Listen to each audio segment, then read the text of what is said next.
Good evening, everybody. Hope everyone is doing well. Welcome to the stage of reason here on Bridge the Divide. Your host, JL. With me is Andrew O. Good to see you, Andrew. Hope you're doing well, bud. Doing all right. Yourself? Oh yeah. Hanging in there, getting some stuff done around the property. Just got doing. I had to do. I have a project going on currently right now that I had to do a ton of digging on. I'm trying, and I have to go slow because I don't want to mess my back up.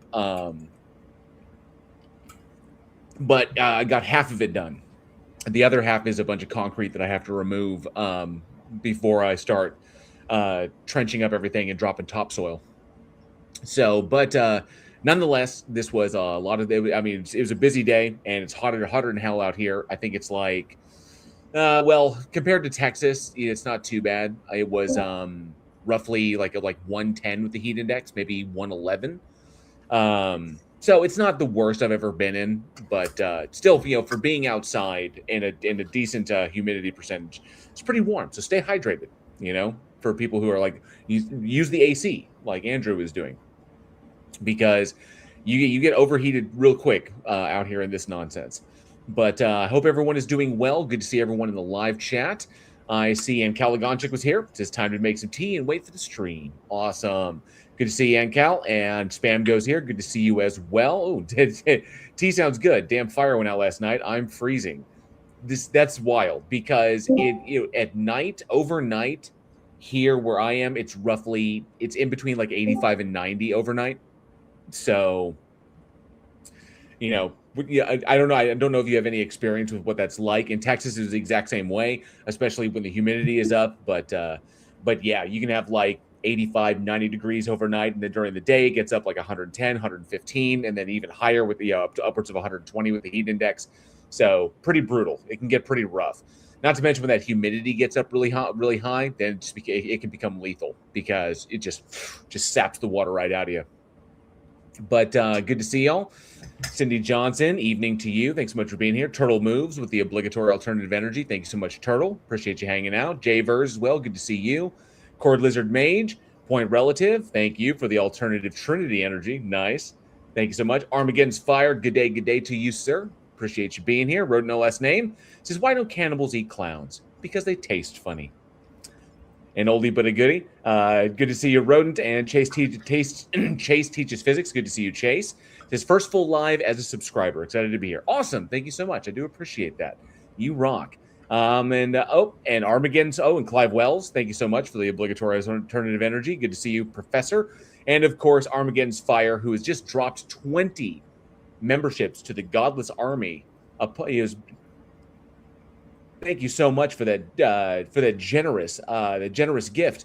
Welcome, Chase Teaches Physics, Armageddon's Fire, Road No Less Name, Jen Fay, Punchable, that's Height Tricks, or I'll just say Height, Swift Turtle, Av Humanity, Trevor Cornell, Eek Orbs, Low Myth, Samuel Taweed.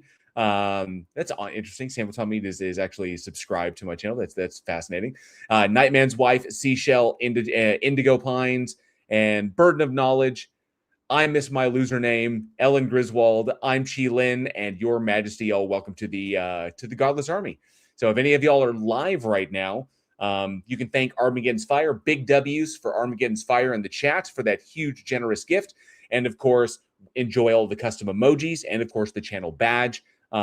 Which will, which will change over time the longer you're a channel member here. And remember, if you'd like to continue that, because you get this first month free, it's 99 cents per month, and that helps to support this channel and everything I do here. The more channel members we get, the more emojis we get to unlock, and of course, all the benefits that come with that. And so I appreciate that. Thank you so much. And don't forget, we have a new month coming up. August will be here shortly. And so you'll get a new membership milestone chat, all of you channel members. And if you haven't used yours, you get a free one every single month, a free milestone chat, a free message. It doesn't cost you anything, and it lets me know how long you've been subscribed, how long you've been a channel member, which is awesome. So you did gift yourself one, Armageddon. You did. So thank you so much on that. I do appreciate that. And Road No Less Name says, the great thing about living in the Mojave Desert, temps drop from 104 in the day to 45 at night. Oh, yeah, it gets cold in the desert. It really does. It gets cold in the desert. And awesome. So welcome all you new channel members. Well, for those of you who may be new here, this is your first time, I welcome you here to the Stage of Reason. And this is a, say like bi-weekly. Do we say bi-weekly? Twice a week.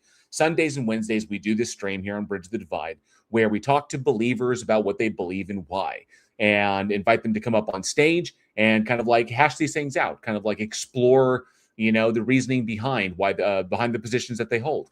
This is not a channel that focuses on, embarrassing people or farming clips off of people. We don't dig that here. We like to have these conversations because we feel these conversations are important to have, especially in this day and age.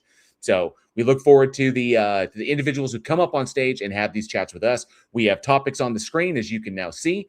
And of course, we're also open to answering questions. So if there's any questions about how we justify things in our worldview, we'd love to, digress on those.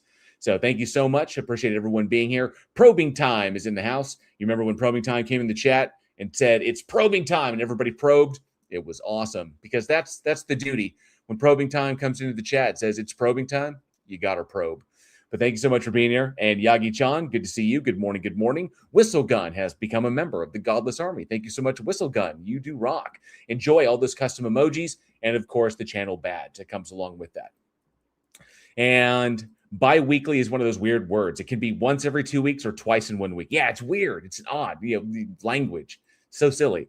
And probe, everyone. Go for it. I'm probing. I'm probing right now.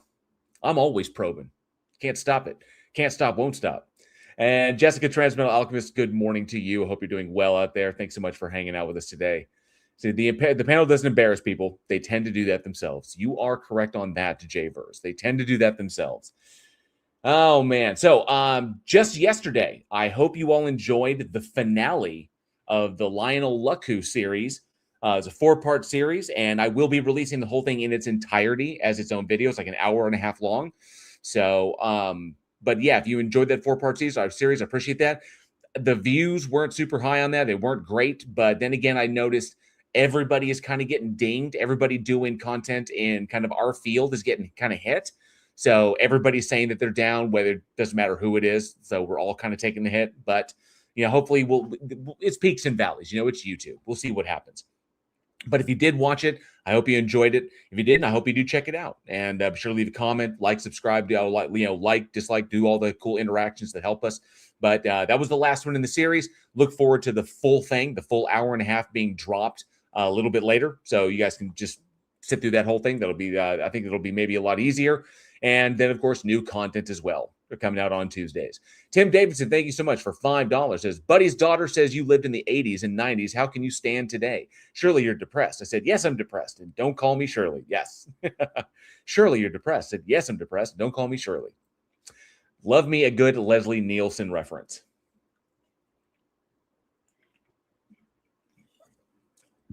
Oh, and I see Robin Webster's here. Good to see you, Robin Webster.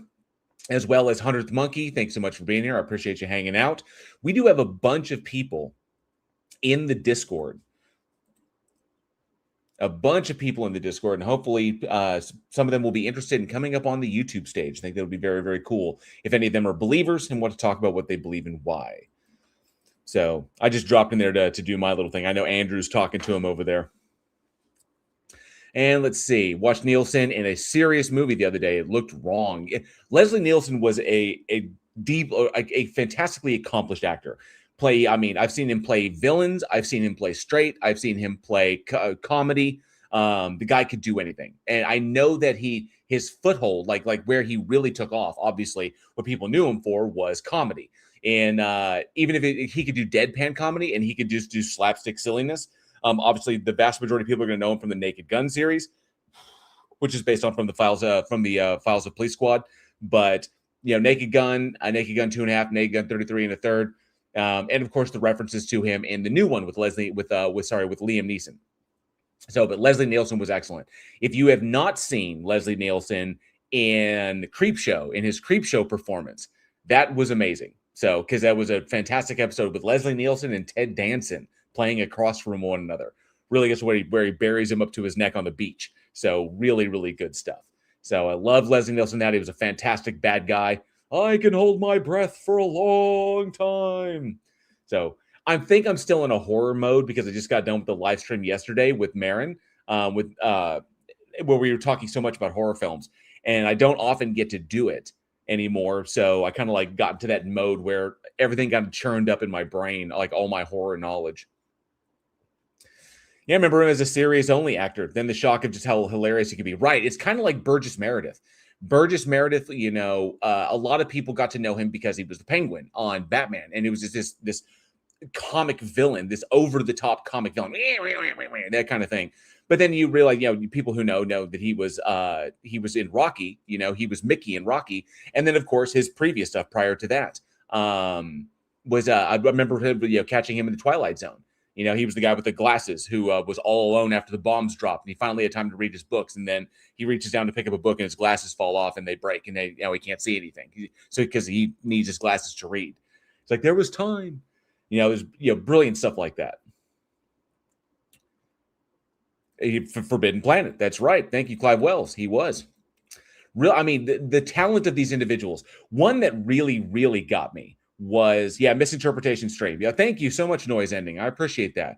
That was really fun hanging out with Marin on her stream and talking horror movies and stuff, and kind of exploring this stuff, especially with someone who has not watched a lot of them, and then being able to kind of open that door into stuff that she might like to check out, because I wouldn't say that she'd be interested in all the horror films I've seen. I showed her the Week in Horror master list.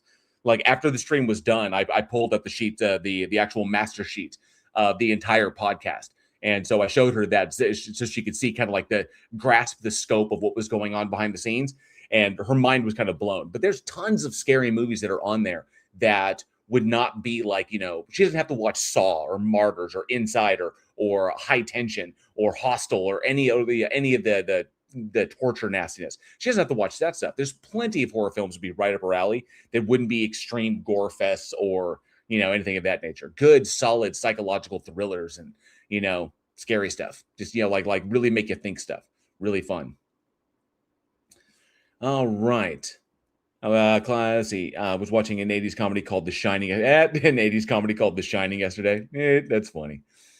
But it was a lot of fun. That was good times to hang out with Marin and have that chat. Whistle Gun, good to see you. Says I love the Creep Tapes. Awesome. Yeah, Creep Tapes was a series based upon the first two films where that were spearheaded by Mark Duplass. Mark Duplass, that being kind of like his passion project, was Creep and Creep 2, and then the Creep Tapes was a series after that. So yeah, Track of the Moon Beast is not scary whatsoever, but technically a horror film. They tried, but yeah, not scary. I always go back. I need to take some time and rewatch Night of the Creeps. I really, because we got to talking about Halloween 3 and how it's essentially kind of a remake of Necromancy with Orson Welles. And I was remembering Tom Atkins, and I was like, I've really got to take some time to like chill out and watch Night of the Creeps again, because I haven't watched that movie in so long. Really, really good stuff. That Simpsons horror short, The Shinnin'. Careful, you won't get sued. Good stuff. Psych thriller is far better than a gore fest. If it doesn't engage my imagination, it's not nearly as fun. I get that, Spam. I do. And I love all of them. I love all of the subgenres, whether it be, religious horror, whether it be, it doesn't matter. Possession horror, supernatural horror. What else? You got psychological horror, gore horror. It doesn't matter. We could go anywhere from Ari Aster all the way to Herschel Lloyd or Herschel Lewis. Herschel Gordon Lewis. We could do the entire spans. And I know a lot of you probably don't know who Herschel Gordon Lewis is, but he was kind of the father of modern gore cinema. So like really, really extreme, like body parts and blood and gore and guts and stuff like that. That was Herschel Gordon Lewis who kind of spearheaded that.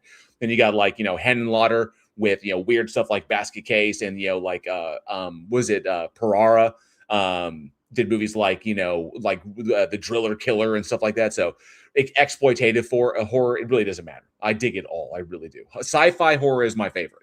Science fiction horror is my number one. That's the one I always go to. Like The Thing, as you can see right there. So yeah, because Carpenter is my favorite, is my number one favorite director of all time. So all good stuff. The blood usually gets off on the second floor. Oh yeah. Speaking of horror, I found a copy of that new creature horror movie, Hungry. Hey Jay Patrick, good to see you. If you're talking about that new one that's based off Hungry Hungry Hippos, and yes, there is a horror film out there that is based on Hungry Hungry Hippos, and it's about a hippo killing a bunch of people, and it's called Hungry. Yep. In the era of horror films based upon properties that Disney has lost the copyright to, that the copyrights have opened up to the public, and now we're getting horror films of Peter Pan and Bambi and Winnie the Pooh and Mickey Mouse and all of these ones. Oh, sorry, Steamboat Willie. All these ones that have come into the public domain, we're getting horror films off of them. Also of board games as well, and of course, Hungry Hungry Hippos has a movie based off it. It's a horror film about a hippo that attacks people. So. And the movie Chum, that new Alice Eve shark movie, which is kind of a rip off of Dangerous Animals, which was another one with Jai Courtney. I don't know where I store all this info. I don't. It literally I don't know how the information comes in and it just stays, and it's like a Rolodex in my head. So I don't know. I don't know. I really don't. And sometimes if I can't remember a person's name, I remember what they're in. So it's kind of like with Dangerous Animals. I know it was led by Jai Courtney of course, Terminator fame. But if you remember him back when his star was rising, he was in Spartacus. He played the friend to Andy Whitfield Spartacus. Andy Whitfield for the one season he did before he passed away, and then the role passed to Liam. Passed to Liam in season 3 because he was undergoing treatment during season 2, which is why season 2 is a prequel. And then the girl who's in Dangerous Animals played, her name is buried in there somewhere, but I remember because the first place I ever saw her, she was on Yellowstone. She played one of the Barrel Girls who hung out with Ryan Bingham, who played Walker, and Ryan Bingham is an actual country music singer, but he played the role of Walker on that. That's where the two of them met. They recently got married, but she also was in that comedy firefighter show from the makers of like Reno 911. I can't remember the name of it, but she played a firefighter in that one, and so she was on that show as well.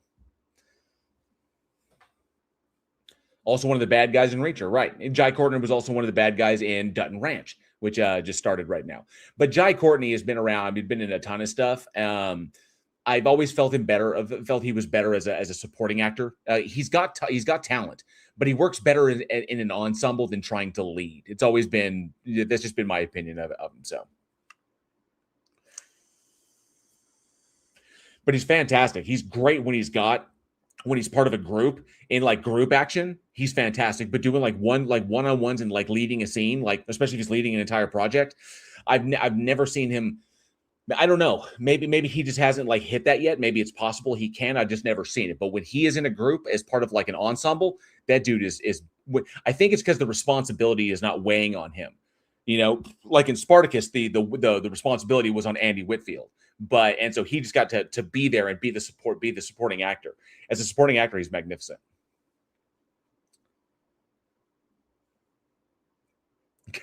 Weirdo Rock, good to see you. So of course, I come into jail sounding like the maid from The Bald Soprano, rattling off family lineages, except about TV shows. Right, I know. Like I said, I don't know why, but the information comes in and it doesn't go out. It just kind of comes in and it just stays. So JL puts cannibal in the title and suddenly it's a horror chat. You know, who was it? Who said it was, who said that they need to be more provocative? The titles need to be more provocative.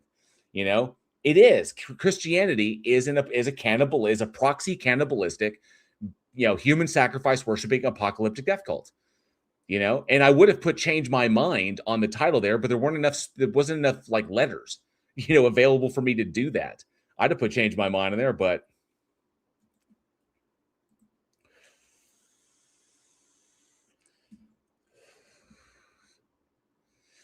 let's see here. Got to give it to Fincher for directing. Fincher's excellent. Fincher is a magnificent director. Fincher's up there as far as like the style of the style of film that I like. Obviously, Seven was magnificent. Fight Club, fantastic. I love Zodiac, was great. I'm a fan of Alien 3. I like what he did. I like his original vision for Alien 3, the uncut one. The one before the studio got a hold of it and they butchered it. But David Fincher's original vision for that was fantastic. Fincher is just one of those directors. He's up there where you could list out all, like, I don't know of a bad film he's done. So I enjoy David Fincher.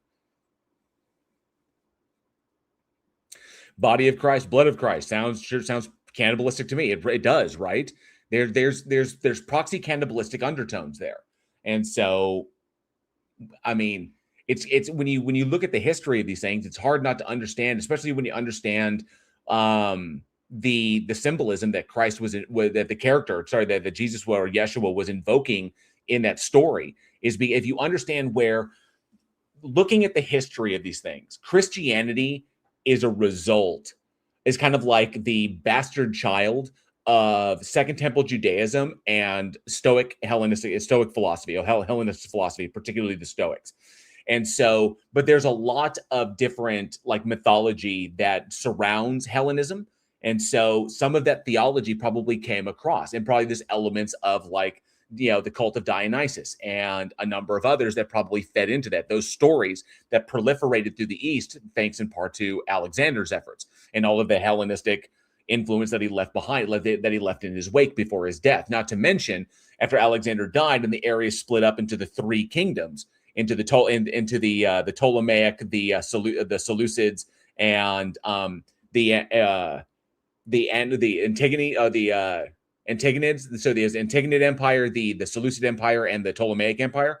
And when those three were kind of like battling out, trying to figure it out, you had the Seleucid Empire, who was influencing a great deal of Judea, because because the southern kingdom of Judea remained relatively intact. The northern kingdom of Israel had long since been swallowed up by other cultures and traded hands multiple times went from the Assyrians to the Egyptians to the Babylonians, so on and so forth. And so ultimately the Seleucids were kind of pushing south and encroaching in that territory, which is why Judea aligned itself with Rome in the early years to try and protect them from the Seleucid Empire. And shortly after that, it was like 50 years after that is when Pompey marched into Judea and took over Jerusalem and basically annexed Judea into Rome. So because they opened that door to diplomacy, diplomacy and trade, to make allies so that they could defend them against the Seleucids. And of course, Rome took advantage and said, okay, we're just going to annex you and annex all of Judea into Rome, which is what inevitably led to the Roman Civil War, to the first Jewish-Roman War.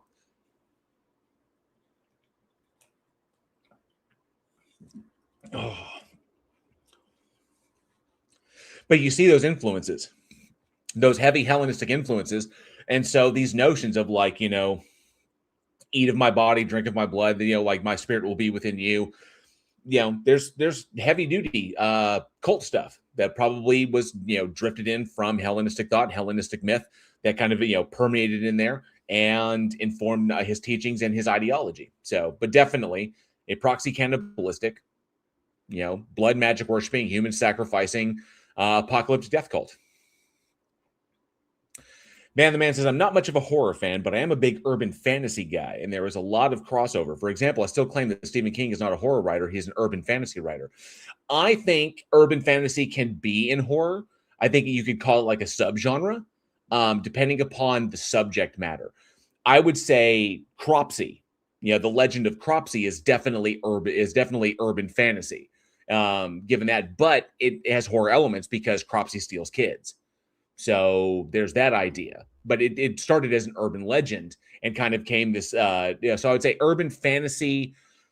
I think that there's blend. Obviously, there's no hard lines here when we're talking about subgenres, but I think the urban fantasy can lend itself to horror just as much as it can lend itself to other genres. So I think it blends. I personally wouldn't call Stephen King urban fantasy because like, for example, The Shining, Carrie, The Shining, The Talisman, the Tommyknockers, these are not urban fantasy. These are horror films. Horror, like supernatural horror films is what they are. The stuff in the entire Dark Tower cycle, all 7 books in there, technically 8 if you consider the tales, the Campfire Tales ones, but yeah. Cannibalistic humanoid ubermensch deity. Chuds. They can. They really do. And Lindsay Bowe, good to see you. Thanks so much for being here. I appreciate you hanging out. Books and weirdo. They certainly can. But yeah, let me clear that up. And we had a bunch of people in the Discord, but apparently they left. So, which is a shame. I guess they weren't believers, is my guess. Only one, and they were just a yapper. Oh, they were just a yapper? Yep. Well, Dad, why don't you just shut your big yapper?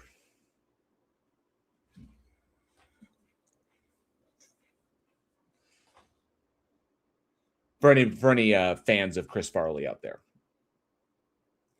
And probably one of his best performances ever. Living in a van down by the river.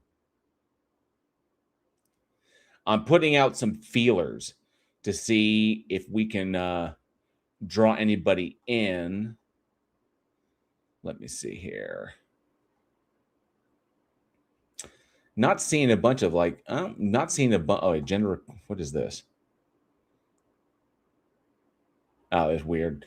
Okay, so let me scroll up and throw out some hooks. See if we can bring anybody in before we occupy our time with something else. And we'll do it in the Catholic chat. Learn about God still will not allow me to post in there. I guess they got tired of me.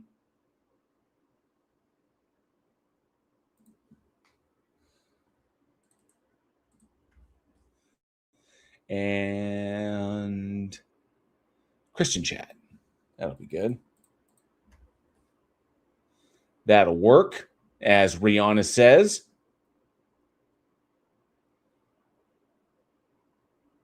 Okay, I think we're good. Let me scroll back down to my room. And we're good to go. Fantastic. All right. I think every story you mentioned is a fantasy story with horror elements. It's all about perspective. Okay, so yeah, Dark Tower is definitely a fantasy film. It's definitely fantasy, high fantasy, you could say, given it's taking place in another world, in all world. But and you can say with horror elements, you can definitely say that. The Shining is definitely a horror story. That's just a straight horror. Carrie is straight horror. With religion, you could call that religious horror. The Shining would be supernatural horror because it's about ghosts and ghosts and psychics. I know like 11 if you go to like one of the stories like 11/23/63, that's more of a kind of like a sci-fi because it's about time travel and more of a sci-fi drama. You go to something like Lisi's story, and Lisi's story is definitely a meditation on marriage, death, and grief. So King covers the bend, but predominantly he's if you look at stories like From a Buick 8, okay, or one that I recently like The Sundog, which I recently adapted to a screenplay. Those are horror, that have psychological to supernatural elements. So like 4 Past Midnight, the stories in Graveyard Shift. Mr. Mercedes is definitely psychological horror. The Outsider is definitely like straight like monster horror. So, but King covers the entire thing. He writes it all. The Mist, the Langoliers, the Tommyknockers, straight up science fiction horror. Agreed. Yeah. What's up, Oat Milk? Good to see you. Dreamcatcher is definitely sci-fi horror. It certainly is. He-Man would be science fiction fantasy because of the technological elements and the magic. So like it's kind of like how they presented Asgard in the MCU, where it's kind of like high tech. And it's so high tech, it's like what you would consider to be magic would be technology for us. So, or we like where we come from, they're one and the same. Is that kind of thing. Spam says they don't want to learn about any gods. They just want to be lied to about one. I think, and Dolores Claiborne and Misery. Yeah, both not fantasy, both definitely psychological horrors. Dolores Claiborne was so good. And one of those rare instances where I will say that the movie was better than the book, even though the book is fantastic, and there's elements of Dolores Claiborne that play over into other stories. But I think the movie was actually superior to the book. But that's just because of Kathy Bates. Kathy Bates just rocked that role. And I think Kathy Bates has even said that Dolores Claiborne was her favorite role that she has ever played in her life. So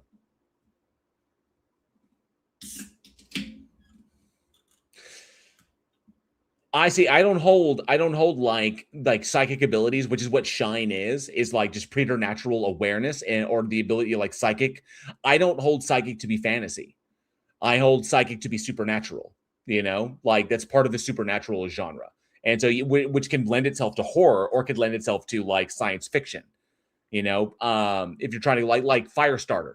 Firestarter was all about psychics, but that was not fantasy. That was very much like a sci-fi horror because it was about the shop running experiments on people a la MK Ultra, turning them into psychics, and then trying to control them and use them as weapons. And then, of course, this little girl is born between a liaison from the coupling of her dad, who was a pusher, who was a mental pusher, and then her mother, who was a telekinetic. And then the little girl is born, and she is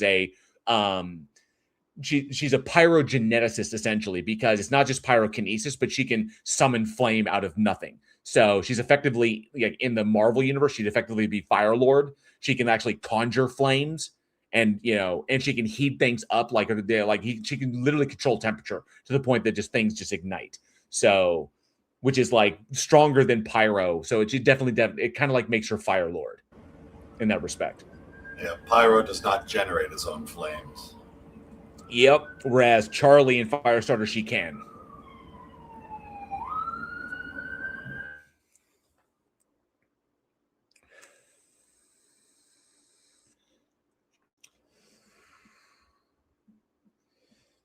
But I mean, this could be totally subjective. If you view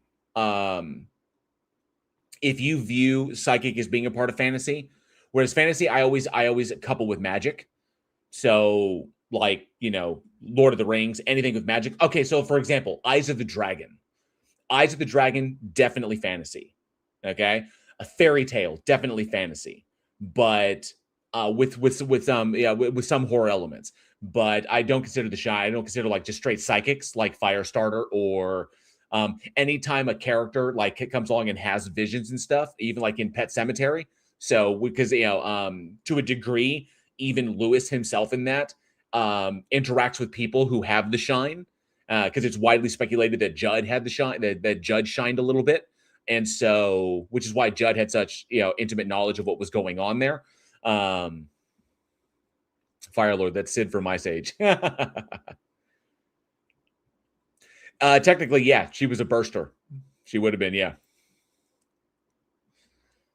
See, this is a fascinating conversation. Vesta Freya, good to see you. Says there are three kinds of cannibalism: survivalist, gustatory, and ritualized.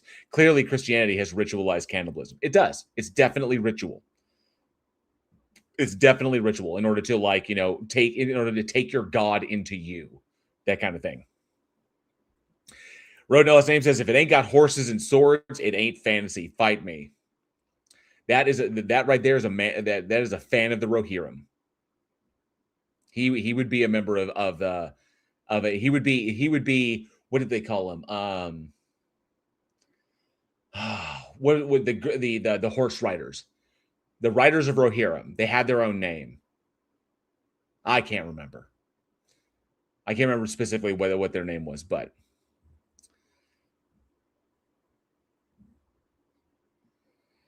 how can it be cannibalism if it's not flesh and blood of a human?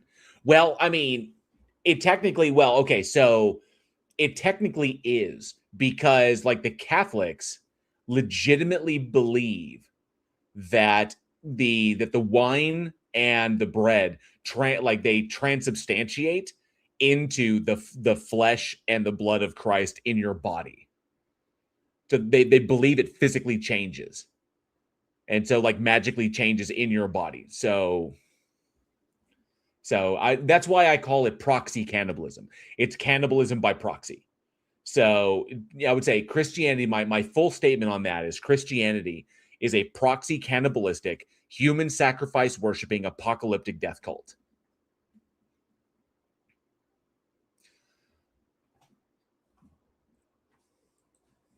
That is essentially what I've always referred to Christianity as, because that's what it always struck me as.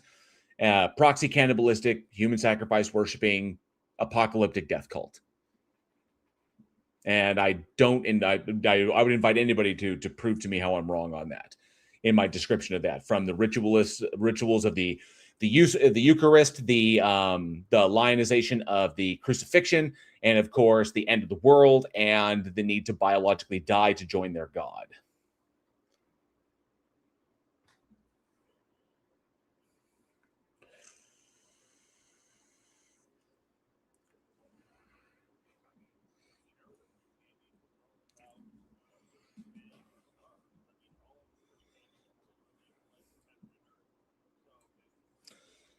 I will let Security Worm talk to Andrew, because I was need to address this in the chat. Wafers are people, and so yeah, that's true. Wafers in Soylent Green, they are people. Yeah, the Catholics actually believe the sacrament are the actual body and blood of Christ, which is weird because all the horrible stuff in the Bible was metaphorical, right? Yeah. So Jessica says the transubstantiation versus consubstantiation debate is peak. How many angels can dance on the head of a pin? I agree with that so very, very much.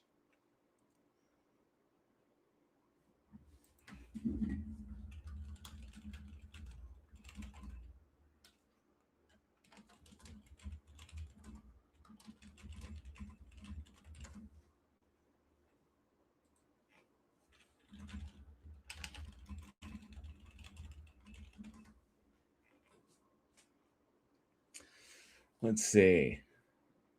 Oh, the initial Soylent Green reference, I did see it. The Rohirrim was the cavalry. Okay.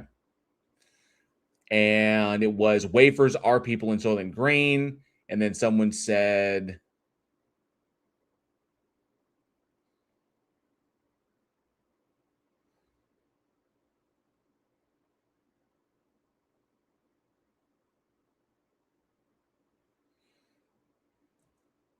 where is it at? I could have sworn I did see it. Maybe I didn't see it. I'm not seeing it now.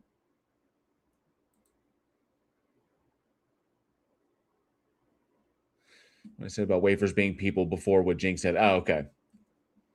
I gotcha. I gotcha. It's metaphorical. Taserface. Taserface?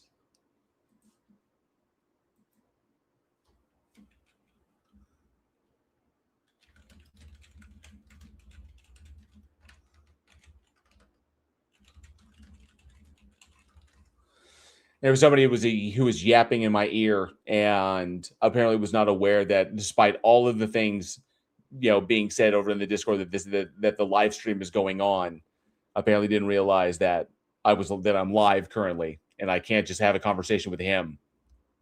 So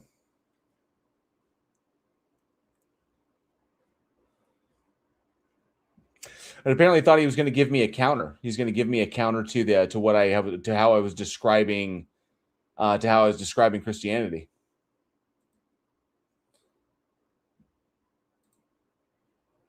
Secular. They're secular. What do they care? Well, they're secular doesn't mean that they're not a believer. That's true.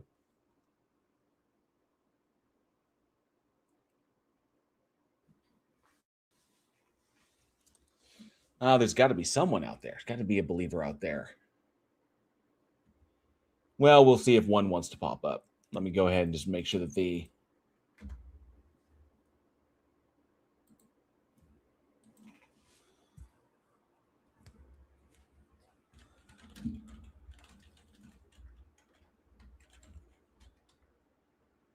right. Yeah, that was that's the clarification I made there. Good to see you, Ugly German Truths. Just fun. It reverted to top chat again. When will YouTube ever learn? That's a good point. Yeah. But good to see you, Ugly German Truths. And yeah, I made that correction. Just because they're secular just means that that doesn't mean they're not a believer.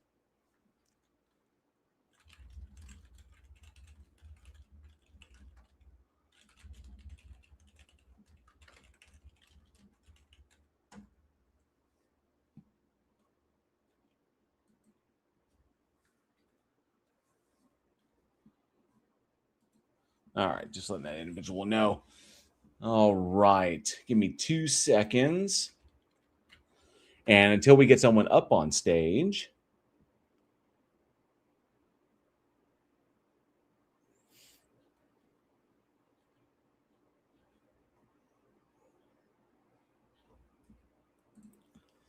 and I'm going to bring this up.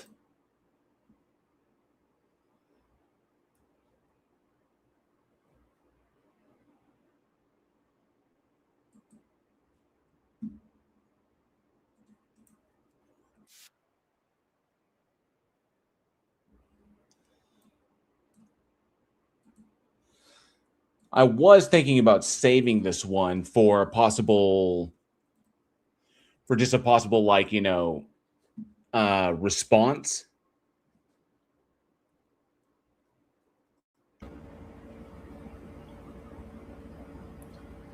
Well, in the meantime, I have pulled up 3 others that might be worth considering. We got ourselves a double debunk of Michael Knowles debunking another atheist, so kind of a Michael Knowles? Yeah. Ugh. I know. Dude is such trash. Yeah, he is among the most vapid. Well, before we dive into something, I do want to ask the chat. I'm kind of curious about this, get people's opinions. So does because I noticed this is a big thing and what's going on currently. Anybody think that Mitch McConnell is alive? Like actually alive and able to do his job? In completely unrelated news, Weekend at Bernie's 3 is entering theaters soon. Ugly German Truth says, quick, keep Andrew busy or he will hold his mug to the camera again.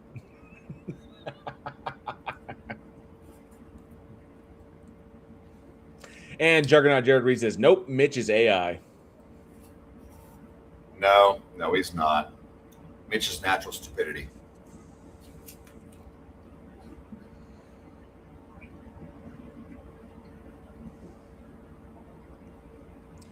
Jessica says he might be in a coma. Unusual says he's alive, but probably not able to do his job today.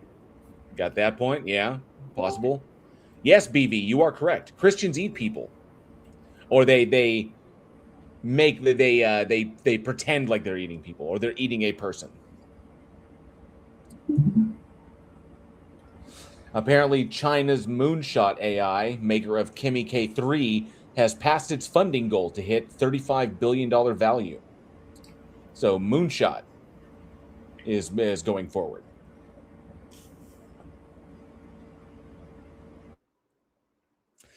Ugly German Truth says, was Mitch McConnell even alive before they said he went into hospital? He had a lot of Weekend at Bernie's vibes since at least 2020. I agree with that as well.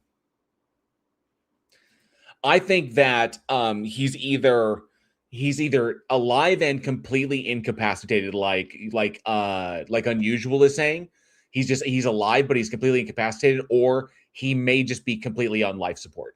Like he may be brain dead and just on life support at this point.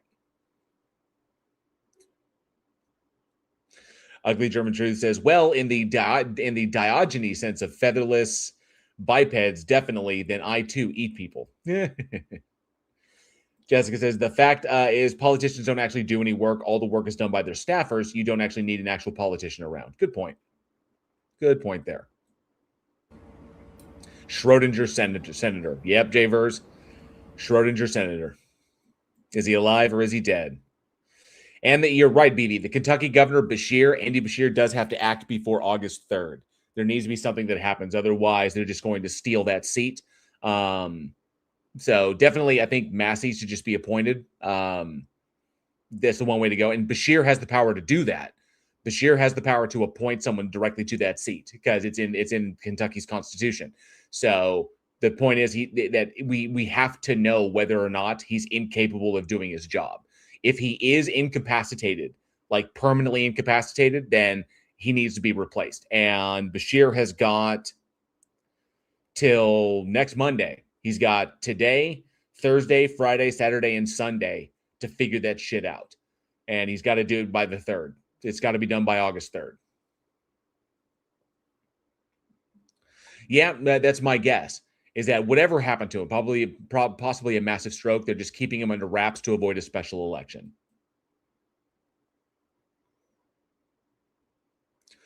Let's see. What was this? There was a law passed in 2024 saying that the governor cannot appoint a replacement. Let me see. Isn't this what special elections are for? Typically, yeah. Under a 2024 state law, Kentucky stripped the governor's power to make a direct appointment. Instead, requires a special election to fill an open Senate seat. Right. Okay. So there would be a special election. No temporary appointee. So thank you for correcting me on that, man. The man. Thank you, man. I appreciate that. Legal experts note that eliminating the governor's appointment power could trigger constitutional challenges and lead to court battles over filling the seat. Unlike most other states that allow governors to temporarily appoint someone right away, Kentucky law leaves the seat empty until a special election winner is finalized, which is exactly what happened in South Carolina when Lindsey Graham died, and then his sister was automatically shoved into that seat. Why Lindsey Graham's sister has any business being in that seat, I have no idea. But there you have it. So there is a special election. The law requires the governor to issue a proclamation to hold a special election so voters can choose the replacement, though the statute does not set a strict deadline for when that proclamation must be made. So that's why Beshear called on Mitch McConnell to prove that he's capable of doing his job. If he's not, then, prove you can serve or resign. And if he resigns, then we can get a special election, but that's got to happen before the 3rd. I'm imagining, this is what's so weird to me. This is just what is so odd, is that they haven't spirited away this guy to some, they haven't spirited away like Mitch McConnell to some like underground bunker. People know where he supposedly is. So why has no one leaked that information yet? It's not like he's on the freaking moon. Someone knows what his actual status is. And why haven't pictures made it out as to like why hasn't someone found this out yet? Which kind of boggles my mind in this, especially in this day and age. How is nobody somebody, leaked his info, leaked his status, a picture of him from his hospital room. If we see him in his hospital bed, freaking intubated, then obviously he can't do his job. He's incapacitated. He's done. If they've got him tubed, that's it. I understand that there's HIPAA laws there, but so I'm very much of the mind that at a certain point, the truth weighs more than the laws that we have in place.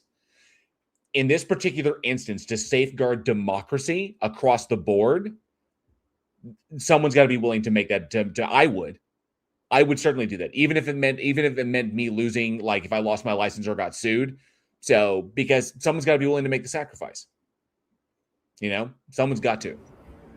Well, funny thing is, you don't actually need to go for HIPAA, as far as I'm aware. Couldn't you just have a judge issue a subpoena where you have to respond, and basically they would have to justify a lack of response? Now, they wouldn't have to go into the details of exactly what's where, but it's basically incapacitated, how long, and what's the expectation. So you don't have to go into details, but they do have to provide availability. So I'm surprised somebody hasn't opened a lawsuit for that. Pardon me. Yeah. Nothing. Responding has nothing to do with HIPAA. HIPAA law only deals with hospitals, doctor practices, and health insurance companies. A private person cannot, not employed in a regulated place, cannot break HIPAA. Good point. Public officials have an obligation to be forthcoming about their health. I agree with you, Sir Equinox, and good to see you, Equinox. Thanks so much for being here. But a nurse isn't going to lose their job. I understand that. But they have violated so many laws themselves, At what point what do we do? Travis Raftree, good to see you. Says Andy Beshear just did an interview today with Katie Fang explaining why he can't just appoint someone. Excellent point. We covered that. Check that out. It was a correction on a correction that was made to me, so now I'm aware of it as well. I don't live in Kentucky, so I wasn't 100% up on it. And the Mitch McConnell predictions in real-time odds on Polymarket. The odds are currently, and instead of me just reading this out,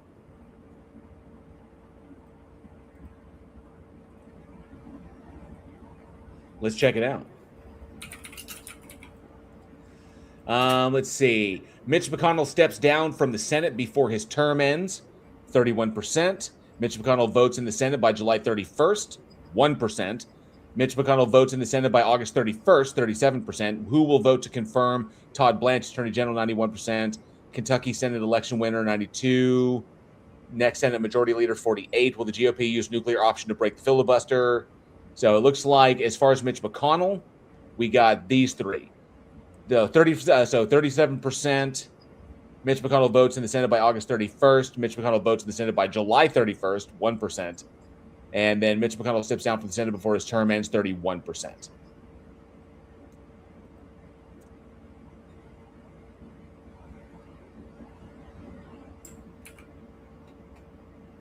There you have it. Wow, see big spikes around early July, dipping down. At its highest, it was 83% said yes on July 7th, but it has dipped now. And then, of course, by August 31st, I can see why that's up. Mitch McConnell votes in the Senate by July 31st. The odds of that, way low. But if that happens, Mitch McConnell votes in the Senate, if I'm reading this correctly, 0.7 cents, 1 cent.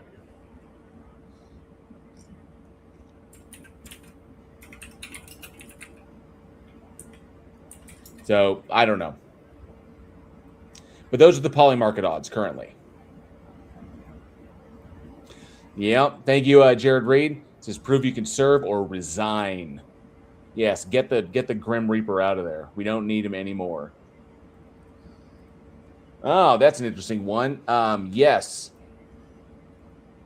And I haven't actually. So I know that a lot of you out there follow Professor Dave, right? I know I do. And he and I agree on a number of things. Predominantly, this whole Palestine, Israel scenario. I'm very much in agreement. With Professor Dave on his side. And I saw his recent throwdown against Destiny. So that was kind of a heavy hitter, and he's definitely going to be living rent free in Destiny's head for a while. But Travis Pangburn did a whole transcript read of everything that Professor Dave said that I have not watched. I think it was over 3 hours long, where he basically was just going fact checking everything that Professor Dave was saying. So I don't know what the outcome of that is. I haven't watched it, but apparently that is, yeah. Dave clapped little Steven's cheeks. He certainly did, Leo, and good to see you, Leo Filius. He did that was brutal. That was a brutal takedown. Mistress Kaylee, thanks so much for being here. It's nice to make a live for once. Thank you so much for hanging out. Appreciate you stopping by. Not the nicest place to live. I like Furniture's apartments. So glad that Destiny is getting taken down. Yes, he's definitely getting, taking some hits. And that one from Professor Dave was brutal. That was a brutal takedown. And Destiny, and it looked really bad.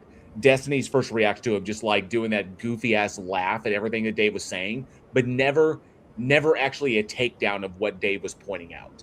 So no rebuttal to the string of videos of Israelis calling for the deaths of Palestinian children, of government officials basically declaring, genocide. It's just insane. I have long said, I've said multiple times, and it's weird how these things go round and round like this. Excellent point. Yeah, good. Yeah, my opinion, Professor Dave went way up after that vid. It was a strong vid. It was really, really good. And my position on this is really simple: is that Israel has too long looked into the abyss, has too long gazed into the abyss, and has now become the monster it once fought against. So we see this time and time again, and it's weird.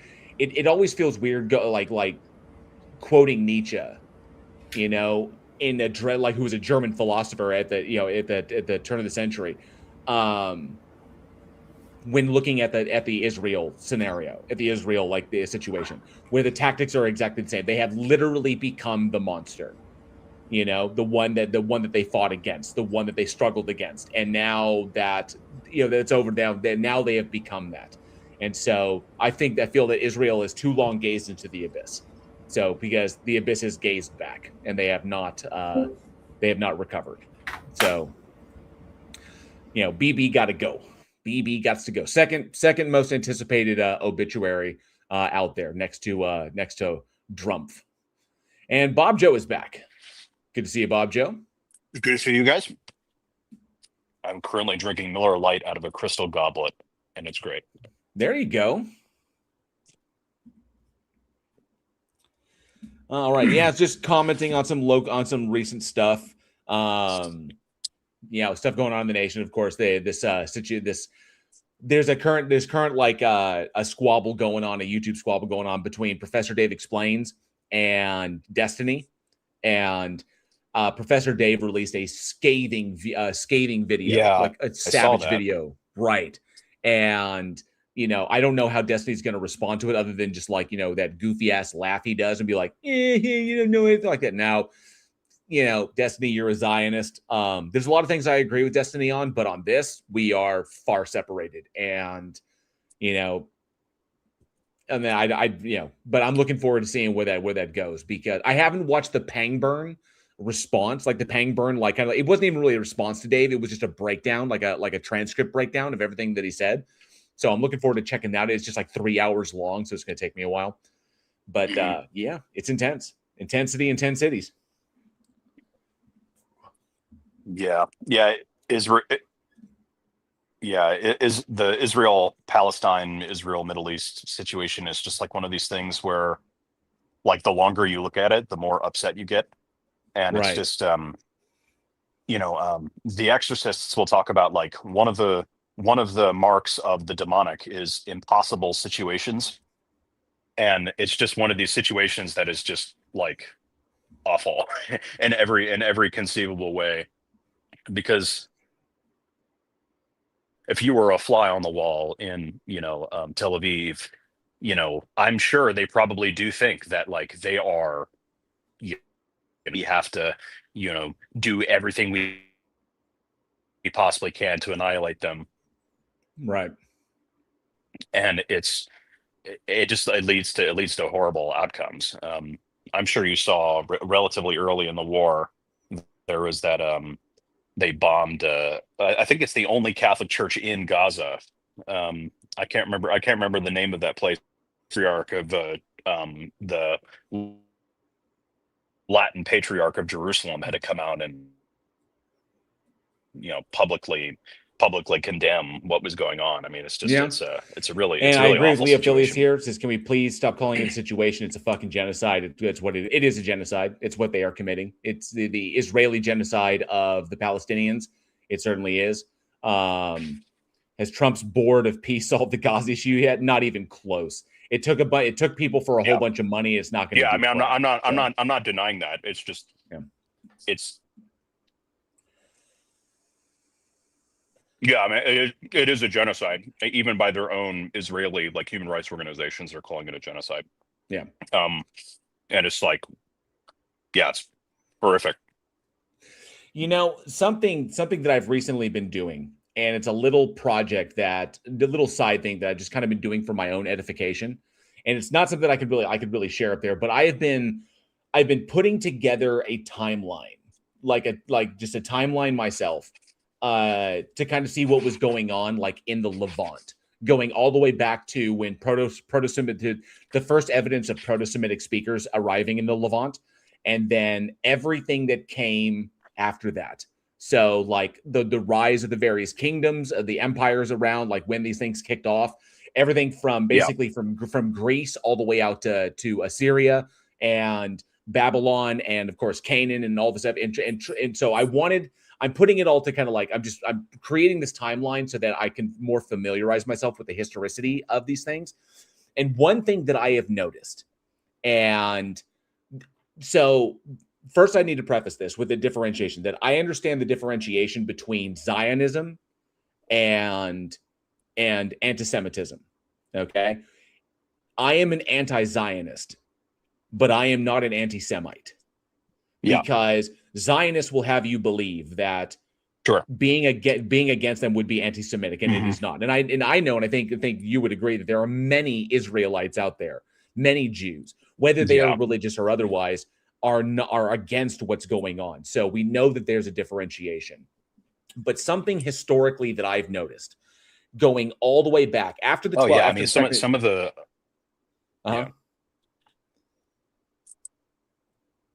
So what I've noticed, like what I've noticed, I was just commenting on the fact that some of the most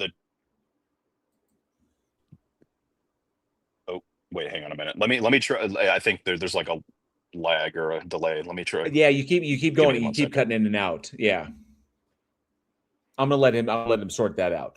But putting together this little timeline, and it's gotten rather long because there's interesting stuff in there, going all the way back to like 3800 BCE, when Proto-Semitic speakers first arrived in the Levant. Well, that's when we have the archaeological evidence that they were there. Now, of course, the Egyptians were already well off and running before this, though. But just going with Proto-Semitic speakers, coming into that area, and then like when Greece started forming in like 3000 BCE, and then when King Sargon of Akkad unified the Mesopotamia, basically created the Akkadian Empire by unifying southern Mesopotamia and the northern Akkadian tribes.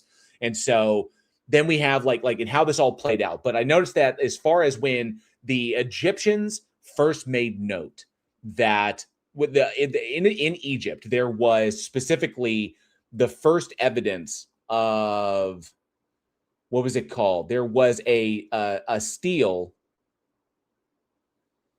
and trying to find the name of it. See, Babylon was founded by the Amorites in 2300 BCE, became an independent empire in 1894 BCE under King Hammurabi. And then, of course, the first evidence of the Merneptah stele. The Merneptah stele was found that was dated to 1208 BCE, and that's the earliest known Egyptian record mentioning Israel as a people group that was existing within Canaan. And so the Merneptah stele is where we can kind of say is where these kind of was the first identified as their own like localized group. And then there were the 12 tribes, which technically 13 if you count the Levitical, the Levites. The Levites that were granted Levitical cities, but they were not granted lands. So the 12 tribes were granted lands, and the Levi were granted their own cities because they were the priesthood. And then operating all the way from when King Saul united the loose confederation of tribes to defend against the Philistines, and then David finished the unification and created a centralized empire, and he's the one who established Jerusalem. And then Solomon maintained the empire and built the first temple in Jerusalem. And so that the united monarchy of Israel is where things kind of kicked off. And then, of course, you had the civil war that happened between the two, which split them into the 10 northern tribes and the 2 southern tribes, Judah and Benjamin versus the 10 northern tribes. And then you had between Rehoboam and Jeroboam was the two. And so Jeroboam and Rehoboam were the two kings that were running on that. But what I've noticed, the point that I'm getting to here, I've noticed a history of this, that Judea, Israel, the northern kingdom of Israel fell relatively quickly to the Assyrians. But I've noticed this, that the Jews, that the Jewish people, or the Israelite people, the people of Judea, have a long history of allying with certain groups. And then when that allyship, or when that friendship, or the connection between them becomes to a certain degree, on like they won't arbitrarily decide, but they will ally themselves with other empires and countries. They'll ally themselves, But then because when you ally yourself, there's going to be cross-pollination. You're going to have trade routes. You're going to have diplomatic relations. You're going to have people that move into one area and people that move into the other area. Part of the diaspora ever since the Babylonian exile. And so the Jews have always been extraordinarily intolerant of outsiders living in their lands. They would readily ally themselves with other people and become vassal states to whether it be Assyria, whether it be Babylon, whether it be Egypt, it doesn't matter. They will readily do that, but then they will balk at any kind of influence when the governing state treats them like the vassal state that they are. It's kind of like they wanted the protection of larger empires, but they wanted to remain independent simultaneously. They don't want any influence of religion. They don't want any influence of culture. They don't want anybody from the other kingdom living in their lands. And so they definitely don't want to pay taxes. So it was kind of like they wanted independence, but they also wanted protection. And it's a two-way street. You don't get the benefits of being a vassal state and then not support the empire that is protecting you. It's a give and take. And so I've noticed a history of this, that they would seek help from someone else. They would willingly become a vassal state to get their protection. And then the minute the taxes come due for the military work, they balk at paying them and then they revolt. And then then something goes down, and then they become a vassal state again, and then they revolt again, then they become a vassal state, then they revolt again. And this happens time and time and time again, where the tribes seem to want their cake and eat it too, because they consistently believe that they have the moral high ground, because they believe that they are God's chosen people, that they can get everybody helping them out and supporting their survival, but they don't have to contribute to anyone else. Go ahead. Yeah. Well, just I think there is a great tension in the history of Israel and the people who are Jews, because I mean the diaspora existed quite a long time before. I mean, since the Babylonian exile. Yeah. I mean, when they were filtering out, right? Yeah, because that's even when most people think of the diaspora, they think after Titus sacked Jerusalem, right? But there was a diaspora before that too, and I think there is a tension, because it's not just that the Jews do want to maintain their own sense of identity, their own sense of independence, but also they can't help but be influenced by their surroundings. I mean, the Septuagint, right? I mean, the Old Testament, the Torah, was not originally written in Greek. It was translated into Greek after the Alexander conquered the Levant, right? And even in before that during the time that Exodus was being written, all of the greatest concentration of Egyptian loan words into Hebrew is in the narrative of the Exodus. I think I remember hearing that from somewhere. So it's like they can't help but be influenced by their surroundings, but also they do want to fiercely maintain independence. I think that's why the Roman Empire had such a heck of a time dealing with Israel, and why it was weird, because it was the Seleucid Empire after Alexander's death, and the Seleucid Empire which started making trouble with everybody. So because honestly, as far as like resources go, the Seleucid Empire got the kind of like the long end of the stick when it came to the breakup of Alexander's domain. And so, because the Seleucids were right there in the middle of it, so they look at all this stuff that we have access to. And so, which is what caused the conflict with the Ptolemaic, because the Seleucids were pushing into that, and that's why Mark Antony and the Cleopatra situation happened, because of Seleucid encroachment. And the same thing with Judea, when the Seleucids were pushing south and trying to take over take over that kingdom. That's when the Jews went to Rome, and they sent out dispatches. They sent out political or diplomatic dispatches to Rome to ask for assistance against the Seleucids. And then the Rome said, sure, we'll help you out, because Rome had already had maneuvered its own bullshit, and it managed to establish itself once it conquered Italy. And so Rome was the powerhouse. I see this thing where Judea has this long history of going to the powerhouse in the region and saying, hey, we'll totally vassal state under you if you will protect us from this other person. They'll be like, sure, let's do it. and we'll do trade, and it'll be great. And so you guys will be a vassal state. You'll get our protection, and then we'll bring you under our banner. And then the minute the bill comes due for all of the effort, if you think about that, when the Syro-Ephraimite War took place, the northern kingdom of Israel was pushing against Judea. And so what was it? King Pekah, or however you pronounce his name, he allied with Aram Damascus, King Rezin, to try and force King Ahaz to join them to fight against the expanding Assyrian Empire. So the Assyrian Empire was a threat to everybody. And then Israel was kind of like, yo, we've aligned with Aram Damascus to fight against them. We want you to join us. And then King Ahaz was like, no, I really don't want to. I don't want to join this fight. And so Israel and Aram Damascus were going to fight against, we're basically going to go in and conquer Judea and create one big country so that they could fight against the Assyrians. But then Ahaz is like, crap, I don't want to fall to these guys. So he goes and he aligns himself with the Assyrians. And then the Assyrians, combined with Judea, they crush northern Israel and Aram Damascus. And so they crush that whole thing. And then everything falls into Assyrian control, with Judea as a vassal state. And that's, I would say that's kind of like when the 10 tribes was scattered to the winds, is kind of like when the diaspora really began, is after the Syro-Ephraimite War.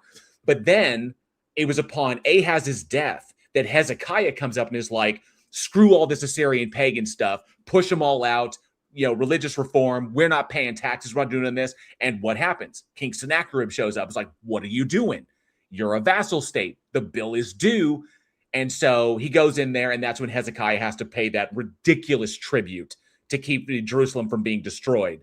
And then this just continues on and on down the bloodline. His son wants to be what was it? It was King Manasseh instituted a policy of total compliance. And upon his death, Amon took the throne. Amon instituted total compliance, and then he was assassinated for it. And then that's when Josiah took over. And when Josiah took over, he was like, no, we're going to war and shit. And then he winds up getting himself killed by the Egyptians, when the Egyptians themselves, when the Egyptians were like, when it was Necho II was kind of like, look, dude, we don't have beef with you, but we have beef with the Assyrians. Let us go take them on. We're going to ignore you as a vassal state. We're not worried about you, but we're worried about them. So, but no, he's going to get himself involved and get himself killed, and then all of a sudden Judea becomes an Egyptian vassal state. And so, and it goes on and on. And it was like, and I understand the attitude that when it finally came down to Babylon, when Babylon showed up, and was it Nebuchadnezzar struck Egypt and then took over that land, and Judah became a Babylonian vassal state. And then when Babylon tried to handle them diplomatically, and it was revolt after revolt after revolt, and it was kind of like a 3 strikes and you're out rule. And eventually, when Zedekiah revolted against Babylon, they'd had enough. It's like, we're done with this. And so they just went in there and just freaking crushed them and then sent them into exile. It's like, because it was just constant revolts every time. It's like, you don't want to play the game, then we're done with you. And that's when Nebuchadnezzar came in and did what he did. And so that's when the Babylonian exile came. This whole little project of mine started when I was examining the actual writing timeline of the book of Isaiah, when Proto-Isaiah, Deutero-Isaiah, and Trito-Isaiah were written, and then when the Great Scroll was written, the one that was found in Qumran. So you're not talking about, that's not the Dead Sea Scrolls. This is a different set of scrolls. Yeah, the Great Isaiah Scroll, which is part of the Dead Sea Scrolls, which was found in Qumran. The Great Isaiah Scroll was copied by two professional scribes, and they were writing to make it look like they were writing as one person, as they were the same person, but mistakes were made, and we found those mistakes. So, but it was written around 125 BCE, but the actual like Proto-Isaiah and Deutero-Isaiah and Trito-Isaiah were written across a wide period of time, pre-exile, during the exile, and post-exilic periods when those were taking place. That's how we know that in Deutero-Isaiah, the statements made about Cyrus, when Cyrus came in and conquered Babylon, that's how we know that it wasn't a prophecy. It was actually someone writing about what was taking place at the time. So it's just fascinating stuff. But putting together the history of it, and then understanding at one point how when Greece came out of the woodwork, and then Alexander did his little journey across the East, how Hellenistic philosophy came with him, because he was setting up Macedonian settlements and Macedonian garrisons, and so Hellenistic thought, specifically Stoic thought, followed with him. And then 300 years pass, and then all of a sudden, roughly 3 centuries, it's almost 3 centuries pass. Alexander has died. You have the different empires that came after the I can't remember the name, the wars of his generals. When those happened, I know there's a specific name, and that Hellenistic thought has integrated into Judaic thought. And then you had the Jews who kind of reject it, and then other individuals who did kind of acknowledge it and accept it as interesting stuff. And then that's where the character of Jesus gets a lot of his notions, was because if you look through and you break down his teachings, there's a lot of repeated concepts that came from Stoic philosophers that existed prior to Alexander. And I'm like, holy crap. It's like, is it possible? And I went back through the history, and I was like, yeah, Alexander inadvertently is responsible for the kind of like the inspiration, the circumstances that inspired the creation of Christianity, because it's essentially just a combination of Stoic Hellenistic philosophy and Second Temple Judaism with a little bit of Greek and mythology kind of like woven into it, cult of Dionysus and various stuff like that just trickled through as a result of Alexander's presence right there in the Levant. And I was like, oh, how history kind of like unfolds like that is really, really fascinating to me. And so learning where these inspirations came from, because I remember it was reading Philo. It was reading Philo, and then reading the Sermon on the Mount. And I was like, hang on a sec, I've heard these ideas before, like hundreds of years before before Jesus ever existed. And I'm like, oh no shit. Well, how would he have connection with that? Alexander's the reason why. Really fascinating stuff. Well, the specific like historiography, I'm not as well read in the late what's the term, the late antiquity. I'm not as well read in the late antiquity as I would like to be, but I do know that there has been someone pointed this out to me, and I thought it was really fascinating, because I mentioned to a Byzantine Catholic acquaintance of mine, because we were talking about Stoicism. And he just mentioned out of nowhere, I had no idea, that Justin Martyr had written, basically it was a letter to the emperor, ? I can't quite remember who, or someone, maybe a senator in Rome or something like that, where basically he was, I think it was during the time of some Christian persecution. I don't know, this would have been 100 something probably, so I don't know which one it would have been. But he was basically saying that, look, he was saying that, look, the stuff you're doing is going against your own Stoic principles. That the mistreatment of Christians is actually you're neglecting or going against your own professed Stoic philosophy. And it was sort of it's the earliest mention that I know of like a direct like comparison between Christianity and Stoicism. The earliest example I can find. Although I would say there has been, I don't know, I have no ability to be able to dispute the specific historical record on these kinds of things. I need to read more on late antiquity. But to my understanding, there's a saying about Stoicism that it was written on the tail of a dog, which is the Greek word for dog is kynikos. Wait, did I get that right? Yeah, I think it's kynikos, and it's where we get our word cynicism from.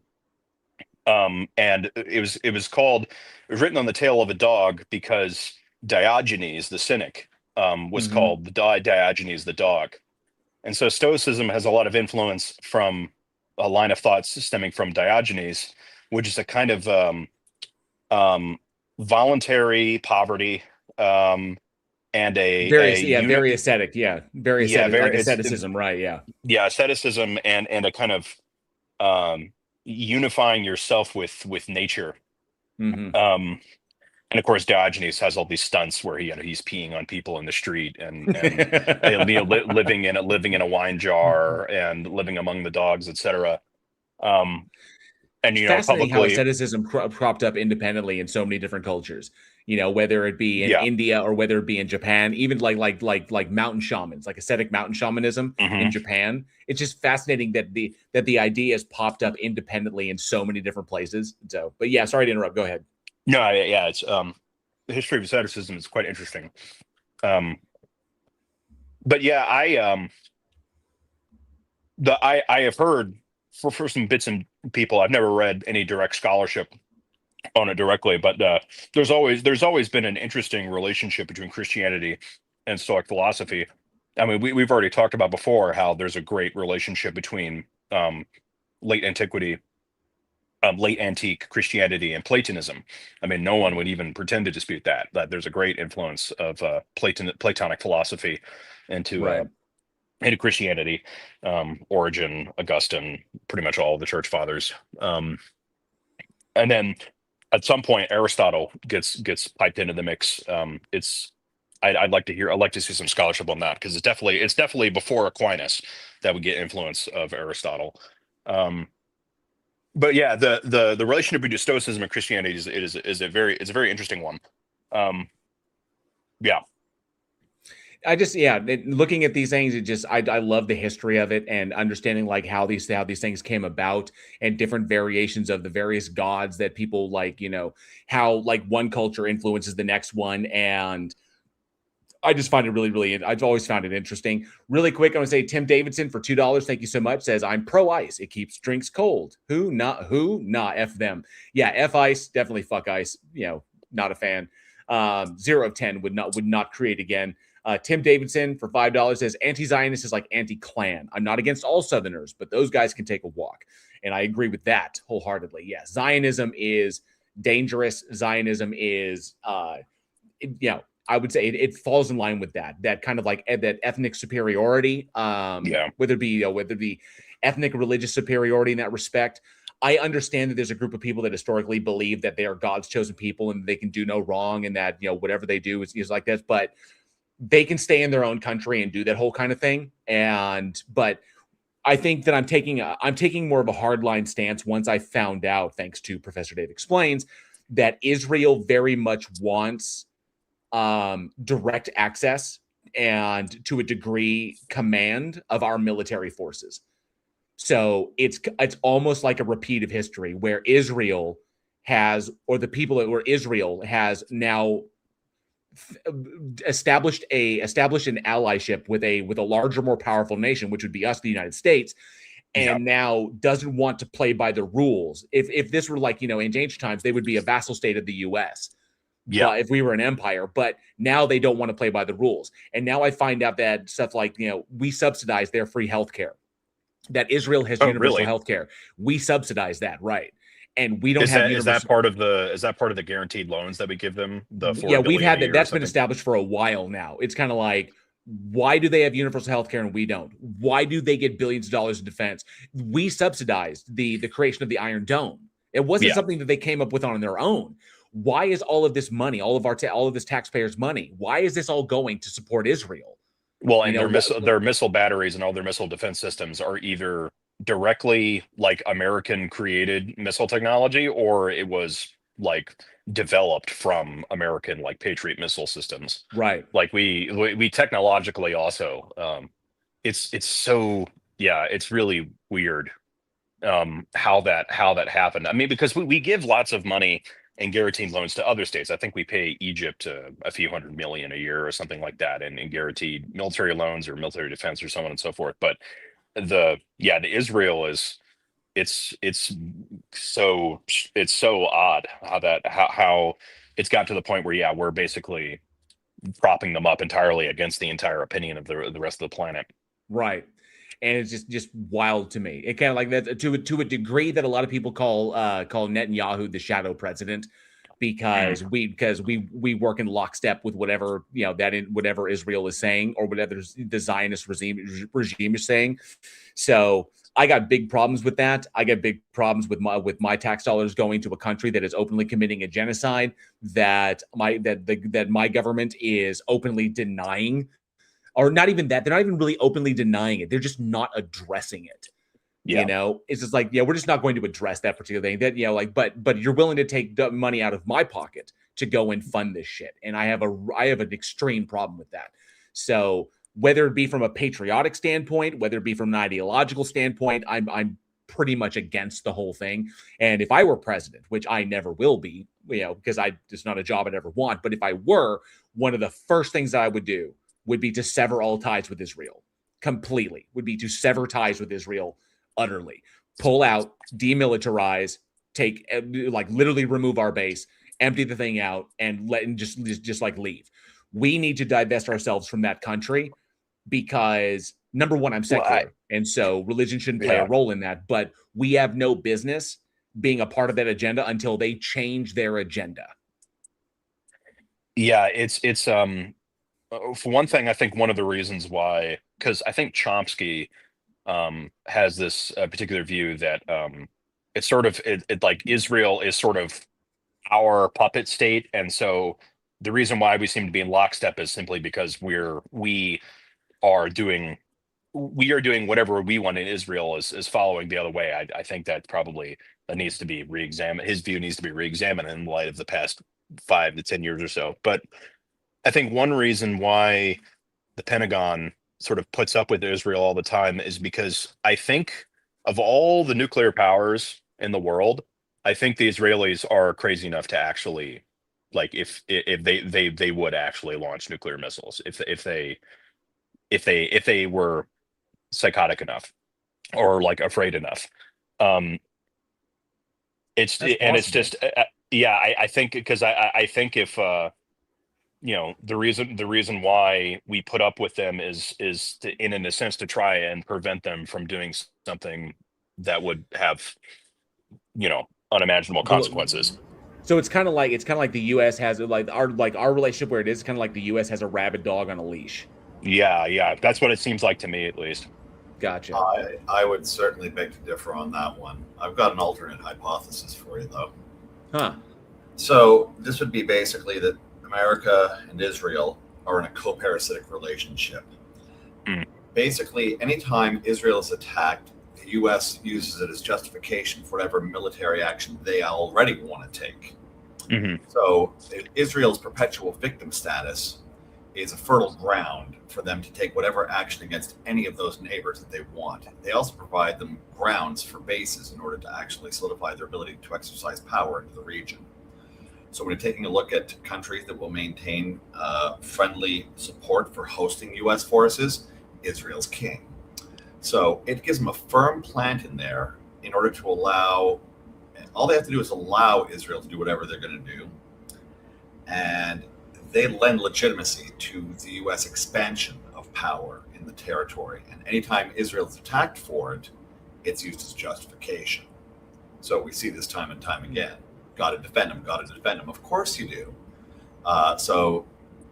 This isn't just the tail wagging the dog. This is, like I said, co-parasitic. So Israel, of course, is taking full advantage, knowing that they've got a full UN veto, which we've watched exercise time and time again. Basically America and Micronesia, which nobody should actually know is a place. And the only reason they do is because these are the only other people siding with America. Yes, Micronesia is a place. Why do we know this? Because otherwise it's not just America. So yeah, that's my thesis on this. Yeah, there's something to that, because it seems to me that, I mean, if I was a military planner in, I don't know, the Cold War, 1960s or 70s or something, I would probably have a great interest in Israel, because they would be at the time the only place where we could have bases, and we could have military projection through the state of Israel in the region. But now, I mean, especially since the global war on terror, that there's all sorts of Middle Eastern states that we have the ability to do that with. I mean, the UAE, Qatar, I think Saudi Arabia hosts a lot of U.S. military bases. Um, there's a famous sort of map showing Iran, and it's basically circled by like 50 or so U.S. air bases and military bases all throughout, the Persian Gulf. And so I don't know we're in this strange situation now where it's like, what is Israel doing for us other than being crazy? I don't know. Like, So true. what is the geopolitical advantage of being allied with a state that is doing things that are so odious and so psychotic that yeah, it's I don't know, if like pure cynical realpolitik. I have no idea what the benefit of being of us doing so much for Israel. I don't know. Ask yourself what the actual cost is, because see, America hasn't fully paid the price for that loyalty. So when you take a look at the profitability on that, uh, it's been paying off. It's been at a complete standstill. The U.S. has basically forcibly neutered the United Nations from any sense for what it was supposed to be in the first place. Yeah, that's true. And they are not paying a price for it. And as long as you're not paying the price, optics be damned. Yeah, that's true. I would, if somebody, if I sat down and somebody was like total, if I was an alien from outer space and I didn't know anything about the modern state of Israel whatsoever, and I recounted the history of Jews living in Europe from AD 70 to 19, 40, 45 or something, 1950. And I was just telling them, you know, given the history of Jews living in Europe, don't you think in abstracta that it would make sense for Jews to have their own state somewhere?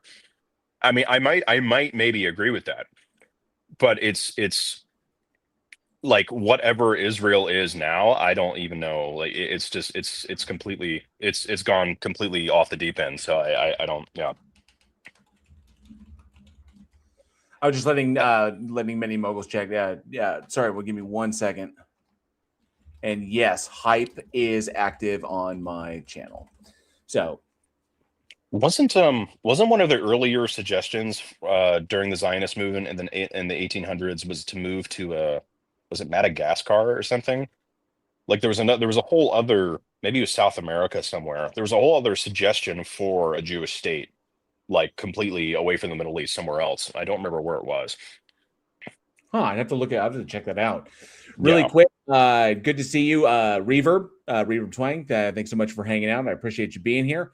And as well as make sure I didn't miss somebody.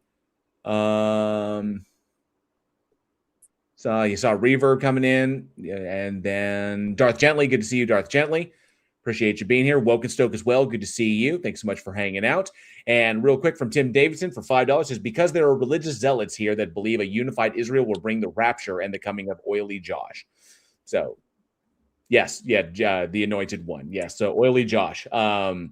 But yeah, so I know that like, for example, one of the big hurdles within our Congress, and the reason why we do not put more effort towards dealing with anthropogenic climate change is because there is a large number of people within our Congress that believe we don't need to, because they believe that Jesus is coming back in their lifetimes, and that dealing with the climate will not matter because world's going to end anyway, and they're all going to paradise, so we don't have to deal with anthropogenic climate change. We can just like keep screwing it up.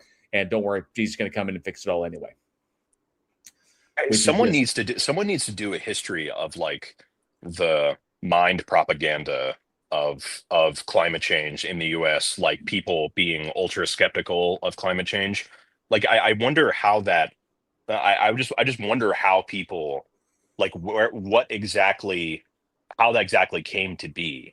I mean, certainly like radio, because I remember being 10 years old and listening to Rush Limbaugh screaming in my dad's car about, climate change being fake, and, Glenn Beck screaming that climate change isn't real, et cetera. And I wonder, was it just wholesale propaganda from Chevron and all these people, or was it some kind of mind virus that appeared? I don't No, know. in large part, the primary thing is this: climatologists and have been concerned about anthropogenic climate change since I would say that I think the earliest stuff people have been talking about humans' effect on the global climate since the Industrial Revolution, Yeah. when we began to see the effects of what we were doing in nature and how nature was changing.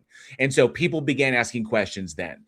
So the topic of anthropogenic climate change has been around for a while. When it became extremely serious, when we were able to start measuring the temperature and we were able to establish like a record of the mean temperature of the planet, and we Yeah. recognized at what point it would become catastrophic for life on the planet, the way to fix it, the way to fix or to deal with anthropogenic climate change, all of the methods that we would do would take money out of the pockets of the people that are the primary drivers of anthropogenic climate change. So Hmm. any area of area of capitalism that deals with that, we have to take money out of their pockets to start solving the issue.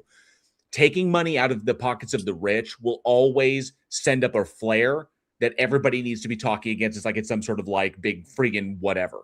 Like it's like, Yeah. it's all BS. It's all like to deal with socialism and communism, blah, because it's taking money away from the rich or reducing their ability to make profit, and it's putting it into areas that benefit everybody else. So it can be easily twisted to look like it's some form of socialism Yeah. because it's going into like social programs which affect everybody. And so it was all. And so when it comes down to it, it's all about certain talking heads that are aligned with certain aspects of politics that will always align themselves with the rich people that keep them in their positions, whether it be political or whether it be media.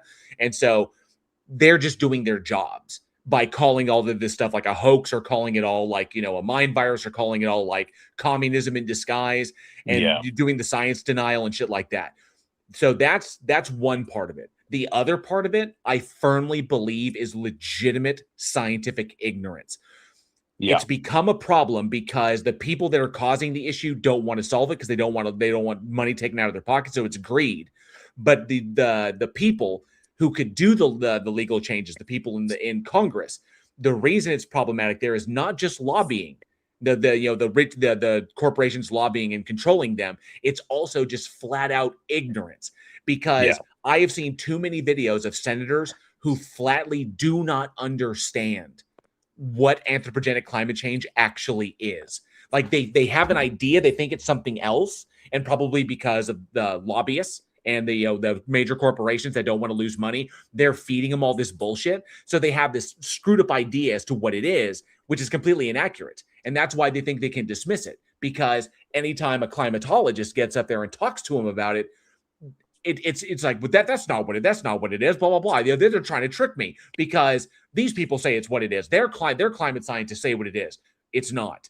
And so Yeah. one of my favorite, yes, is Mr. Andrade brings up the ice in a glass. When a Oh, I climate remember this. Yeah. right, and it blows my mind. It's like that. He's like when the ice melts in my glass doesn't overflow. What's the big problem here? It's like, Yeah. Yeah. Yeah. because it's and so it's like it's high school, it's a junior high science, and this guy's a senator and doesn't know what he's talking about. So I think it's that I saw the parallel when the vast majority of apologists that I talk to, or the Hmm. believers that I talk to, don't actually understand what atheism is, of Yeah. like how one arrives at that position, like how people don't choose to be atheist. It's not a position that you choose. It's a position that you occupy as a result of rejecting the irrationality of the other position. So you wind up as an atheist, and you don't like actively choose, like, I'm going to be an atheist. I guess I'm going to choose to be an atheist. That's not the way that works, because it's not how beliefs operate. Because beliefs are what you're convinced of. If you are unconvinced of them and you don't believe that they are true, you are then by consequence an atheist. And so I Yeah. find that apologists, a lot of professional ones out there, have been really successful in trying to spread this twisted idea as to what atheism is, as it's like Mhm. it's almost a rejection. It's like they kind of want to present us as though atheists believe that a God exists, like we know a God exists, but we just reject it for whatever personal reasons. Like, I'm mad at God, or why is there so much evil? God do bad, like bad thing exists, so I'm not going to believe in God. They use believe in separate contexts, like believing it exists or believing in it. Yeah, you know that the two different contexts of belief in that. So it was like, and I tried. That's the number one correction I wind up making in like a ton of my content. Yeah, it's I think it's quite unfortunate how I think so there's a term that's been, it means something completely different nowadays, but the sort of the medieval term, it's called effeminacy, which is it's basically avoiding difficult things out of fear. That's sort of, it's the vice of effeminacy. Now it means like acting like a girl or something like that. Yeah. Nowadays it means something completely different. But I think it's really unfortunate that so many popular apologists, they don't like do their homework at all. They don't read anything. And I think there's a serious problem of like intellectual effeminacy among apologists and people who go out on stage, is that they literally they say things that could be disproven in half an hour of reading like the Stanford Encyclopedia of Philosophy or something like that, right? And they just say things that are just demonstrably ignorant of the literature, and they don't read anything, and so they just say very strange and silly things. And it just it's we certainly need a better class of apologists. Yeah, I would certainly do. this Yes. this is why I have a great affinity for the Dominican order of preachers, because that's sort of what their charism is study and preaching, is that they use their studying in whatever it is that they're doing to go in and preach the gospel. And so I have a great affinity for that religious order because of that. Because we desperately need people who are, if you're going to preach the gospel, you have to, like, you just have to know stuff. You can't, it seems like even if you say that, like, okay, secularism, communism, all these isms that we don't like, these things are inimical to Christianity, and we need to fight this, right? It's like, okay, Sun Tzu's Art of War, right? What's like a basic principle of fighting war is that you have to know your enemy, right? You have to actually know what they think and know what they say. And so it seems crazy to me that, yeah, apologists, even ones that I respect, will write these books and they're just embarrassing. I mean, they're actually embarrassing. And Kind of I like think it's really unfortunate. One that pops to mind is Frank Turek's "I don't have enough faith to be an atheist" is just disturbingly intellectually dishonest when it comes to so many what does that things. even mean? Right? Yeah, I know, right? It's just like that. It comes to me as just an effort to be provocative, to sell books, Yeah. and I find that the vast majority of it, the intention of it is not to try and like counter any argument, not to try and provide a perspective that kind of like allows believers to understand what the non-believer is talking about, at least the intellectually honest and the educated non-believer is talking about, because I definitely hold that there are some non-believers out there that don't believe for bad reasons. And so, but trying to bridge that gap, there's more money in securing that gap and widening that gyre between us, because it creates an island for the believers where they all just kind of, this echo chamber where they all just kind of validate each other all the time, and it kind of inoculates them, or kind of like cocoons them away from serious, legitimate intellectual criticisms. And so Yeah. I find that often. I also want to say hi to Objective Perspective. Good to see you, as well as and I saw Serioku TV. Good to see you as well. Appreciate you hanging out, Mr. Andrat. Appreciate you being here. And I think and Krakatoon. Good to see you, Krakatoon. Appreciate you hanging out. And if I saw if Casplodicus was in here as well, if I missed him, because usually Casplodicus pops in, but I thought I saw him, but I could be wrong. Point Relative as well. Good to see you. Thanks so much for being here. So we've just hammered on and kind of shot the shit here for a bit. going back to the like previous conversations we've had, was there something Mhm. specific? Because I know we were on the topic of faith Yeah, and yeah, how kind of like I view that as both kind of like from an ancient perspective. The let me because I never got a chance to kind of break this down. My understanding from the reading and going all the way back to ancient Greece, and it seems to be within the cultures of like even Mesopotamia and even Egypt. There was an understanding of from thinkers of the time that there was a difference, a very distinct difference between um things that you know to be the case, things that can be shown to be true, like things about the external reality we can confirm, and things that people intuit, hope, or desire are true, but they don't Mhm. have any evidence of their truth. They just kind of like it's an internal experience. It's kind of like I really hope that that my friend is okay. My friend's gone on a long journey. I want to believe that he's okay. I'm going to believe that he's okay. I'm going to Yeah. hold the position that he will be okay. And The that's Greeks where the Greeks would call that logos versus doxa. I think is the other word. Gnosis and pistis predominantly. Yeah. Whereas pistis referred to the knowledge, referred to the internal knowledge, and whereas like things that you hope, intuit, desire, wish, those things are that you want to be true, but you can't confirm them. You have yet to confirm them, because when you have confirmed them, that falls under the realm of gnosis, in the sense that these are the things that we know to in fact be the case, that we Mhm. can show to be true to like other people. Like this other city is approximately this many, this distance away from us, and then we can go and measure it, and we know that to be true.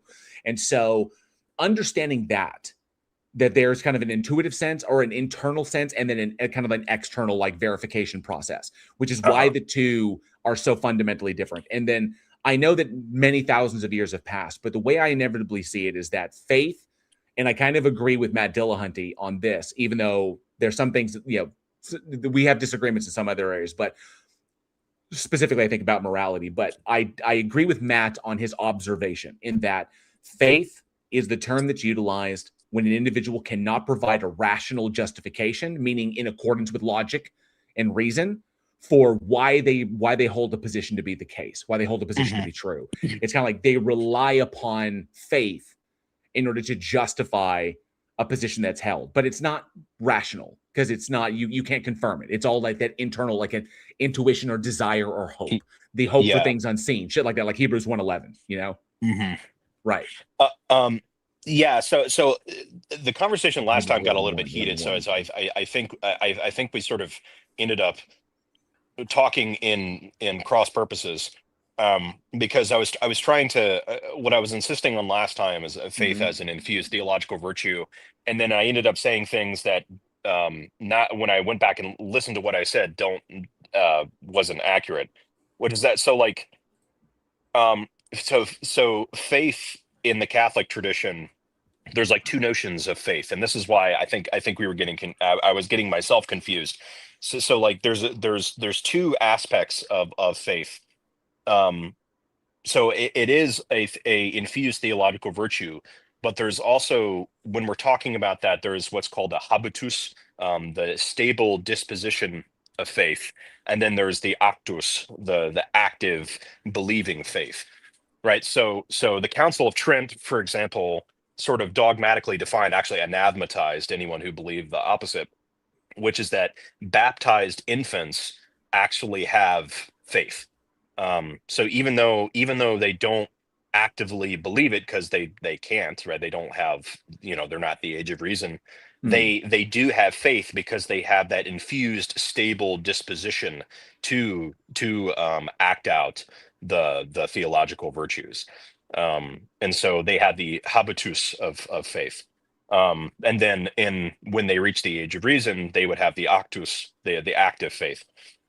Um, and so yes. So I mean, maybe I can think of I don't want to get into a debate about this specifically, because I want to read up more on it. But let's say, for example, we were having a debate about mythicism.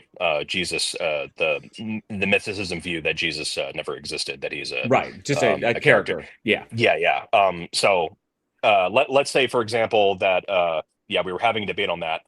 So I have Octus, I have an active faith that Jesus Christ existed, right? That he rose from the dead, etc. Right? That I do, like, I believe that, I have faith, but that's because to say I have faith that he exists, but I'm not using that to be like, I believe I believe. It wouldn't make sense for me to say that I believe because of faith, because to me that'd be like making a truism. It's like saying I believe because I believe, right? So that wouldn't, since the faith is the act, half of faith is the Hmm. act of believing.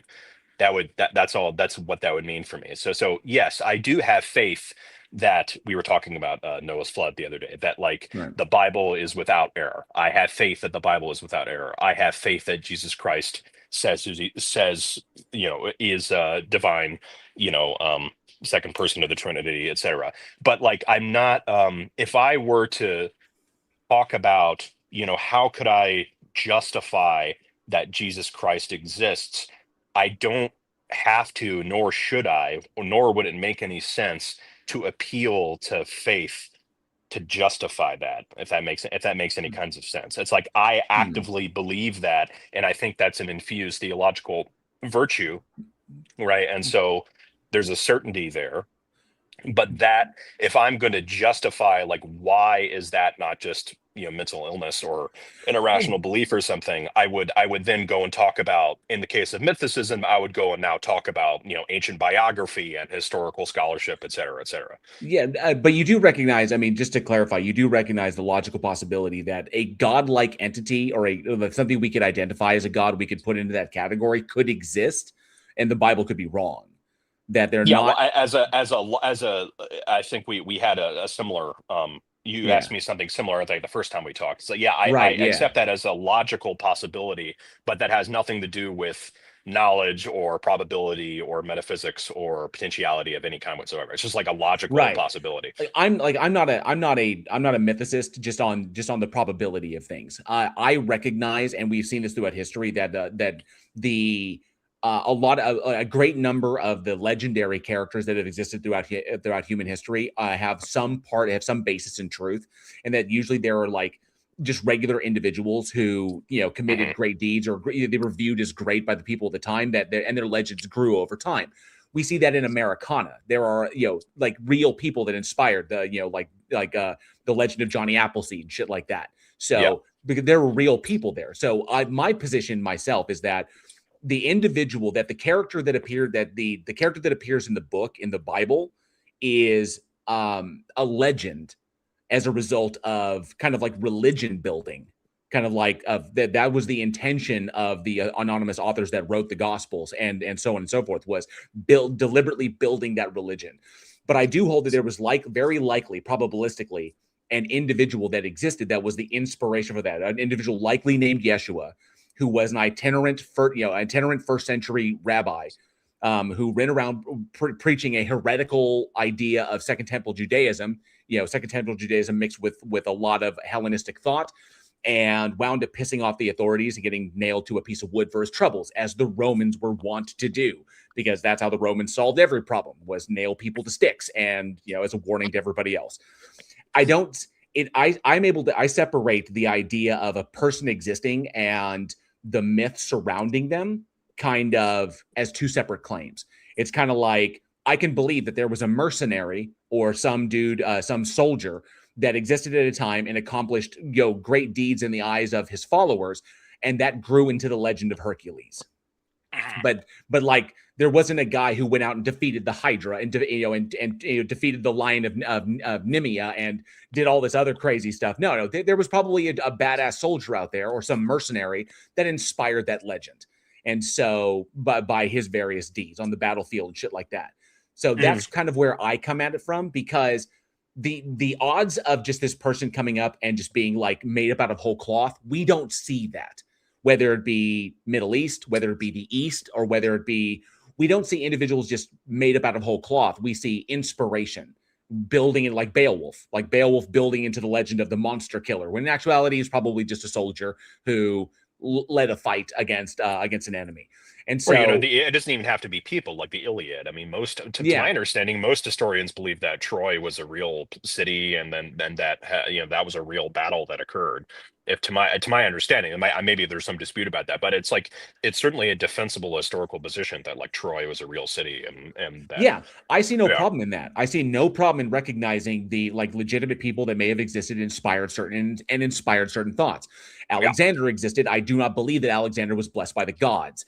Achilles existed. I don't believe that Achilles was, was impervious, and you could have to shoot him in the heel in order to kill him. I don't hold to any of the mythological stuff. I can separate the two out, but hmm probabilistically, I look at that as a matter of probability. The odds are very high as historically speaking, because so many people reported hearing stories about this guy who claimed to be, or was claimed to be, the king of the Jews. There's so many people that said, I heard the story, that came out of like Judea, about this dude, or this, whatever. And sure, enough people, enough independent sources talk about his existence. I think it's likely the dude did exist. Was he supernatural in nature? No, I don't hold to that whatsoever. And was he, are these legends that got blown up over time as a direct effort of religion building? Yes. Do I think Paul had a tremendous influence on that cult? Yes, to the degree that it almost is not. To the degree that it is almost not Christianity anymore. It's more like Paulianity, in my personal opinion, given the extreme effects that Paul has had for some denominations, and so that's where I hold. I look at it from what we can confirm as far as the evidence goes, because you can't confirm the other stuff, because of the where do we separate it? And I say the veracity of the claim is kind of like where I draw the line. And we lost Bob there for a second. I think we got him back.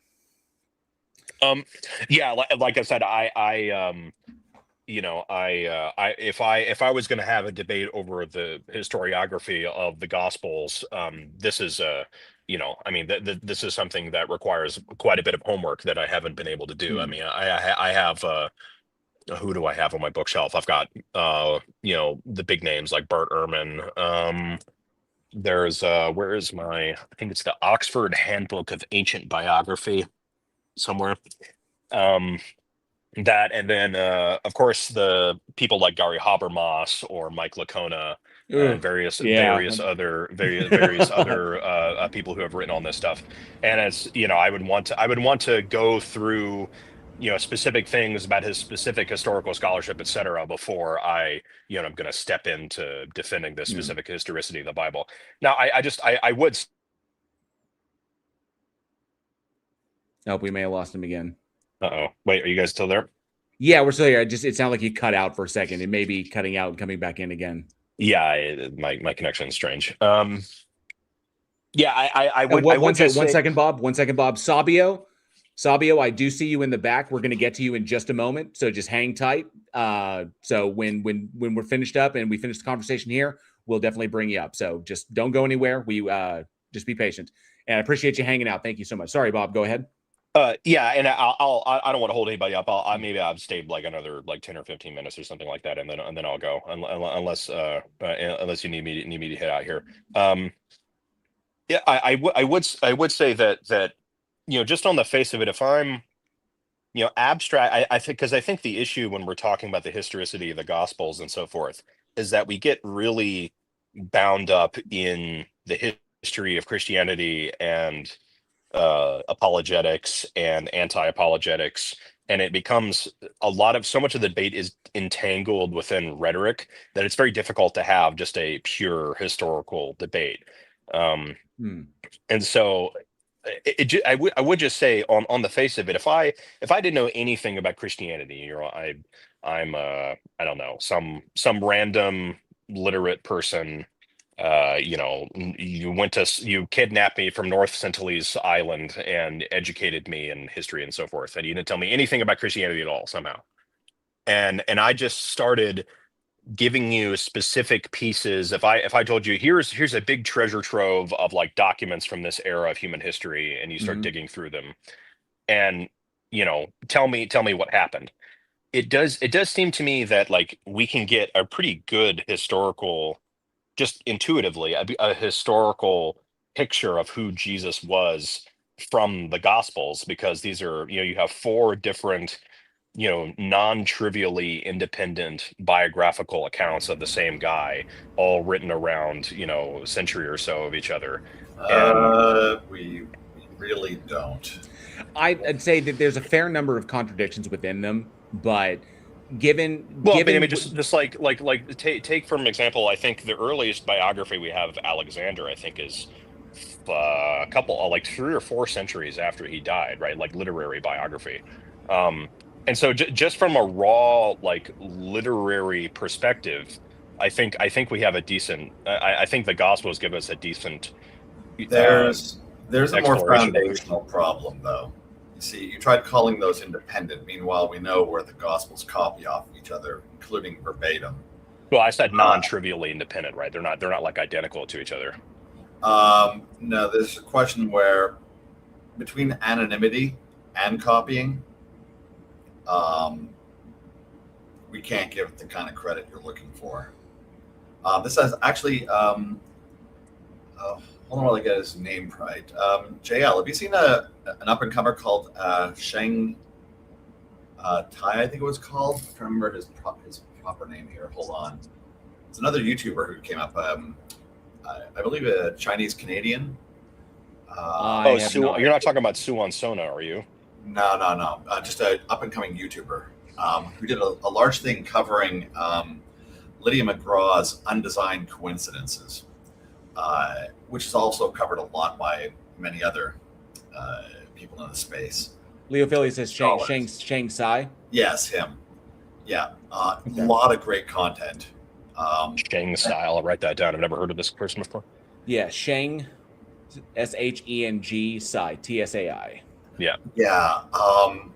I've watched a meteoric growth in terms of like the depth and whatnot. So he touches on things that, of course, a lot of other top tier, like when you're looking at like Dan McClellan, Ehrman, out of all of this scholarship, he does a lot of good review stuff on here. But he covered most recently Lydia McGraw, who covered the what she called undesigned coincidences, which has been a foundational thing for a lot of apologetics out there, and talking about exactly how polluted, if not directly collusionary, the Gospels are. Basically, as to her attempt to try to justify them as being separate sources breaks down horribly on pretty much every marker possible. I'm looking at his channel, Shang Tsai Mindful Living, Free Your Mind, Be Yourself. I explore mindfulness and reason within religious practice, focusing on the Christian faith. I challenge common beliefs, encourage thoughtful reflection, offer alternative perspectives, take what feels right, and leave the rest. Go ahead. Apparently former pastor himself, so he's another convert, much like Ed Raby, as far as I can tell. I'm not sure on their formal education, but given the scope of material that I've consumed, I'm giving it a check mark. Awesome. It's getting a very good check mark. Yeah, I would just say, like I said, I've not read. I'm much more of a philosopher than an historian, although I do like to think that I read pretty widely. The only super like direct, like if I'm listening to like Bart Ehrman, for example, it doesn't seem to me, at least when I've read his stuff, and I like I said, I'm not going to be able to give some great historical account of why I think the Gospels are historically accurate. I think I have a relatively decent historical intuition, but like I can't, you point a gun to my head, I'm not going to be able to do that. That Bart Ehrman, when he talks about the historicity of the Gospels, he doesn't take an ultra skeptical, I mean, because he's a like secular atheist, right? He doesn't take a very skeptical view of the Gospels themselves, that he takes them to be relatively decent historical accounts of who the person was, and then we dispute the specific things that the Gospels talk about. Now, he's not the only person on earth, obviously. I think the ancient Roman historian Mary Beard has a very skeptical view of the Gospels, that they're basically completely incoherent telephone game stuff.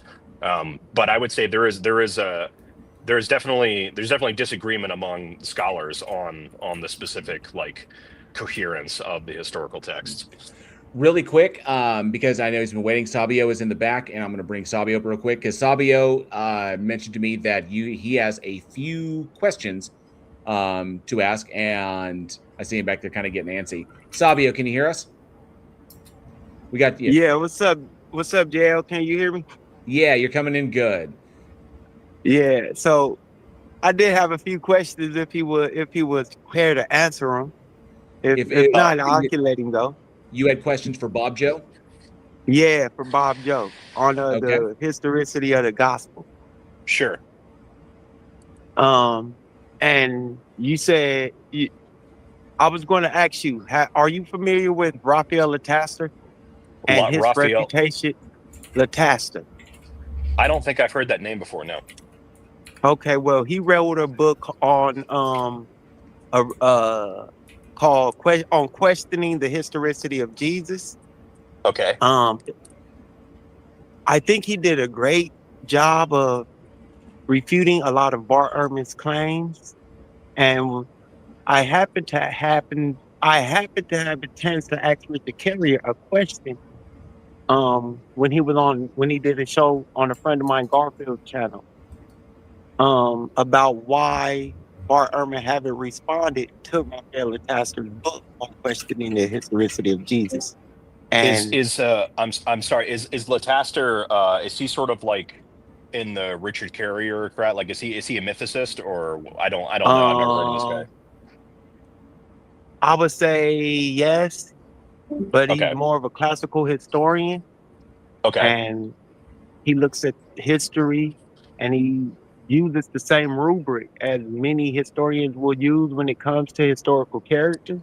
And me being trained in history and not philosophy, I kind of use that rubric also. And there's not many attestations outside of the Gospels that I'm aware of Jesus that are actually prevalent to his time.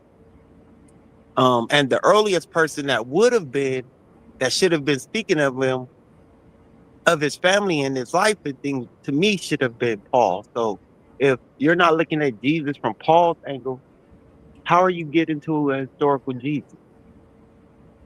What we're quickly approaching the edge of my historical knowledge. I have heard that I think this is something that Habermas argued, if I recall correctly, is that so Paul's letters are the earliest writings that we do have, I believe, and so that is it.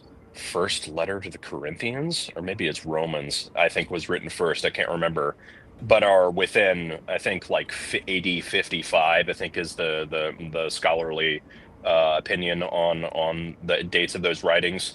And that he has argued that there is a sort of proto creed within what Paul is writing that gives us some basic historical accounts of who Jesus is within Paul's writings. That he was crucified, that he died for our sins, that kind of thing. I wouldn't be able to give you the specific passage, but this is something that Habermas has argued before. The sort of I think he calls them credo statements within Paul, because they are the earliest accounts that we have. And then I would say, sort of by indirectly, who is it? There's Polycarp, and then there's I was taught by Polycarp, who was taught by John. Is it Ignatius? I think it's Ignatius. I'd want to double check that. But Ignatius was taught by Polycarp, who was taught by John. So that Polycarp, we do have someone who has like tangential connections to Christ through Polycarp. There's a big problem on that one, because I looked into that one specifically. Is that there's an illusion that he may have been, but see, Polycarp himself never claimed actual access to apostles. But yeah, that's specific. Yeah. That specific one is coming from I believe it's Ignatius. I don't quote me on that. I believe it's Ignatius who said I was taught by Polycarp, who was taught by John. That's where that quote comes from, I believe. Yeah. Out of there, this is the very heart of Trust Me, Bro. This is where it comes from now. It's where somebody else is saying somebody else did something, as opposed to them saying they did. Well, I'm going through the if we're outside of the Gospels, I'm trying to think through the other specific historical documents. This one is super contested, but the is it called the Justianum Flavium Josephum, something like that? The testimonial Flavianum. The testimonium yeah. Flavianum. Yeah, that's right. Yeah, so that's super contested because there was later interpolations on the text, but that historians have still argued that there's a core of there was allusions to life of Jesus. Yeah, the stuff about Jesus's brother is attributed to Josephus himself, but the stuff about Jesus being like the king of the Jews, and because Origen knew Josephus, and Origen in his own words is like, Josephus never once said that Jesus was king of the Jews, and we know from the stylometric analysis that the interpolation was most likely, the probability was very, very high that it was Eusebius that went back and changed that stuff within the Testimonium Flavianum. So it doesn't. Yeah, and obviously just on the face of it, like we have no evidence as far as we know that Josephus ever converted to Christianity. So why would a presumably devout Jew be saying that like Jesus is the Messiah? Like that doesn't make any sense. Yeah, and there was a line in there is like, if he be not of a man, I think, or something of that nature, if I remember correctly. I've got it written down, which is specifically a Christian line. It's kind of like, that's Christian thinking right there. And so finding that in Josephus's work is like, wait, Josephus would never say this. And so, and I love the story of that dude. Whether or not he was a turncoat, a Jewish turncoat who who's just saving his own life through a shrewd gamble, or whether or not he was a legit, like one of the epic names, I think, is a hilarious debate in that.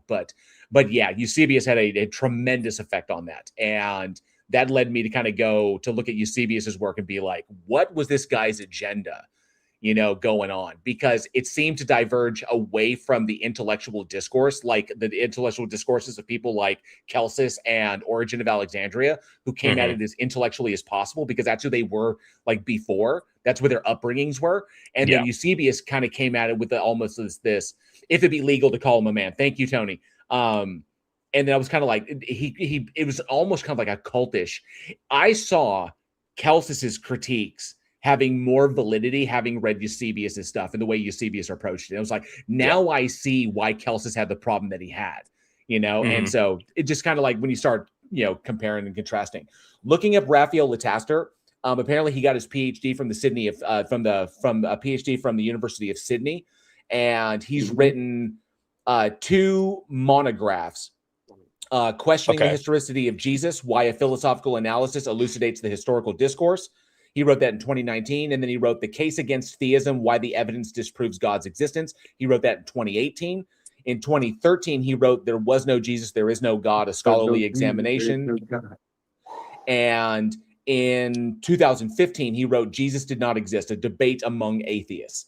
And so it looks to me that as a result of kind of like politics, people in that field have kind of like dispersed out away from one another, since politics has become such a hot topic these days.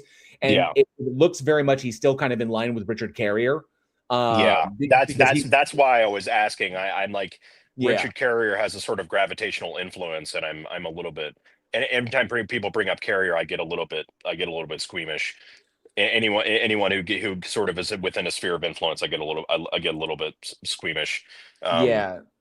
He wrote his book Jesus Did Not Exist. He wrote that with Richard Carrier, but his book There Was No Jesus, There Is No God, he wrote that himself. That was his own work. And The Case Against Theism, that was his own work as well. So maybe they're not working together anymore. But I from what I understand, within the mythicist community, there's been a lot of kind of fracturing, but not as a result of disagreements but as a result of political posturing and the kind of directions that people have taken. They don't want to be aligned with, because politics, I understand that politics being so hot as in what it is today, you don't want to be potentially aligned with someone who's different from yours, Mhm. but seems to me that he's an atheist who addresses these things from a philosophical perspective, where he goes after the historical discourse from a philosophical analysis, but he's kind of moved away from mythicism, like hard mythicism. He's Uh-huh. kind of moved away from that, and is just at this point he's just kind of like addressing it via the history, like looking at the historicity and saying what is justified through kind of a Bayesian analysis as to what can be justified and what cannot be justified. So I would just one way to simply this is sort of just a litmus test for anyone who's doing scholarship on this stuff is just when was the last time they published anything in a journal? Like if it's more than 20 years ago, that's like a sort of a red flag for me. So I like, do we like what's his like publishing history? Like when was the last time he put something on? Speaking as a professional academic, I caution that people can leave full-time academia for any one of a number of reasons and stop publishing. That doesn't make any particular analysis. Well, I mean, if we're doing something on like history, and the last time I published anything was like 30 years ago, like this is sort of the issue with you see this in economics with I'm sure you all know the name Thomas Sowell. He's upheld as this like this superhero of economic thinking, and he hasn't published anything in I think literally 60 years. Like he just doesn't, and the reason why I call that a litmus test is that it gives you a decent sense of if they're keeping up with the state of academia right now, right? That they're in dialogue with the scholarship. But it doesn't actually. What tells you whether or not they're keeping up with the scholarship is whether or not the references that they allude to are up to date. Well, I mean, of course, just peer review usually helps with that. So if they've got an up to date reference list, and they seem to be and they're interpreting it correctly, there's no reason to take issue with them. And no, I don't know who Thomas Sowell is, but I think we're drifting a little bit away. So your argument, you would be familiar with Celsus or however you want to pronounce that guy's name. Very vaguely. Yeah, I mean, I know Origin. He's preserved through Origin, and that he wrote a book about being critical of Christianity. Yeah, I mean, Christianity and Judaism specifically. He went after both. Do you know what his central criticism of Christianity was? Maybe this might not even been Celsus, but I recall him saying stuff that why would we believe in a God who allowed himself to be crucified like that? That would seem to be that person is like weak. No. Okay. Maybe so a lot of his criticism is there are dozens of religions that are practically identical, that have people with miraculous births who can raise the dead, who wander around doing miracles, who claim to be descended from God, and so why would we believe this one over the others? And this is the question for you. There were other religious movements at the same time, contemporaneous religious movements, making pretty much the same claims, right? And so if I just pick one of those, roll a dice and say that one wins, okay, how do we know that one was correct but all the others are lies? What is it about this one that tells you that it's true, but all of the other ones that are equally well attested, that were equally well attested at the time, the contemporaneous observers said, well, this is just the same as any other religion that's being peddled to us. Why is this one better than the others? I mean, I need to go in like 10 minutes. But like I was saying earlier, if I wanted to have, I like to think that I read widely, but I'm not omniscient, so I don't read everything all the time, and so if I wanted to have a specific debate about, late antique religiosity in the Levant, like I would, this is something I'm just going to have to. I have books on my bookshelf that talk about this, but it's that's a debate for another time, because it's just, what religions are we talking about? Are we talking about Zoroastrianism? Are we talking about the Mithritic cultists? Or are we talking about it's specifically it's the pagan parallels, because you mentioned Mithras, but there's also Isis, and there was Dionysus as well. Yeah. The parallels that I saw, given the Hellenistic influences and the parallels that I see between what the things that Jesus was saying throughout his teachings, or what is reported in those stories, I see a great, because I know that Alexander had a tremendous influence bringing Hellenistic and predominantly Stoic philosophy into the Levant during that time.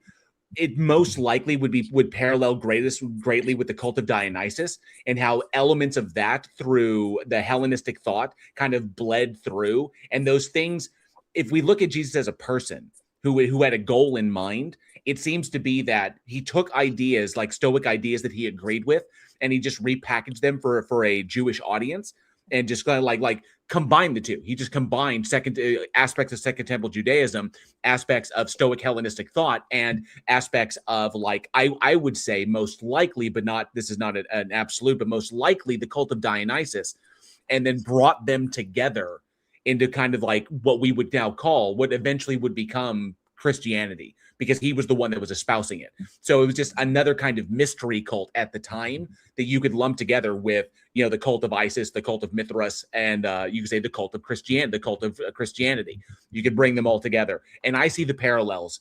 historically speaking, between Greece and Christianity. Well, this is kind of my hypothesis.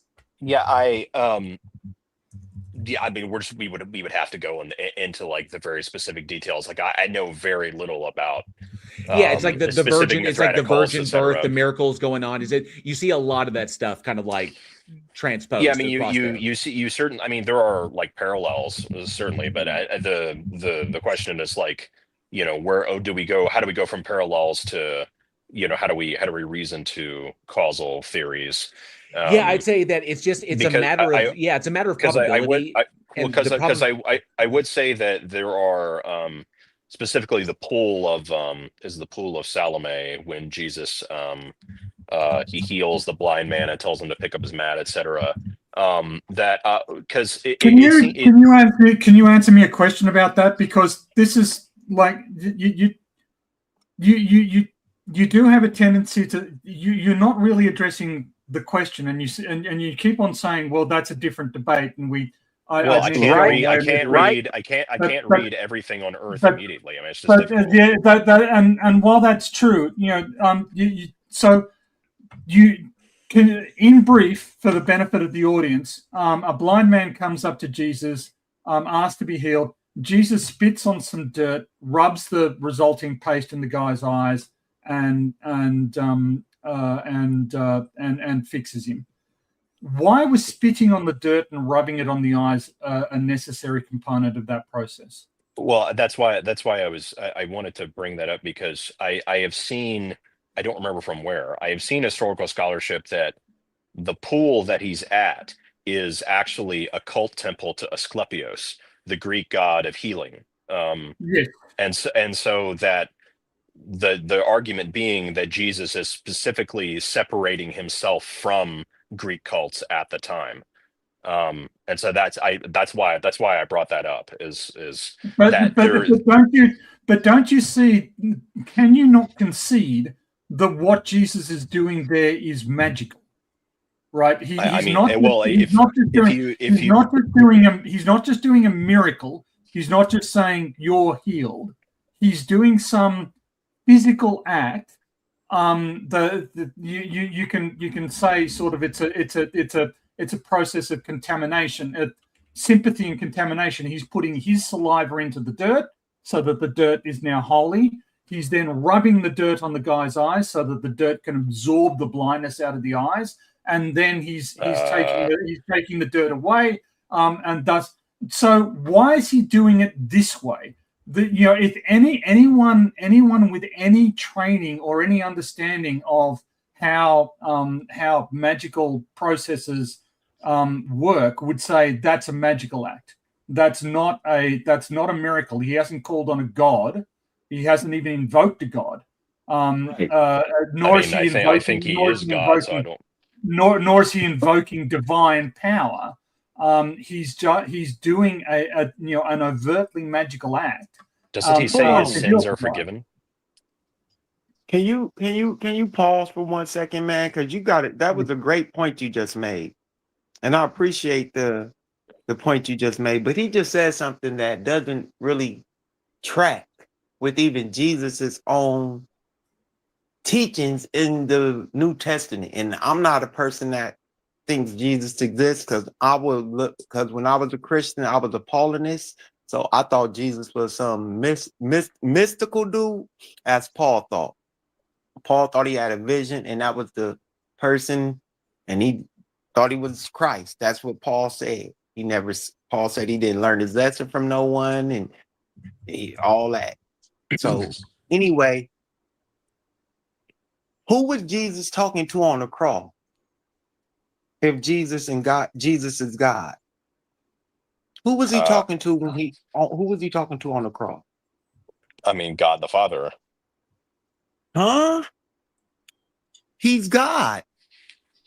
Well, yeah, Jesus prays like he's in his, like you. This is like a Christology thing about that God is fully human and fully man.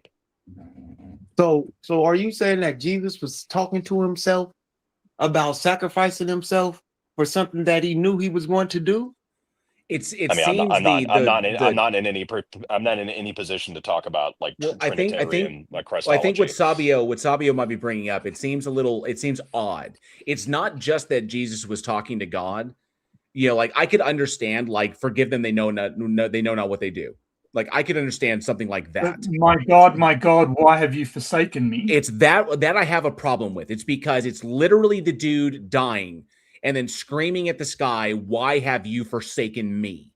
What that seems to me, and I'm just postulating here, what that always struck me, even when I was young and I didn't have a way to articulate why it was problematic, that seems to track with somebody who has a particular belief, who maybe he himself believed that he was the Son of God, or that he was put here by God, or whatever. Maybe he swallowed his own hype. And then all of a sudden, when he's sitting there hanging on a cross, and this great relief that it was supposed to take place didn't happen when he thought it was going to happen. That all of a sudden, that's the dude's own belief in himself kind of breaking. It's like that there was going to be this great moment when all of a sudden it's revealed, but here I am dying on a cross and it's not happening. Well, but I mean, let's. Can I respond to that specifically? Yeah, sure. I just have a quick point to make, but go on. I'll say this and then I should go here in a minute or two. So, like, the problem with, I mean, a lot of people make this claim. Even Chesterton made this claim that when Christ says, Eloi, Eloi, lama sabachthani, right? That he's despairing on the cross, right? This is people say this all the time, even supposedly Orthodox thinkers say this. But I mean, the problem with that particular view is that Christ is specifically quoting Psalm 22. So in Psalm 22, the opening, I think it's Psalm 22, the opening stanza is, my God, why have you forsaken me? That makes it even worse. But then the second half of Psalm 22 is actually professing faith in God, right? It's like it's a moment of anguish, and then it's becomes a proclamation of faith in God. So that's what would be the immediate response. Okay, Tony, can I raise my point quickly, because he's got to go. Yeah.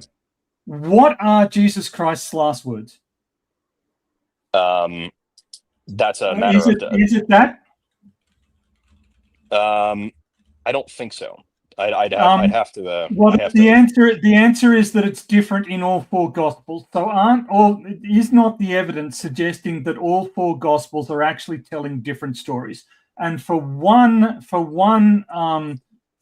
author, emphasizing Christ's humanity is incredibly theologically important, because the idea that he was just divine needed to be combated because it's obviously his humanity that's important. Whereas in other gospels, he's not tormented. He gives up his ghost very peacefully and very easily.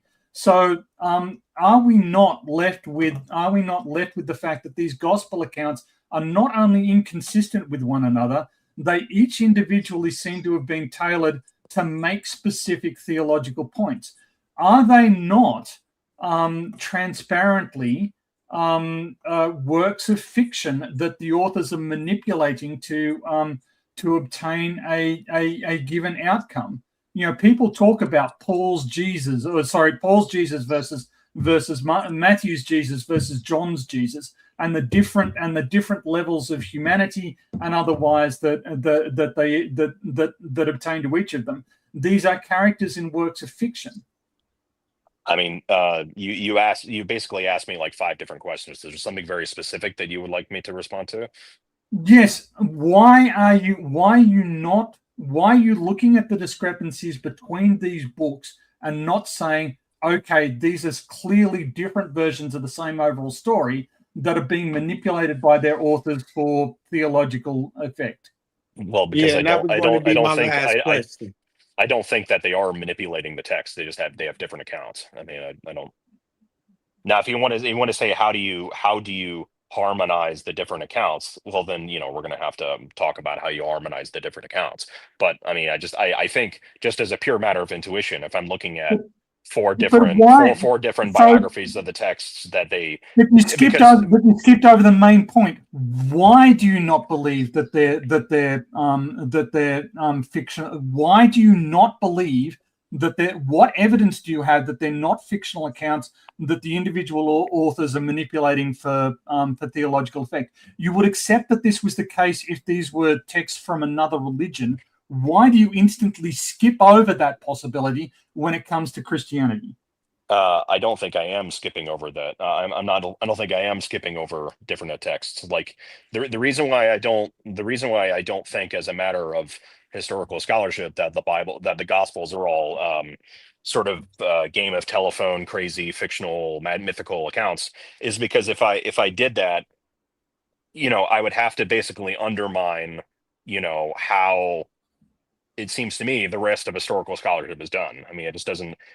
For me, like when I read, and I have to leave. So I'll say this is that when I see historians writing about the literary life of XYZ person, I don't see them going through what they say and saying it's a gigantic fictional mythical account of some person, even though there are mythical accounts of certain biographical people. But like the historians are not going, well, this is all just a bunch of interpolations. People can clearly concede that Julius Caesar made up shit in his Gallic Wars narrative. Right, but they don't say that the Gallic Wars is a mythical nonsense.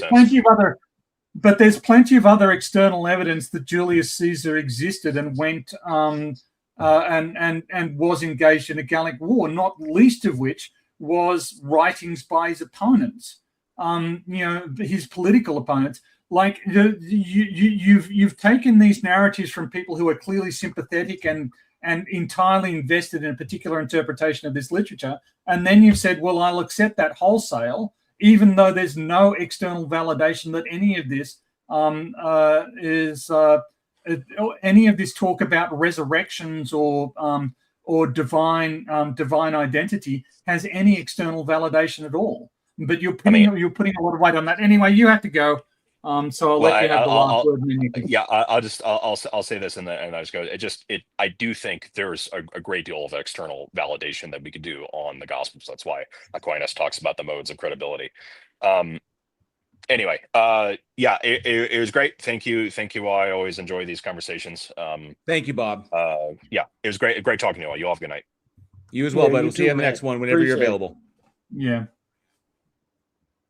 Yeah, I find it interesting that when we ask them these questions, they can't really answer them straightforwardly.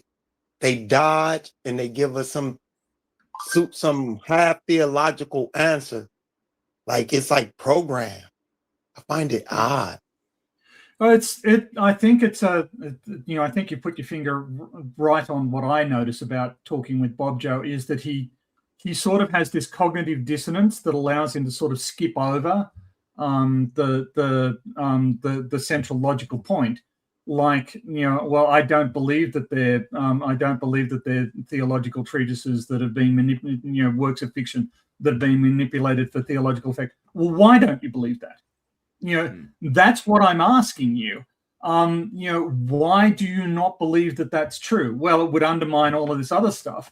Well, yeah, exactly. But that's not a reason to just lead to that assertion. This is circular reasoning, because if I did that, it would undermine the credibility of these other things. So, Sir Equinox puts it well. I wanted to ask him, do he believe in unicorn? Yeah. Really quick, I gotta address these. Thank you, Point Relative, for the $10 super chat. It says, does the Godhead face a point of irreducibility, similar to the same barrier all minds face, especially when it's a mind infinitely large, yet somehow infinitely divisible? Excellent point on that. I do not know how Bob would have addressed that, but I'm sorry that I got to it. I hate to interrupt when in the middle of that, but I appreciate that super chat point. Jessica for $2 for 2 Australians says, Jesus is clearly a witch performing witchcraft.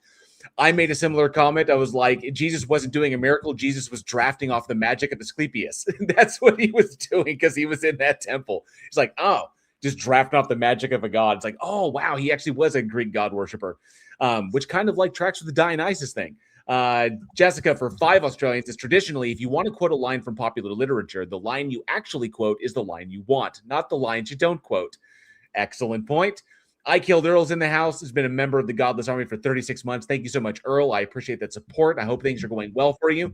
And Jessica Transmetal Alchemist for 5 Australians says, historians do this all the time. We know that certain people like Mark Twain embellished and fabricated events he witnessed and participated in. Yes, the great Samuel Clemens was quite fond of that and quite fond of pointing out that he was fond of that. And so if there's ever one of my favorite authors out there was that dude. There's a lot of stuff that Samuel Clemens wrote, especially his problem with the fact that his issues with his mother, and the fact that he loved his mother was a great woman, and his mother had certain viewpoints as a Christian, but those didn't translate to other areas like her racism, which Samuel Clemens himself saw a real problem with. But I love his commentary on various things, on the kind of hypocrisy that he saw. He was one to comment on that. And thank you so much for those super chats. Kent Speak, good to see you. Thanks so much for being here, as well as I thought I saw somebody new pop in. Juggernaut Jared Reed, good to see you. And saw Reverb come in. Good to see you, bud. Make sure I said hi to everybody. And Kent Speak, good to see you as well. And I think we're good. I think I got everybody there. Awesome. So Sabio, I do appreciate you popping in as your first time here on the stage. And Hosa the Demon, good to see you, Hosa. Sabio, did you just want to come up to ask Bob some questions, or did you have something else you had in mind? Yeah, I was going to say because I think I came up with a very interesting topic, and maybe one day we could do a stream on it. Me and a friend was having a back and forth about logic, and for him to get a better understanding of why people create gods, is because it got around to that because I posted a video about humans creating gods and why humans create gods. Okay. And he's a Christian. And I use race and God as an analogy. I said race is a social construct and so is God. And I came up with the title, Race and God are both social constructs. I can say that. Yeah, I can see how that follows. I do think that humans do create God concepts in order to predominantly explain things that they don't readily understand, or to try and make sense of a world that doesn't seem to like care about them or have them in mind.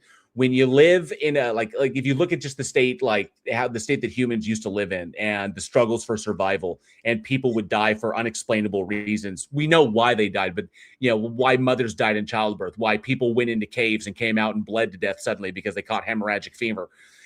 Trying to explain the phenomena that we didn't grasp because of a lack of understanding of the world, we come up with things that are oddly anthropocentric to try and explain these things, to explain why these things happen for a reason. Like they happen, there's got to be an explanation for it. And in the lack of an understanding, we come up with the reasons that make sense to us. And one way we do that is conjure gods, which is why the gods are always they're either human, kind of like in how they appear, or they're anthropocentric, or they're kind of like animal human hybrids, like we saw coming out of the Mesoamerican period, the Mesoamerican cultures, and of course the Indo-European cultures. So, but yeah, my position has always been that we invent them. We invent them to fill gaps. But I think that there's if I can say something, sort of, that was kind of the original motivation, but it quickly turned out that social groups that could unify behind a religious doctrine or a religious imperative could outcompete others. Like if you had a religion that would motivate you, that if you had a religion, for instance, that said, we're great, but those people over there, they're scum and we can go and beat the shit out of them. That's a good way of mobilizing large social groups. So religions in that sense also offer, developed to become, social units, to coalesce powerful social units.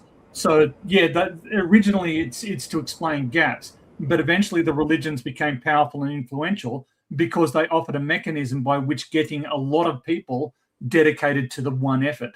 Social cohesion. Yeah, right. Social cohesion through rituals, practices, trust, things like that. If there's a God watching you, then you won't steal the food that's going to feed the army. Yeah, that's right. And the construction of the pyramids, for instance, a lot of people participated. There was a theory that was all done by slaves, but a lot of the people who were there were actually free people and were very proud because they were doing their religious duty. They wanted it to be known. They wanted it to be remembered that they had played a part in the construction of these enormous memorials. They weren't being forced or coerced. They thought that it was a great thing that they were doing, and they were happy to do it. So yeah, the social cohesion, the willingness, as Sabio says, to dedicate effort, to endure a cost in order to achieve something for the society deems to be of benefit.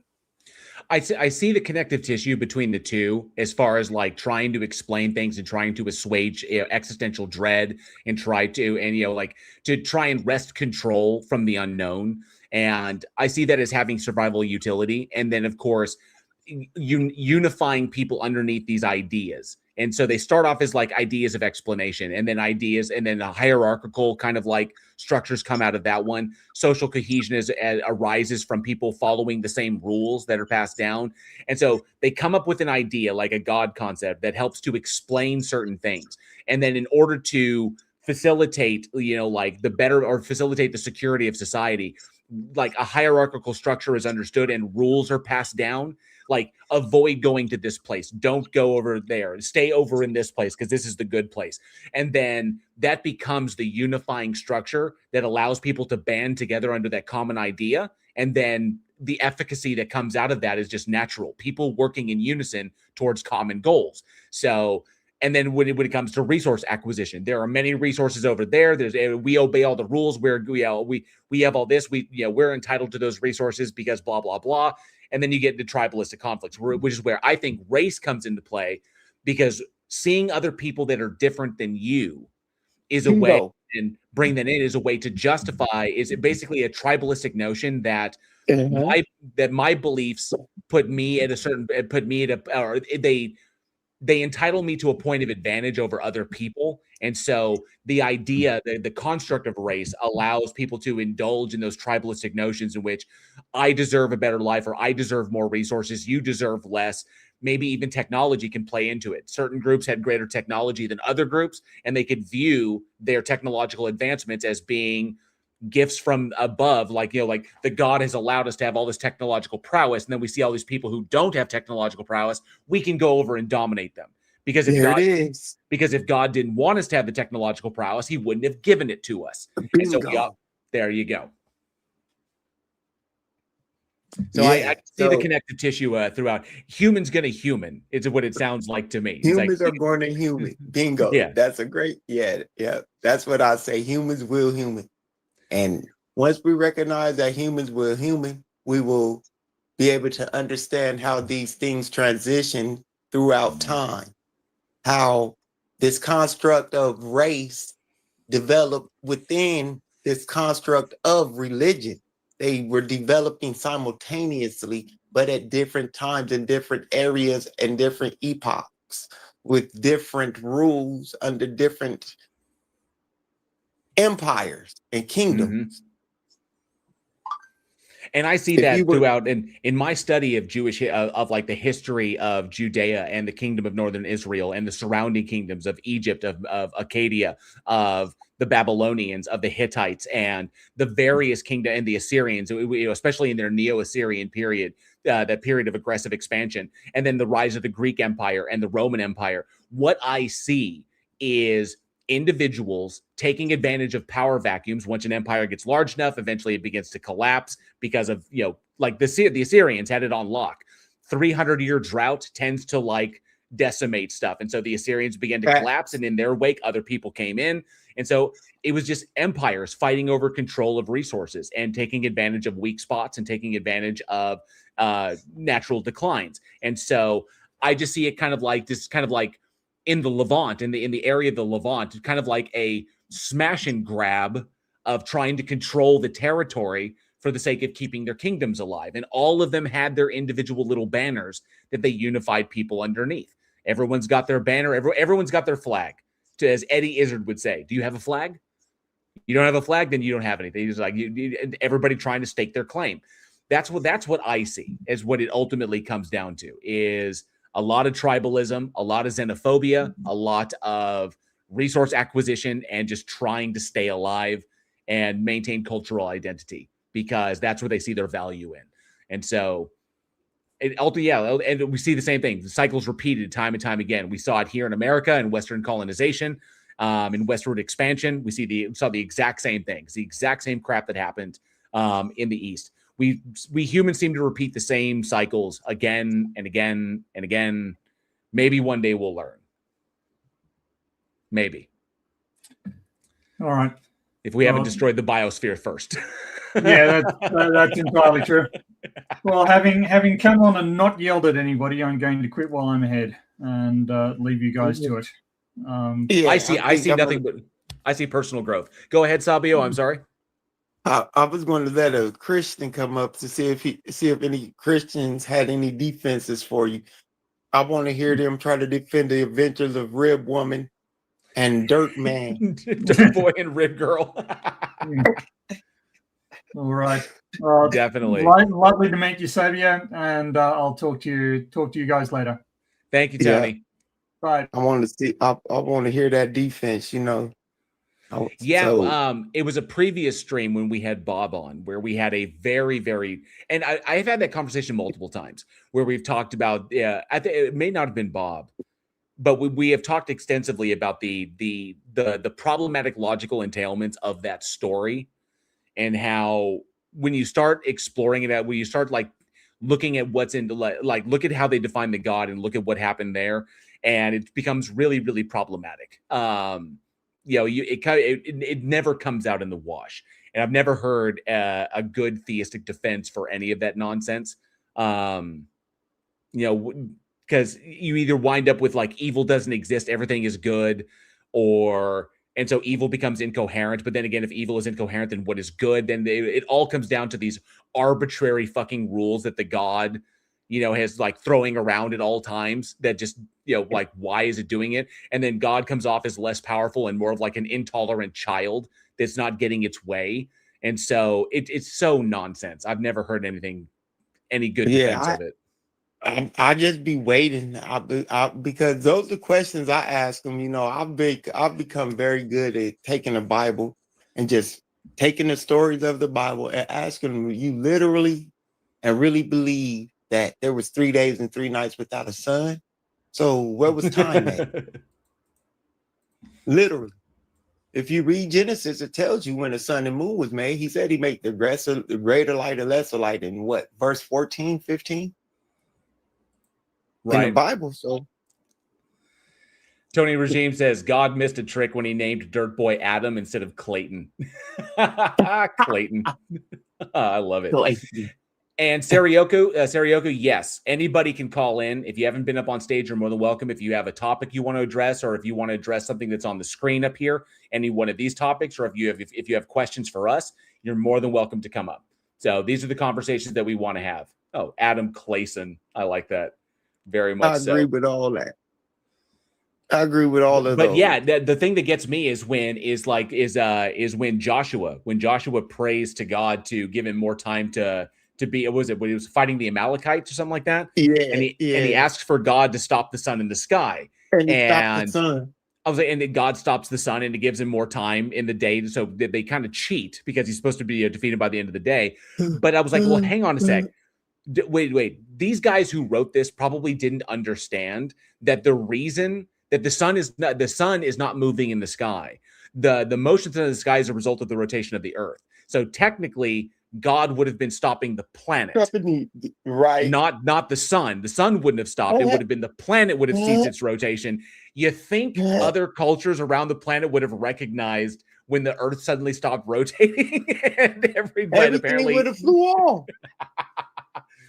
And it's not even that, because the believer could just come back and say, well, it was magic. He magically stopped it and nothing in the world was destroyed. Yeah, but here's the problem. No one else on the planet reported that the sun stopped moving or that the earth stopped rotating. No one else claimed that happened, but that could have been magic as well. My problem is that the way it was recorded. If the Bible is God breathed, God would know, because it's his creation, that the earth rotates and that gives the appearance of the sun moving through the sky.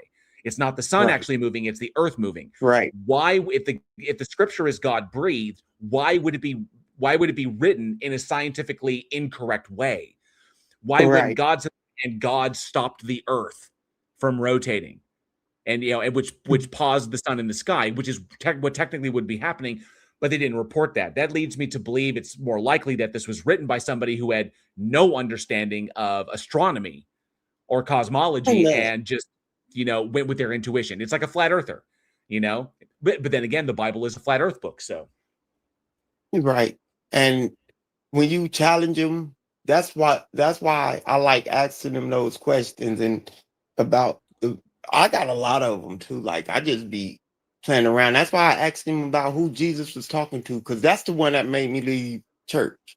Like, I was reading it. I literally was sitting in church reading that, and the pastor was preaching, and he happened to say, right when I read, if not my will, your will be done. He said, Jesus and God is one and the same. I said, what? There's a very intuitionally, it kind of violates. It's a logic violation, and they do everything in their power to kind of argue around it. And the hula hoops they'll jump through, the mental gymnastics they do to get around that always just makes me laugh. Really quick, Vittorio Silva, good to see you. Thanks so much for being here. Appreciate it. Where is Waldo? Good to see you as well. Appreciate you hanging out. And Juggernaut Jared Reed just sent me a joke. Jesus and his disciples are walking in Galilee when they find a crowd about to stone a woman. Jesus yells, "Let he who is without sin cast the first stone." Suddenly, a massive rock flies from the crowd and hits the woman square in the head. Jesus turns around, looks up, and says, "Mom, sometimes you really piss me off." Damn, that's me.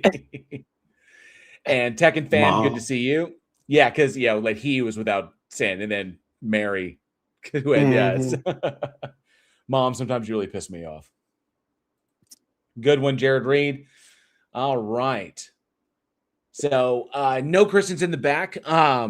We do have some No content. Christians. Yeah, we do have some content that we can take a look at. As far as doing some review while we wait for somebody. Do you have anything else for us, Sabio? No, that was it. It was good talking to you. I'm gonna just sit back and watch. Awesome. Like Well, I I appreciate was. I appreciate you being here. Welcome to the stream, and you're welcome to come up in the future. But thank you so much. I appreciate you hanging out with us today. Yeah, peace. You too. Have a good one. Funny thing with that joke, because that would mean that Mary responds to he as pronoun, just because I'm paying attention. And I need to look. 1, 2. So I got to bring up the link again, and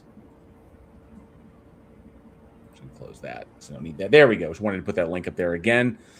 And we do have some content that we can take a look at. Let me close this stuff because I don't need it anymore. Raphael Lataster, who's actually, we were talking about Lataster. Lataster is actually from Tony's neck of the woods.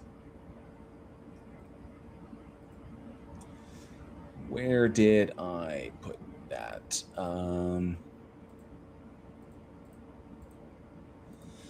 I do have this one that I did download and could be interesting. What I'm going to do is I'm going to bring this up, and I have to use the little atheist room. But let me load this up, and I'm going to hand the reins over to. I'm going to hand the reins over to Andrew here for just a moment. While I go and take care of that, I'm going to get myself another drink as well. But this one, people may recognize. I know the face. You know the face? We covered one of his, I believe, together. We have done one of his, I'm sure. This one is titled "Dear Atheist: 10 Things You Should Stop Saying." What? Are you sure we didn't actually cover this? I don't think we've covered this. Oh, okay. I do know this. I do know the full content of this. Oh, darn. I don't know if I want to get ahead of you on it. That's. Oh no, go for it. Go for it. Yeah. Okay. I'll recap anything like blatantly. Yeah, you've got control of it. You've got control of it. I'm gonna hand you the reins so you can start diving into it and let it play. I will be right back. And if we do get someone in the back who wants to come up on stage, we'll definitely pause this and we'll bring them up. So take it away, Andrew. Here we go. Dear atheist, as a theist, as a Christian, I want to ask you to stop doing 10 things, okay? 10 things. You lost me at okay. I believe the great philosophers from the school of Rage Against the Machine had a particular phrase that I might think about using right about now. Things is what I'm imploring you to stop doing when talking to or debating with a Christian, someone like me. First off, stop claiming that theists or Christians have the burden of proof for proving God's existence. How burden of proof works is anybody making a claim has to back that claim up. Yep, so the claim that God is real is a claim. Sounds like something they should be backing up. So if I were to say God does exist, I do have the burden of proof. I will have to try to prove that. If you say God does not exist, you are making a claim, and you have to prove that argument right there. And so far, we have no cases of people that don't have a burden yet. I wonder if he's going to mention that third grouping. Second thing, please stop saying that Christians have a blind faith. Hopefully he's going to go into some detail for these. I'd like to see if he actually addressed the more agnostic position. There is nothing about Christianity that requires, or even that God asks, for a blind faith. We're told in the book of Romans, we're told in Psalm 19, creation bears witness to the Creator. Well, it doesn't demand faith. But John 20 says, "Blessed are those who did not see yet believe." And this is reiterated in several other locations. So, yep, it's all about being rewarded for the unseen. We're told that the conscience and the law is written onto our hearts. And again, those provide evidences of a creator. And we're begging the question. So we're trying to claim that what is supposedly written on our hearts actually comes from this source without demonstrating the source or the association that was just inferred. Nice. And yes, spam, evidences. My favorite unnecessary pluralization. I love those. They're not just the best, they're the besterest ever. How blind faith works is non-existence. You put faith in something that you can't see, you don't have evidence for, and So like an atemporal, non-physical entity that is outside of time and space. Yeah, that's sounds like faith. don't believe that's the God of Christian scripture. Matter of fact, with evidence, we have the same evidence. We have creation. Oh, so we are now mistaking a fact with evidence. Let's see, we can observe a fact. I have a mug of coffee in my hand. Yes, spam. I'm not going to put it on camera. But what is it evidence of? Well, evidence of a God, clearly, according to this person. Mug. That's right. That's what I do to these people's arguments in the back alley. We have the conscience, the abstract concepts of thought and love and things like that. So we take. So this full list of what he just put on the table, he just blanket attributes as being proof of the God. We don't have the God. We don't have the mechanism to justify an association. Yet here we are. We're definitely not going to be getting anything to justify those attributions. Take these evidences, it's called circumstantial evidence, indirect evidence, and we find out through abductive reasoning which is most reasonable. Yes, reasonable?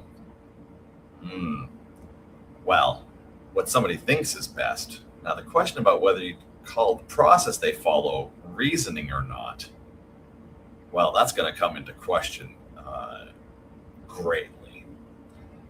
Now, circumstantial, I wonder what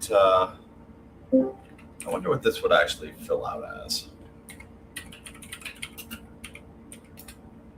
So, it's indirect evidence that does not directly prove a fact, but requires a logical connection or inference to suggest that something is true. But he hasn't justified the connection. He's just asserted there's a connection.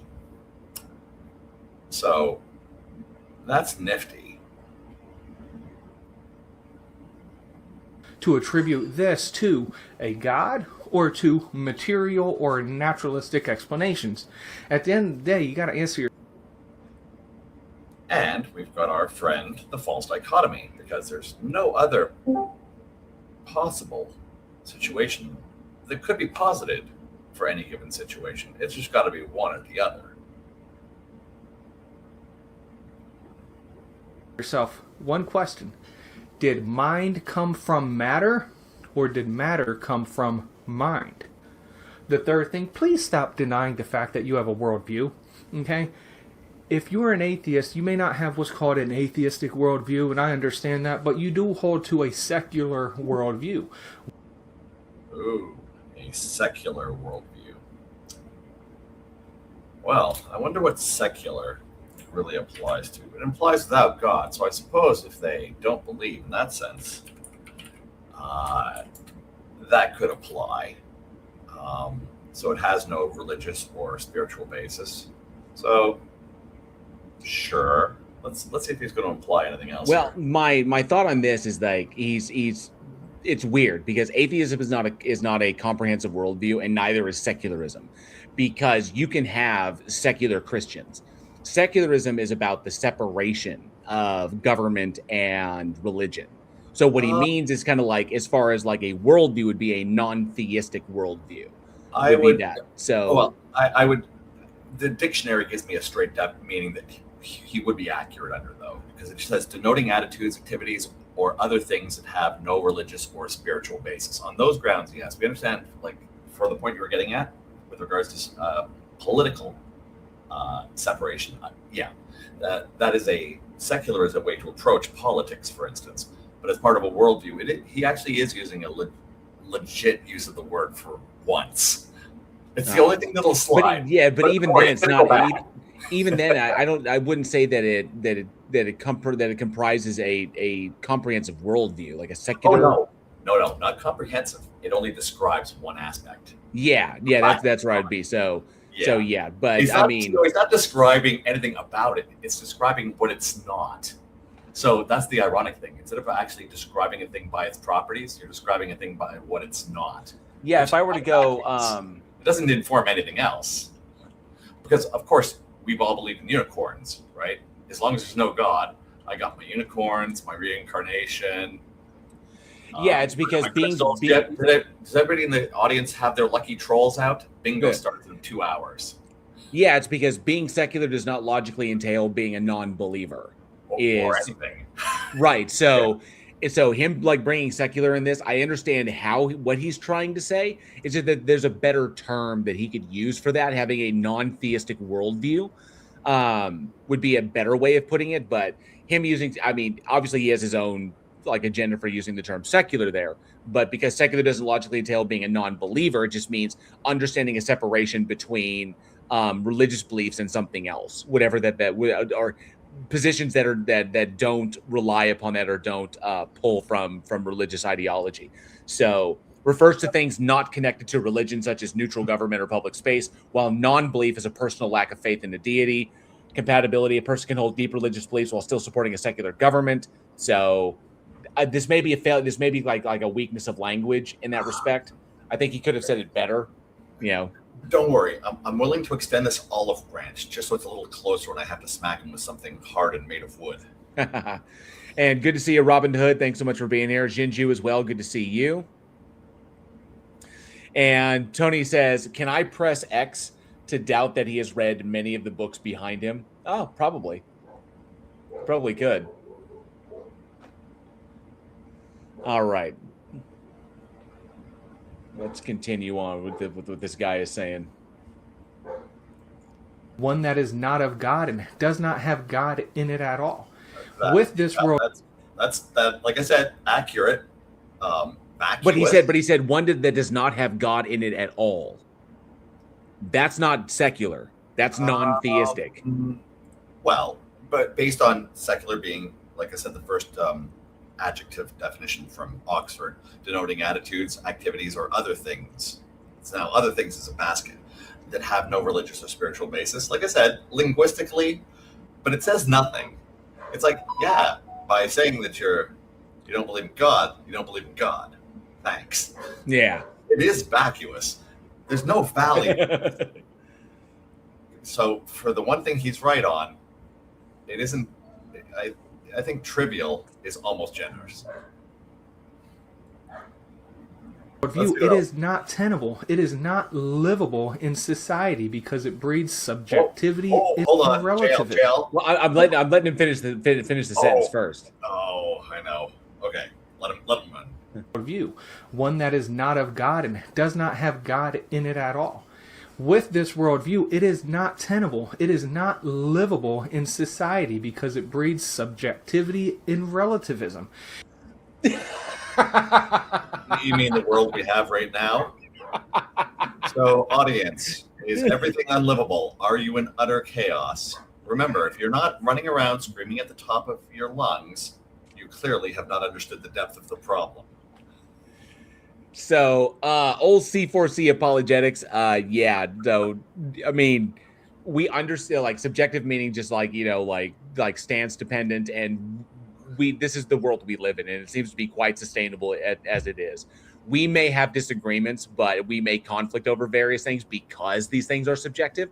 But it doesn't like this. This is just an appeal to this is an appeal to emotion. It's all the consequences don't even exist. The consequences that he's implying occur, they don't happen. It's unlivable, it's untenable. Bullshit. We have lived in this state for since anatomically modern human beings entered the fossil record 300,000 years ago. So no, this is not problematic. We do. I'm alright. You? Yeah, I'm alright. I'm good. I'll count that as debunked. We'll count that, and we'll bring that back into. Come back to this in just a second. We do have someone in the back. Serioku. Hey, what's up? Not much. You doing all right today? I'm doing fine. I was hoping to just sort of follow along with the video and give my own sort of perspective on it, I guess. Oh, okay. I do have like one thing I could point out for myself, but that's more of a devil's advocate sort of thing, I guess. Mm-hmm. Because I'm not like a theist myself, but I did wonder at some point, like if you were going to be looking for a God-shaped gap, I suppose, then dark matter and dark energy seems like a great candidate that I really never hear anyone bring up. You know, as in a sort of thing that we know practically nothing about, but that seems essential to keeping galaxies together. That seems almost perfect as an excuse for. I've heard it come up. Yeah. Okay. Yeah. I haven't. It's not the most popular thing out there, but remember, any gap is a good gap. Exactly.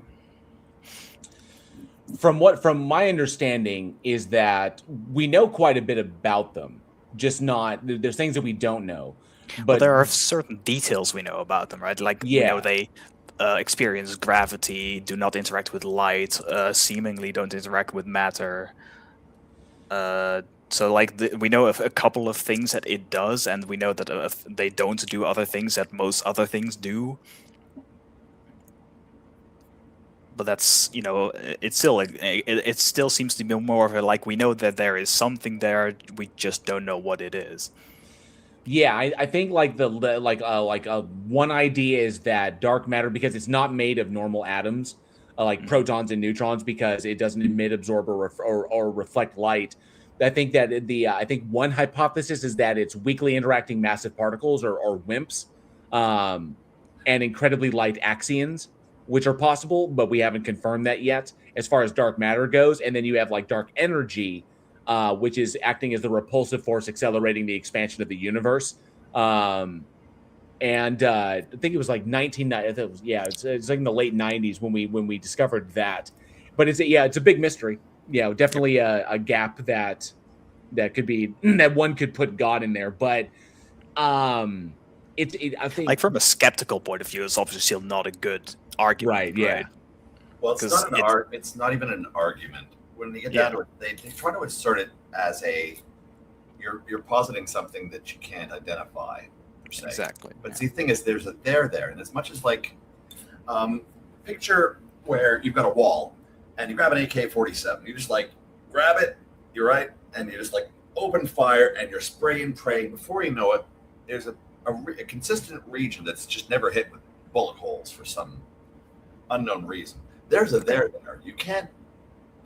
You're not sure what to make of it, but you have a boundary, and the boundary is what justifies granting identity. Yeah, now it's a placeholder, but there's a there. So there's something that's being described. They just don't know the nature of the boundaries and whether there's anything, whether that can be subdivided in any. It's an interesting example, or thought experiment, I guess. An analogy. It is an analogy to the idea of we've defined what's not there and given shape to it. We're not sure what to make of it yet, and that's fine. So there's a there. So we know we're identifying a thing. We slapped a label. Is it one thing? Is it multiple things? Hey, well, maybe we'll have a better idea and a better impression and something useful to say later. Yeah, I hope soon. Yeah.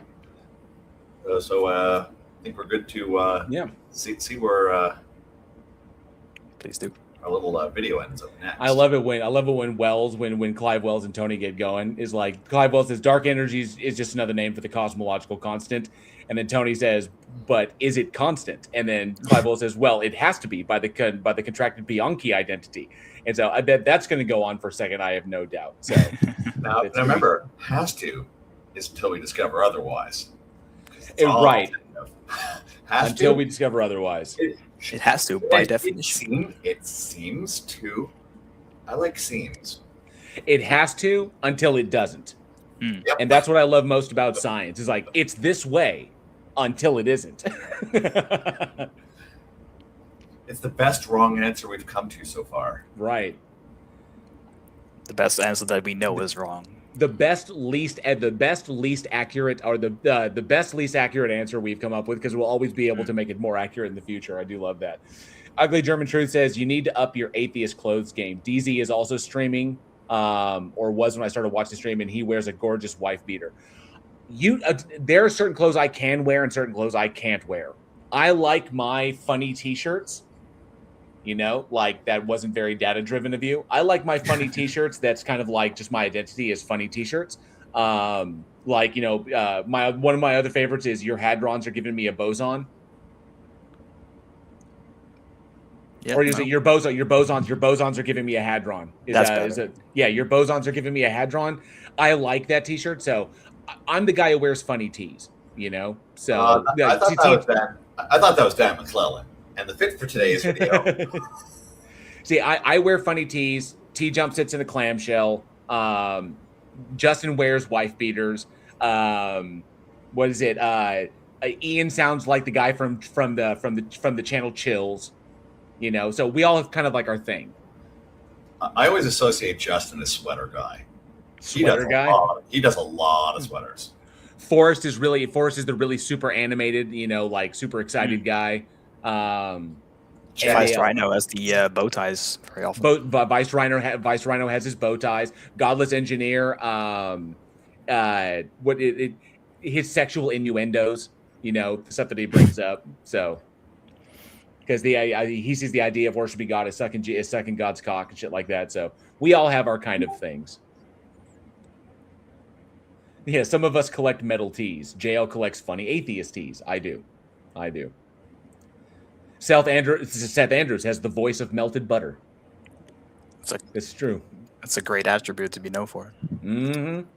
I tend to attribute that one to Anthony Magnabosco. Oh yeah, Magnabosco, true. Yeah, he's a foundational one for me. Seth Andrews is it depends where the conversation needs to go. When he's in nice mode, it's butter.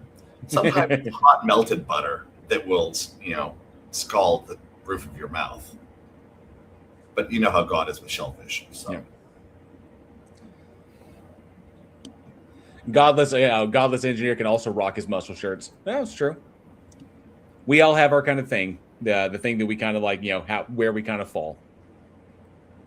It doesn't show sacredness of human life. Like the amazing.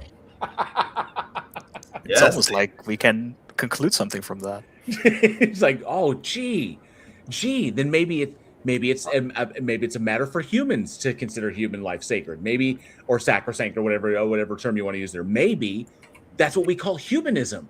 Holy shit! It's almost like philosophers thought this shit up a long fucking time ago.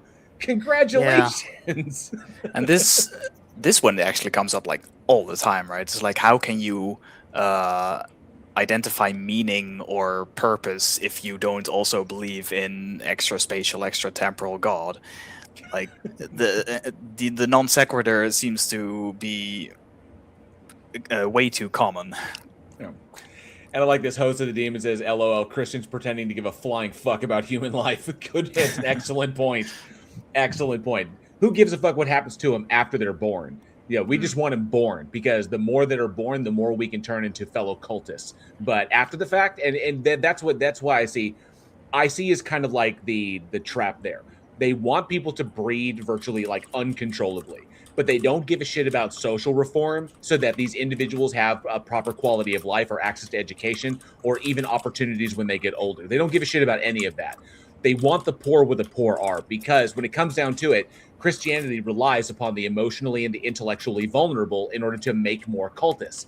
And so why would we put in social reforms that give people opportunity and education and access to healthcare and not make them desperate, and opportunities to not be desperate and live in desperation and fear, because desperation and fear are what make more Christians. So it would be counterproductive. Make desperate babies and then use it and then weaponize that desperation to turn them into Christians. That's the fucking conveyor, though. That's the assembly line. And they don't want that fucked with. The Christian worldview does that God created us, me and you, in his image. There's a sacredness, there's a sanctity of life. Yeah, provide evidence for that your God exists and that any of this bullshit is true.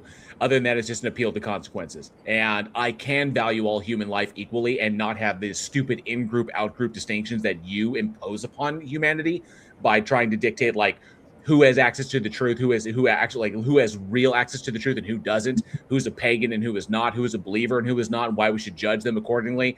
Fuck that. We're all human beings. So I would value his life even though he's an idiot. I'd value his life as equally as I would value anybody else's, because that's the baseline, is humanism. Secular humanism, even better, because we shore these things up, which is something he doesn't seem to grasp. I also kind of wonder what he means by, or really what theists mean by, God made us in his own image. Like, does that mean that God has two eyes, for example? Does he need depth perception? Or does he have a nose? Does he need to smell things? Like, Well, what exactly are we talking about here? Well, I mean, if I take a look at the fact that he's willing to light up Job's servants for, just to see if it'll turn Job, and he knows better already. Made in God's image. Well, if I look down, I guess God is a dick. And dude, you could definitely say that about Graham. That's a funny joke. Okay. About Lindsey Graham. Yeah, you can say that. Yeah. Jose and I were right on the same page at the same moment there. You want me to look there? You can say it's something I ran across on Reddit, which really hit the right notes for me. Is about when right after he had died, it was is pro-life, dies anyway. Very unfortunate. 4. Please stop saying evil disproves God. Just yours. Yeah, okay. just yours. Which God are we talking Which about? Which God? Yeah. It's like, well, if you believe in a certain God, sure. So obviously he's never. I don't know how much reading this guy's done. I'm going to agree with Tony.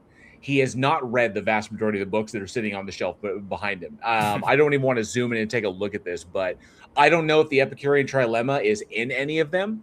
I don't think he fully understands the logical problem of evil or even the evidentiary problem of evil.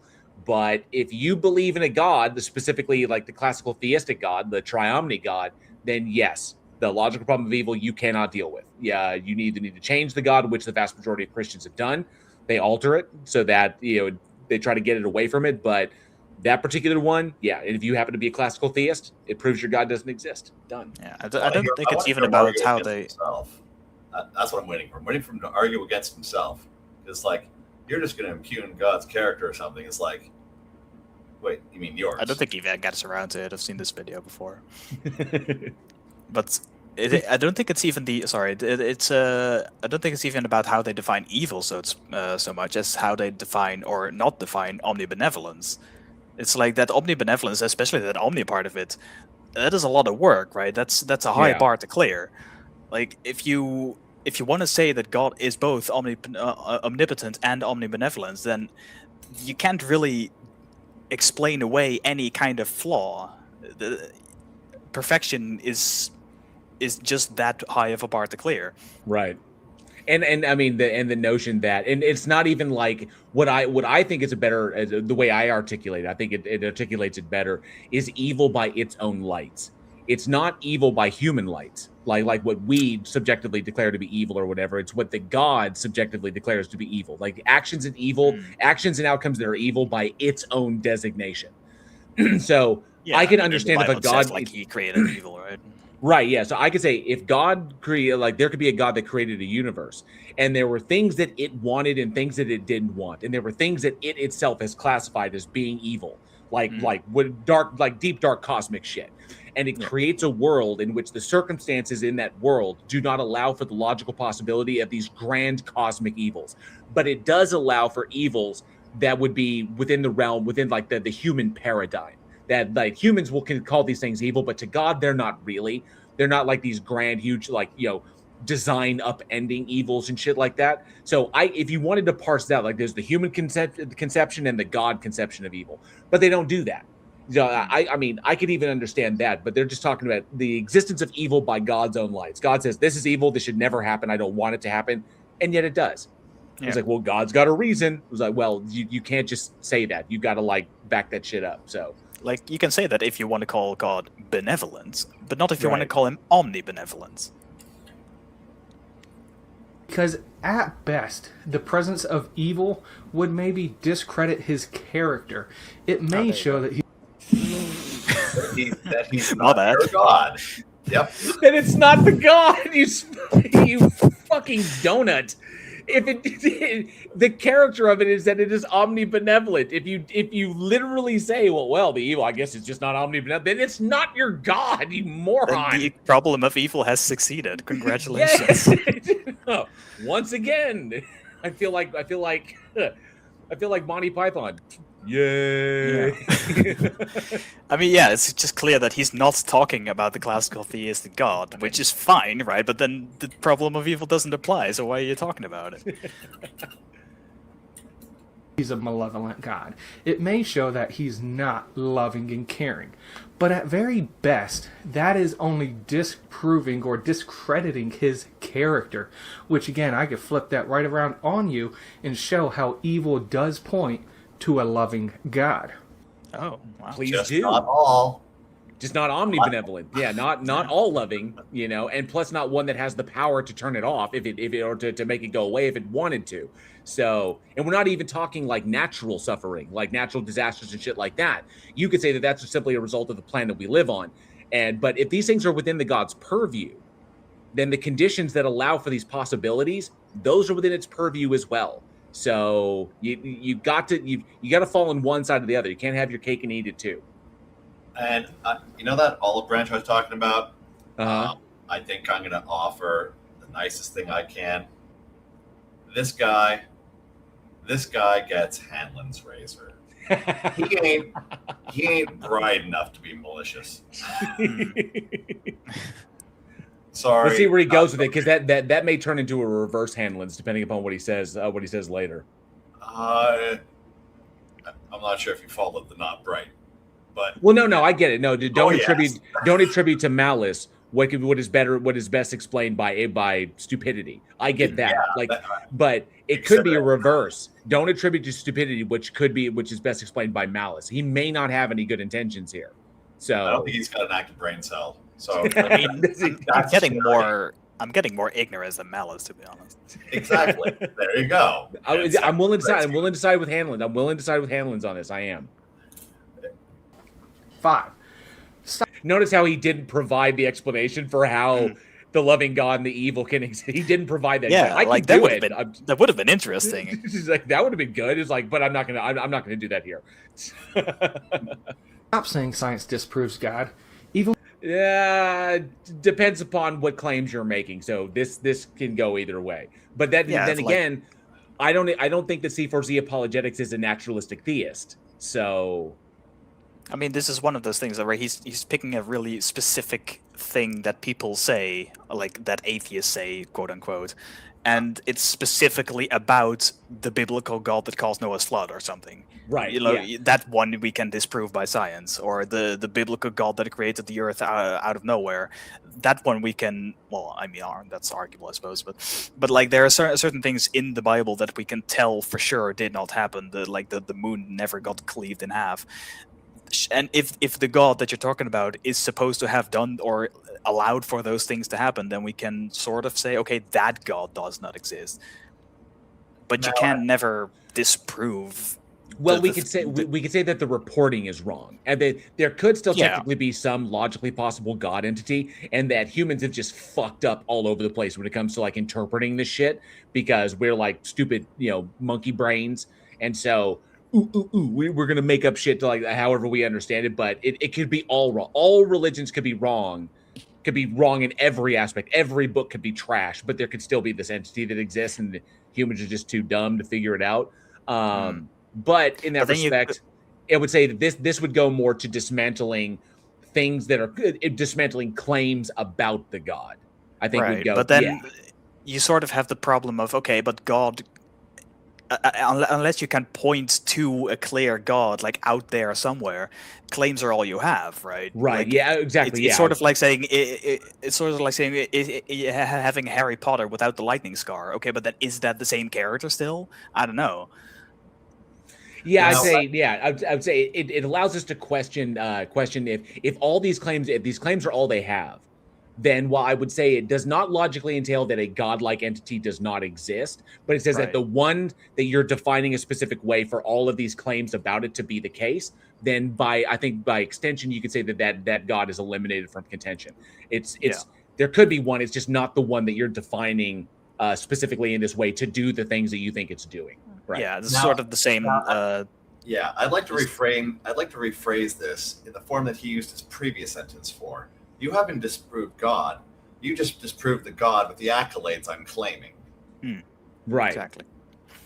So this is the same thing as the problem from evil question. You're just disproving the God with the accolades I'm claiming it has. Yeah. So spam goes here. It's not like I said or did the things I said. Spam goes here, says, amusingly, omnibenevolent isn't part of the claim here in Australia. Not in my experience. We know for sure that God is a bastard. I mean, Australia. And then Ugly German Truth says, the continent where everything tries to kill you. No exceptions, no pauses. The struggle for survival is real. Just ask Tony. He's fighting off the flora and fauna at every turn. And that includes all the Sheilas that are after that sex machine of his. Now, oddly enough, Australia is also home to the duck-billed platypus, which, if there was a god, would be living proof that it has a sense of humor. Indeed. And it can also kill you.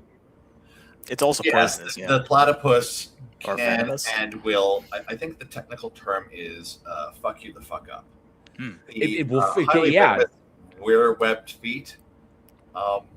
This is what happens when you have, like, horse built by committee. You mean the platypus? I think Metalcore Cake says, don't discount the concept of a malevolent god. Distheism is a thing. Maltheism it would is make a a lot thing. more sense. It tracks. Maltheism is, I would say, maltheism / distheism, or even just a completely amoral god. Just this entity that has no moral swings whatsoever. It literally just acts as kind of like a function where it does shit, but it doesn't have any capacity to care because it's not like human. A cold, dispassionate universe, perhaps. Right. It's just like a cold, dispassionate universe. Oh, goodness. And thank you, Jessica, Transmetal Alchemist, for 10 Australian. Says, sure, every single cited case of Bigfoot has turned out to be bad photography, mistaken identity, or fraud, but that doesn't disprove the idea of Bigfoot in general. Exactly. Hey, Bigfoot is naturally blurry, okay? He's just naturally vibrating. That his vibration is off from ours is why he always looks out of focus. I love that I got to use that one time that when we were talking about faith, and you could take any position on faith. And I mentioned in a video, like, you can believe that UFOs, that Bigfoots arrive on UFOs and then use transdimensional portals to escape detection. You can take that on faith. That's a position that you can hold. And people got a kick out of that one. But thank you for that super chat. there was a webcomic I read that had this. It's the same concept of like you don't know for sure that right outside of your field of view are densely packed like whatevers. Like wherever you look, it's always behind you or always right above your head or something. Like yeah, you can't disprove that. Or like someone else looks at you, but then it just hides somewhere else. Sure, but like that's I not think what there's, we mean there's an by analogy out evidence. there from, I think it was Stephen Wright saying, last night someone broke into my apartment, replaced all my belongings with exact duplicates. I heard that one. And Stephen Wright, he reminds me so much of Mitch Hedberg. It's only the male platypus that has neurotoxins. That's so Yeah, it's got weird. the barbs, got the poisonous barbs on its back feet, or the spurs, Right. the poisonous spurs on its back feet. That seems like such a random. It's like one of those modular games where you build your own robot and someone to just roll a random component to throw on there. Like, I could see God being like a dungeon master going, "You want your character to what?" Oh, if that were the case, then that were a case, then I have words, because obviously somebody rolled a 1 at one point, and we've all been suffering ever since. Hey, sometimes When they you go let to your go most way. notable, God asks for a blind faith. We're told in the book of Romans, we're told in Psalm 19, creation Oh wait, I bears went witness. back, didn't I? For a sec. It doesn't show sacredness. Blah blah blah. Yeah, Notable we've got- atheists, they realize, and this was the foundation of the new atheist movement, they realize Hang on a second, I skipped ahead one. it may show that he's not loving and caring. But at very best, that is only disproving or discrediting his character.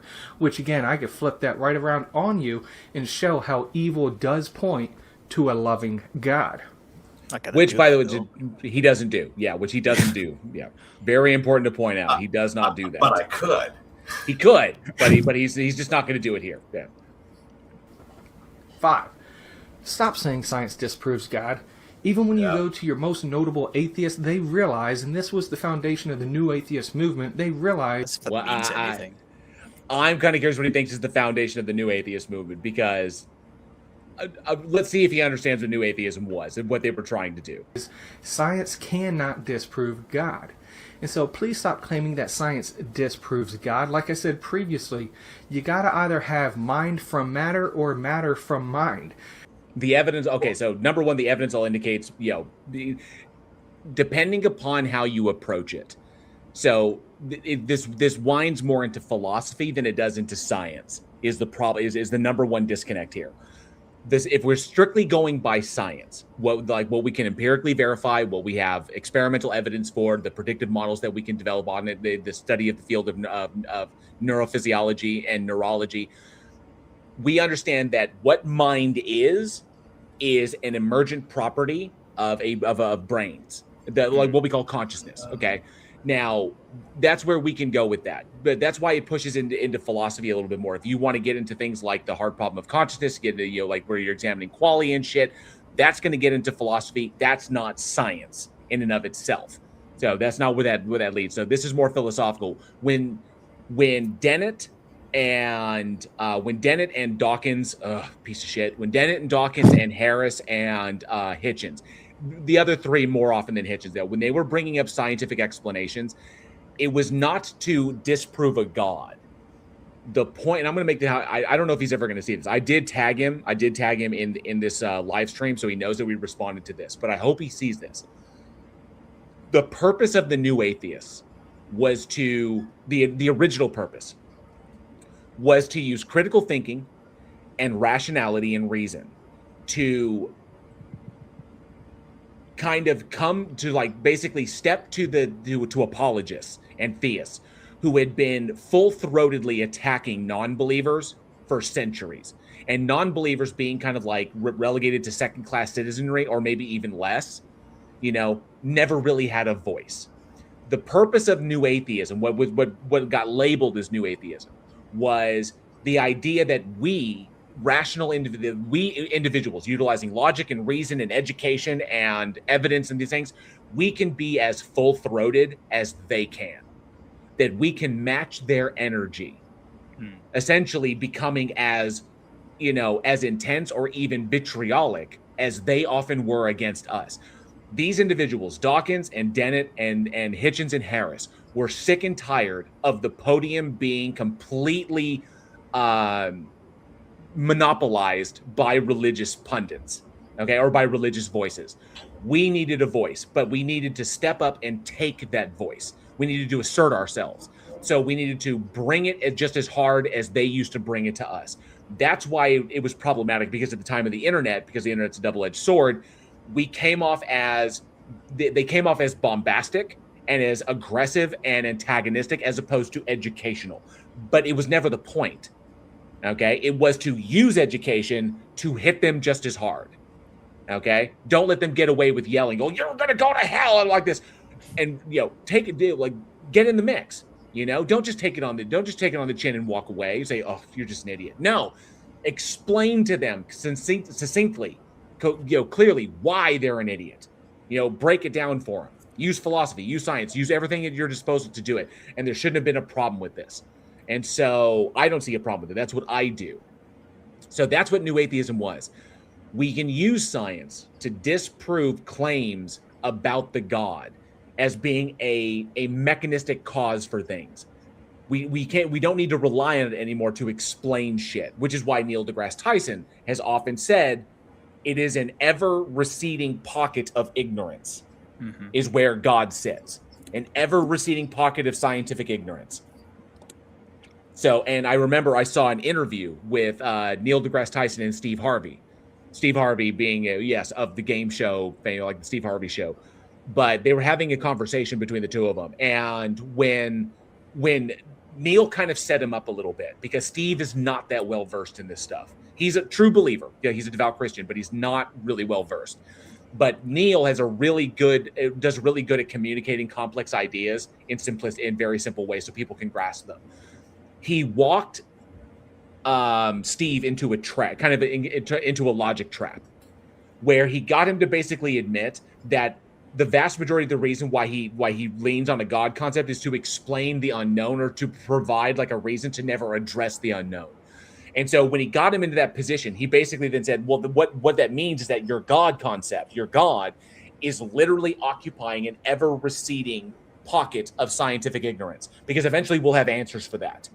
And we'll figure that out. And slowly but surely, your God diminishes. And when Steve heard that, Steve Harvey is kind of an idiot. I get that, Mr. Andrew. But he can be. But here's the kicker. I saw it on his face. When Steve heard that, he grasped it. And you could see for a moment the wheels turning. That he may have literally, for a moment, even if it was just a moment, he may have recognized that he believes for bad reasons. Is the whole point. That the reason he believes, the primary driving force behind his belief is completely irrational. And I think it clicked for him, because he didn't do his whole like his usual face where he's like, oh yeah, like he's like his performative nonsense. For a moment there, he was kind of like, he paused, he like froze. And just for that briefest moment, those gears were turning, where all of a sudden, oh shit. And then came in the cognitive dissonance, and then he retreated back into his position, which we totally expect to have. But if anybody could get through to him, I think Neil deGrasse could. Yeah. Do you remember what his response was after that? I don't. Yeah, off the top of my head, I think he just reverted back to to basically imply that faith is necessary, and so is where he kind of went with that. But for a moment there, he got it. It was like, huh. Because I think he got it because he himself has a tremendous amount of respect for Neil Tyson. That helps, which greatly assists on that. So if you put someone up there that he has no respect for, then it's all going to be a wall. But it's Neil deGrasse Tyson, so yeah. So quick note at the same time, because he tried to talk about science not disproving God. Now he immediately jumped to mind as being matter from mind or mind from matter, which the evidence shows is technically mind from matter. Yeah. But here's the funny thing, because everything we just kind of went on was technically a non sequitur, just like this argument of his was. See, this is not about science disproving a God, because he hasn't actually justified one direction or another on that. So he's making a non sequitur, and then we made a non sequitur off of his non sequitur for this entire line. Well, no, remember. He pushed. I was just denoting he pushed it into philosophy, not science. That was the mistake that C4C here made. Is that I don't actually know his name. I just know him as C4C Apologetics. The problem is that he invoked science, and science only knocks down the claims, well, that's not technically the God itself. And then Right. you can literally go with naturalistic theism, which I mentioned before. When he brings up mind, he's going into philosophy. But I think what Andrew means is that even if you accept matter from mind, then that's still not necessarily a god. Yeah. So that's the thing, is that's the linkage is assumed. It ignores things like people who are idealists, like, you know, For example, full yeah, on. like imagine if consciousness was just an actual Well, of substance course we're that going to diffuses across the universe. Of course, we're going to ignore them because they're silly. Now, so, I'm sorry. I think idealism is very, very silly. That's just me. I think But Hegel. I think saying- Hegel had his head so far up his ass he was trying to reach his navel from the inside because that's where all the smells come from. That's what I think Hegel was doing. That's just me. Sorry, Jessica. I love you so much, but I think Hegel had his head up his ass. That's just me. So, well, as I said, nobody understands Hegel, especially Hegel. especially But Hegel. But I agree with the non sequitur accusation. Like, Yeah. yeah, sure. So like, it does get, and it gets worse, of course, because at the same time, regardless of whether you can explain where mind comes from or not, see, it doesn't actually justify the fact that it can be attached to a god. So, explaining how you think mind works is nifty, but it doesn't mean you're disproving God. Right. Now, if he's trying to assert otherwise, that just runs contrary to his assertion. But he hasn't actually made the assertion yet, which is why it's non sequitur. He just made the assumption or left the door open, going, well, maybe mind is just a thing, but he hasn't explained the linkage to God. That's the problem. He hasn't explained the link. That's and why it could be naturalistic theism, where it is, like I said, naturalistic theism could cover that base by simply saying all of the things that you're pointing at occur via naturalistic processes, and that's the way that God does stuff. But then again, it's indistinguishable from, how can you say it exists? But that's one way you could wrap that. But I don't think he's a naturalistic theist. If he is, I'd be surprised. So no, he's just looking to have people stop arguing. He just I think what was it? One of his first points? Stop challenging my shit. I mean, that's just how every one of these videos works, right? It's like, hey, I have no idea how to refute these arguments, so please stop making them. Stop asking questions I can't answer. Object. What is it? It's liar, liar. This is Objection. devastating to my case. Devastating to my On case. what grounds? Because it's devastating to my case. Overruled. Good call. But the good call really finishes it off. The argument from liar, liar. Yeah. Yeah. Your Honor, I object. On what grounds? Because it's devastating to my case. Overruled. Oh, now that reminds me of the judge from My Cousin Vinny. You guys have seen My Cousin Vinny, right? I'm afraid Is that Utes? Yeah. So My Cousin Vinny was a Joe Pesci film where he plays this lawyer. He plays a lawyer, and I can't remember what his law. He doesn't do criminal law, but he winds up getting embroiled in a legal case, in a criminal case, where he's defending his cousin and his cousin's, or I think his nephew and his nephew's friend. So he gets called in from New York to come down to Alabama to be a criminal lawyer and defend them in a trial. And it goes to show how amazing he is. But there's this moment, and the judge was played by the actor who played Herman Munster. Why have I lost his name? Doesn't matter. But My Cousin Vinny, Fred Gwynn. Fred Gwynn, thank you. He's a lawyer with no courtroom experience. So, and he's coming from New York, which has and coming down to the deep South in order to defend his family, and one of the kids on trial was Ralph Macchio, which I think was hilarious. And there was this moment where the Utes thing is great. Is like, Mr. Gambini, that is a lucid, intelligent, well thought out objection. Thank you, Your Honor. Overruled. Yeah, I could see that from a mile away. I love that. It's like, did you say Utes? Yeah, the two Utes.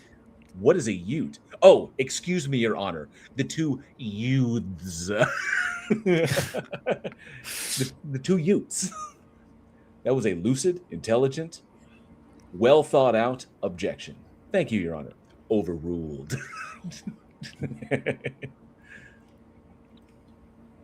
But on that note, like Creation the only explains thing the that he's been concept of- pointing out here is that Mhm. like all of the arguments that atheists have making work, right? Like he's not actually refuted any of them so far. Like he's saying please stop making them, but he's really just saying it out of like annoyance or something. Like he's not actually explaining why we should stop making them. I mean, judging by how attempted stressed out he looks, maybe it's just because we're making his life harder. Maybe that's what it is. Yeah. I don't know. It's like I just can't take it anymore. Consciousness in abstract thought. What is love? How can two people look at one abstract painting or art, one love it and one hate it? Oxytocin. Because it's subjective. The thing that you didn't like earlier, because it is subjective. Mathematics. All these things, naturalism cannot explain.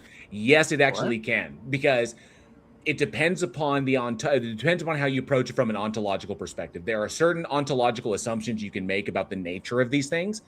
And if you make certain ontological assumptions about it, then defining a God a certain way could be a way that you could undergird those assumptions. But ultimately, it's going to be begging the question. Those ontological positions don't have to be. I mean, they're not. They don't have to be those ones. There are other like ontological notions about abstract concepts that are logically consistent. They're perfectly fine. They just don't do or justify things that you would prefer within society. So if we acknowledge that these things are entirely subjective, they're stance dependent to the individual, that abstract concepts are just terms that human beings invent to impose upon reality to reflect specific ideals, reflect specific viewpoints or stances or whatever, that the center of this thing is just humans doing human shit. You know, they don't have, like, mathematics is just a schema that we invented to describe objective reality. The same goes with logic. So we don't need these. You can argue, say, no, the ontology of these things, that they're transcendent, is that these are like prescriptive normed or prescriptive things of the universe, and that they're meant to be that way. And then there's this thing that's prescribing them. No, they don't have to be. They can be this other way. It doesn't get them to the points that are emotionally satisfactory, which is why they don't like them. Which especially happens with emotions. Like love is one that always comes up, but like if you sort of coldly and rationally explore what love is, it's sort of just a category or collection of neurological activity and hormones. You know, there's no magical metaphysical force that inhabits you when you feel love, or at least none that can be directly demonstrated.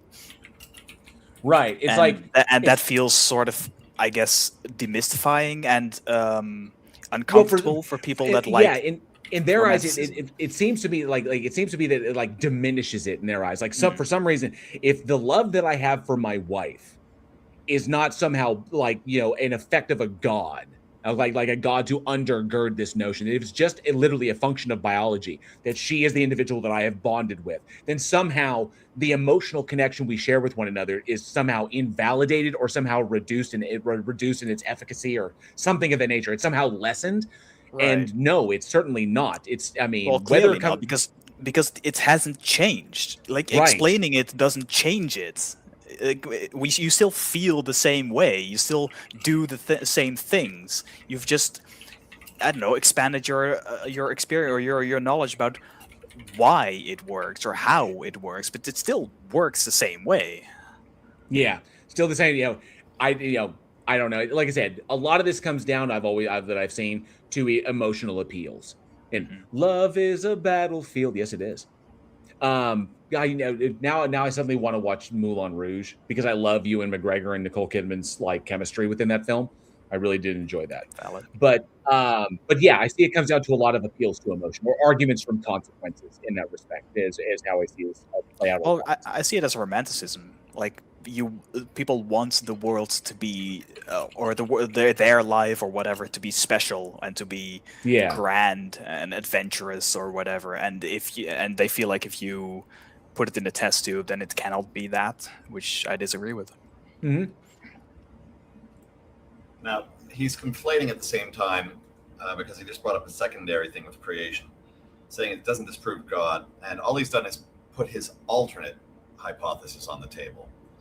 Now, the idea of having an explanation that isn't God isn't saying that there's no God as much as we think we have an explanation for X. Right. So the claim you just made doesn't require God. Yes. So the non sequiturs it's off the chart. Oh, big time. On all of our side, half of where we're willing to take the conversation to elaborate, maybe for, I guess, general audience sake. But as far as this guy's actually warranting having the conversation go, he's all over the place. Well, maybe it would have suited him if you made like a longer video and actually expanded into each of his points, but he seems to like want to compress it all down into a couple of minutes, which is just not helping his case. Right. But he's not making a case. That's the right. Well, he doesn't have time to make a case. He's just going, please stop. My face can only take so much. Just remember, he loves her, and she loves this guy right here, and he loves somebody else. You just can't win. Science cannot explain.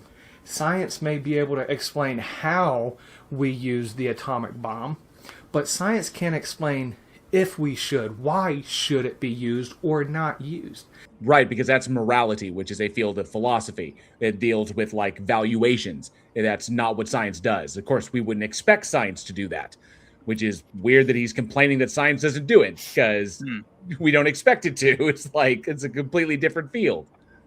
It's like asking your plumber. That also depends. Yeah.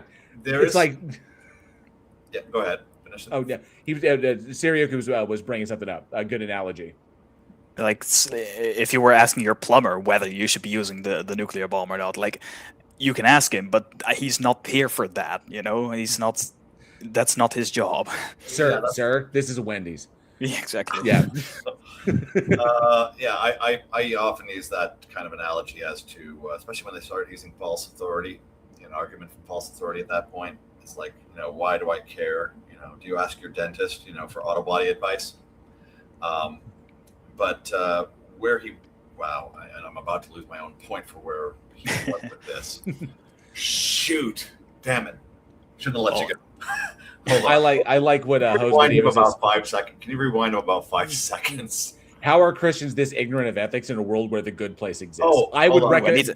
I need to finish this. I just got it. Yeah. Okay, so where I left off, as to whether or not science can explain whether we should. Now that does also depend as to whether or not you consider psychology a soft science or not. So True. One can argue at that point on the field of philosophy and ethics, if you consider those soft sciences, potentially science can explain those. I would say if you are utilizing, I would say this. Well, it still depends upon your valuation, because you could use science like straight up like empirical science. You could say using an atomic bomb, using a nuclear weapon will kill tons and tons of people. Killing tons and tons of people within the human species reduces our genetic diversity, and massive reductions in genetic diversity greatly increases the odds of overlapping genes and resulting in greater genetic deficiency of our species. And if we do it enough, it could result in the extinction of our species. So we should limit the number of times that we would do this, if we ever do it at all, so we can maintain our genetic diversity and ensure the survival of our species. But even that, as a purely biological explanation, depends on the valuation of the continuation of our species. Because if someone doesn't value the continuation of our species, they're going to say drop all the bombs, or like an antinatalist is going to be like, we shouldn't be breeding anyway because we are a blight upon this planet. That's all subjective. It's going to come solely down to your moral valuations. You need a more or less arbitrary moral axiom, so to speak. But once you have that, you can make fairly objective statements about how to best pursue that. As long as you have the valuation and the goal in mind, right? You have those reference points, then you can draw those. Together, and then you can kind of make it a science, even. Thank you, Hume's guillotine. Yeah, well, it does. I hate to say how bad fractally breaks down after that. Much like, oh shoot, who's the big one in linguistics? I'm losing names. This is not good. I haven't had enough coffee tonight. Yeah, That's okay. I lose words sometimes. You know, it happens. Oh, all the time, especially yeah, names. It's getting worse with me. This is tragic. The usual guy who's discusses about the breakdown of language ultimately. Chomsky? No. He's all about other stuff on politics side. That he is. Oh shoot. Oh. No, yeah. Okay, so wait. Wittgenstein. Wittgenstein. Okay, because then you also had like Saussure, and you had Panini. So all of those. Remember, all moral math will break down.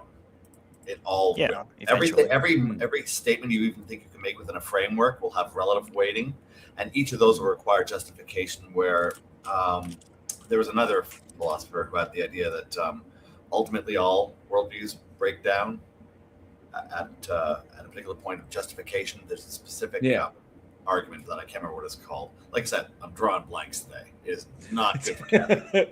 How's the news? Is the guy from A Knight's Tale? Ludwig von Wittgenstein. That was Liechtenstein.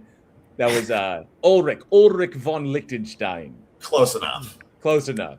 And I'm sorry. And Chomsky was against, because Chomsky was a linguist. He was the dude who introduced universal grammar. Pretty big. Yeah, no, I love Chomsky for his application for. Oh wow, like I said, not a good day for me for lack of caffeine. But yeah, oh yes, consent. What was I'm finishing the rest of that statement. It's a thank you. Consent. Thank you, Jose. Crap. Sir Ulrich von Liechtenstein. I'm not going to do it like Chaucer did. Manufactured consent. That was yes. Yes. That's what I remember him for in terms of his international policy critiques. Yeah. No, but as far as meaning and all that and science, whether or not we can explain these things, well, like I said, you could argue it if you count psychology and all that as soft sciences, but then eventually you can hit a breakdown. But this guy's not bright enough to get to anywhere near that point. Tony Regime asked, was he a cunning linguist? I'm sure his wife thought so. I was gonna say it, but I'm sure his wife thought so. It was a momentary lapse in my true nature, not to have done so earlier. This will not be repeated. World, not the supernatural, which I propose you and I both have to believe in a supernatural, beyond natural world. No, we don't. That's quite the claim there. That's remarkable access to my mental states you're claiming access to. Get out of my brains! Well, he's not saying we do, right? It's that we have to. Apparently we have to. This is like a necessity. Right. And to this I raise the great counter argument. Well, okay, I want to give him the slightest bit of charity, right? I think what he may mean is or maybe he's confusing the supernatural with like the metaphysical or the abstract. No. No, we're not going to do that. Okay. No. He knows what he's saying. He knows what he's saying. You can't justify it. It's like, I don't know what I'm saying, but I know I mean it. So Andrew's going to give. I said, I have no idea what I'm doing, but I know I'm doing it really well. Yes, that's exactly it. So Andrew's olive branch simply does not go as far as sometimes your Sirioku and mine often do. So he's willing to extend the olive branch, but only so far. You know, it's going to go to a point. I just happen to reach a little bit. Andrew's going to like slap us away. He's like, no, too much olive branch. I just like to think that most people aren't like intentionally wrong. So no, he is simply aggressively wrong. That's just like your opinion, man. As for the olive branch, I've only reached his small intestine. Okay. From the direction you can imagine. I mean, that's both pretty impressive. 6. Again, please stop saying there's no historical evidence of Jesus with Josephus, Pliny the Younger, Tacitus, Lucius of Samosata. I just really want to quickly point out, by the way, that he has not supported that claim if we have to believe in the supernatural at all. Didn't support it at all. Went straight to the next point. Okay, so this is hilarious. So Josephus, Antiquities. Number one, Josephus didn't know Jesus. Josephus wrote about to a degree, but we know that the vast majority of stuff about that Josephus that was in the Testimonium Flavianum regarding Jesus like King of the Jews, stuff like that, that was interpolation by Eusebius. So it wasn't Josephus.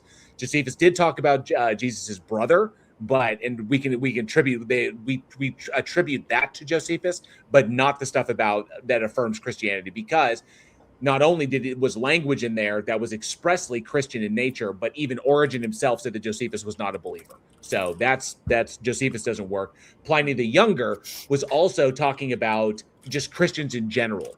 I don't remember Pliny the Younger actually mentioning Jesus in his letter to Trajan, because his letter to Trajan was as a result of trying to figure out a way to deal with the Christians in a kind of like diplomatic way because of their behavior in the public square, that he was having trouble with them. And it was Trajan who pretty much introduced like the 3 strikes and you're out rule, where he's kind of like, give them 3 opportunities to recant or to, whatever. And if they don't do it, then just execute them, because that's the only way they're going to get the message. But the problem is, they wanted to die. They wanted to be. They saw themselves as martyrs. If they martyred themselves, then that was the best thing that they could do. So, because they're a death cult, and so that was pretty much that. Tacitus, and not to mention Pliny the Younger was not a believer. Tacitus was not a believer. Lucian of Samosata is even is worse, because Tacitus mentions Christians as well, but that was just him reporting just reporting what was going on, and reporting the claims of Jews. And then Lucian of Samosata, I don't know why he would bring Lucian up, because Lucian was, if I remember correctly, Lucian was a satirist, and I want to make sure that I'm not mixing it up because there's so many names. Yeah, Lucian of Samosata was a satirist, and Lucian made a mockery of everything, like any kind of religion. He satirized Christianity, Judaism, all of the mystery cults, the Greek gods, the Roman god, like all of it. He sent it up all over the place, because he personally thought that belief in this nonsense was the most hilarious thing he had ever seen, and that's why it was a great source of comedy for him. He did not affirm Jesus' existence. He laughed at the people who claimed that Jesus was their God, and that he laughed because he thought they were just silly cults. So I don't know why he's quoting Lucian here. Yeah, maybe we'll find out, but at this point, they don't hold hope. Yeah, technically Josephus also mocked Christians. He thought their beliefs were ridiculous. Now, when you get down to it, every single one of these people were born after. Decades after. So Lucian was 120 to 125 CE. Yeah, the closest in time period is Josephus, because technically Josephus was or something? I think Josephus was born like 5 years after. I think five after, roughly. I think the letters were from 60 CE, Oh no, Josephus's writings were like around 90. Okay. Josephus was 6 years after the fact. Josephus was born around 37-38 CE. So it was he's the closest in time. He's the closest in time in terms period. of birth, being alive. Being alive. Yeah. Pliny, Tacitus, and Lucian are way after the fact. I don't know why he would cite especially Lucian, because he thought Christians were a fucking joke. Tacitus was not impressed by them. None of these guys are believers. And bringing up Pliny is weird because that was about Christians are being douchebags. How the hell do I deal with them in a diplomatic fashion so I don't cause a freaking riot? Like, how do I deal with them? And Trajan was like, hey, give them 3 opportunities to recant, and if they don't, then just cut their fucking heads off. Just execute them, and maybe they'll get the point. To behave. At this point, to be fair, of course they weren't believers, right? Because he needed people on the list that were secular historians, so that it would lend more credence to their writings. Not believers in his allegedly. Thing. He just wanted historians. He wants to name historians who uttered the name Jesus, regardless of any support of his case. So he's, like I said, we are in full Hanlon's razor, clue not found. Well, and this also comes down to he's also conflating it that the existence of an individual known as Yeshua and the idea that this individual was supernatural in nature are not obviously not the same claim. It's two separate claims. So we can agree that that the character of Jesus, well, the individual that inspired the character in the book, was a historical figure. I got no problem with that. The probability is actually quite high on that. Whether or not he's supernatural is completely different. So this is kind of a moot point. Mythicists will say that he doesn't exist, and they have their own arguments for that. So this is really more for mythicists in that respect. So yeah, but like even mythicists could say, well, okay, but Josephus didn't like meet Jesus or anything. He just wrote about people believing in Jesus. Like even for mythicists, it still works. Right. Yeah. So let's let this guy finish his non-case. This is a nothing burger.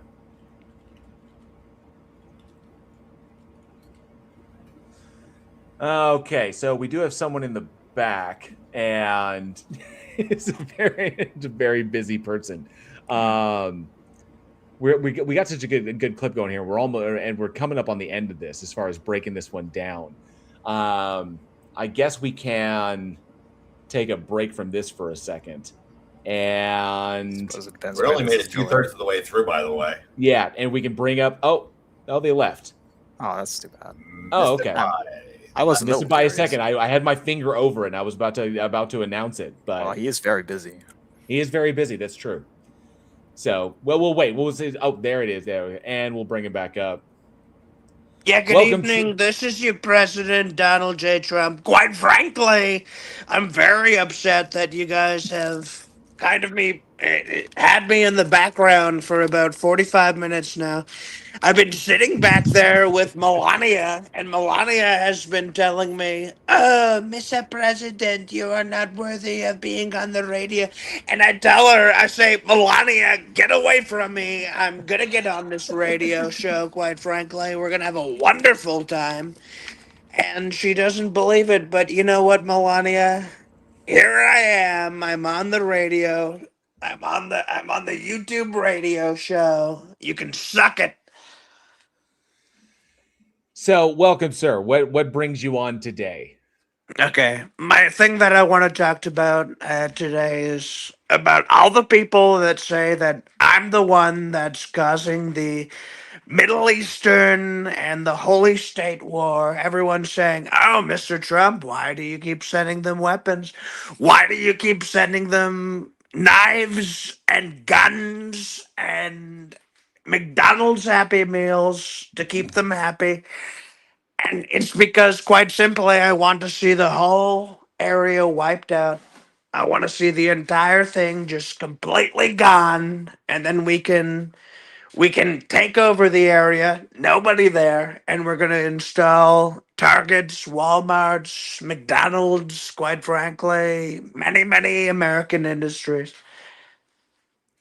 There are some people who are saying that you've become, in your kind of like, you've gotten pretty old. Your age. Yeah, I don't even know what's going on anymore. I have so much dementia that I'm just kind of floating around, just kind of going with the flow. So, but there are a lot of people that are saying that you've become kind of like a puppet for Netanyahu. Okay, listen, that's one thing that I'm going to tell you right now. I'm not a puppet, okay? Even though I might be much more chill, much more very cool, quite frankly, much more hipster, much more gangster, quite frankly, that does not mean that I've lost my mind. Okay, I'm not going to let people take over my mind, take over the country. Quite frankly, what I'm doing right now is I'm Jay chilling. I'm Jay chilling, quite frankly. I've got my feet back, my head up. Quite frankly, I'm having a really good time.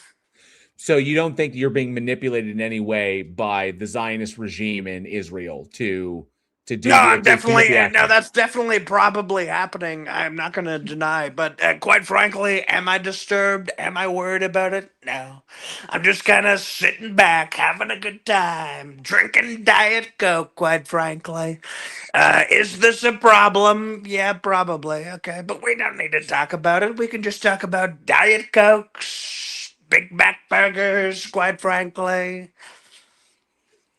Well, and I do have, then we can bring the conversation closer to home.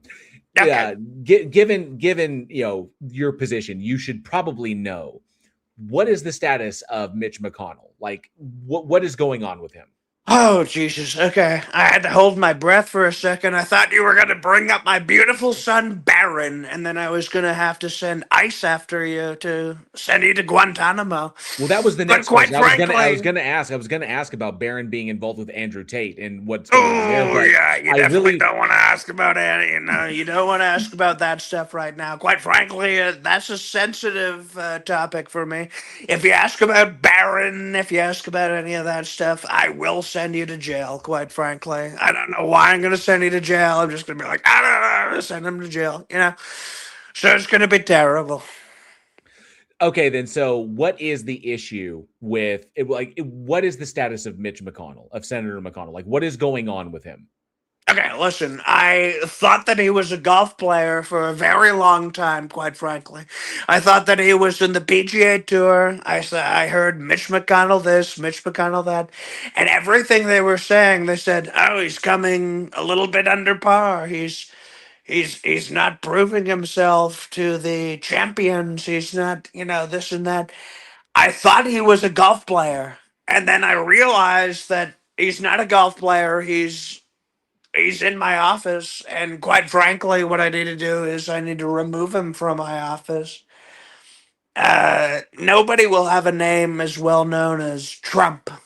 Quite frankly, Trump is the only name that's going to be known. Okay, so Mitch McConnell, you can go sit in the background with all the all the Tucker Carlsons and the Alex Joneses and whoever that fucking retard that got shot in the neck was. Okay, so we don't know. Do you know if he's alive or dead, Mitch McConnell? Do you know if he's still alive or? I don't even know who Mitch McConnell is. Quite frankly, I keep mentioning him because the publicity is wonderful.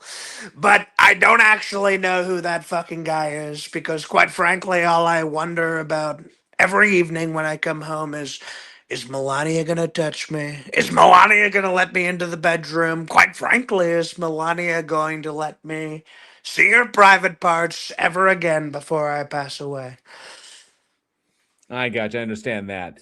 Okay. So then what are you doing about Barron's involvement with Andrew Tate? Like, What I'm doing is I'm plan trying to get Barron to kind of get back to his roots as a young American, a child, quite frankly, childlike guy, and I want him to get into season 5 of SpongeBob SquarePants, okay, which originally premiered on Nickelodeon, but quite frankly, Barron was born after the reign of Nickelodeon, so he didn't get all that good, healthy influence that most of these young Americans got these days, and so what I'm trying to do to Barron is take away his internet privileges. I'm also going to take away his privileges of wearing Michael Jordan shoes, okay, as well as designer clothes until he watches seasons 1 through 5 of SpongeBob SquarePants.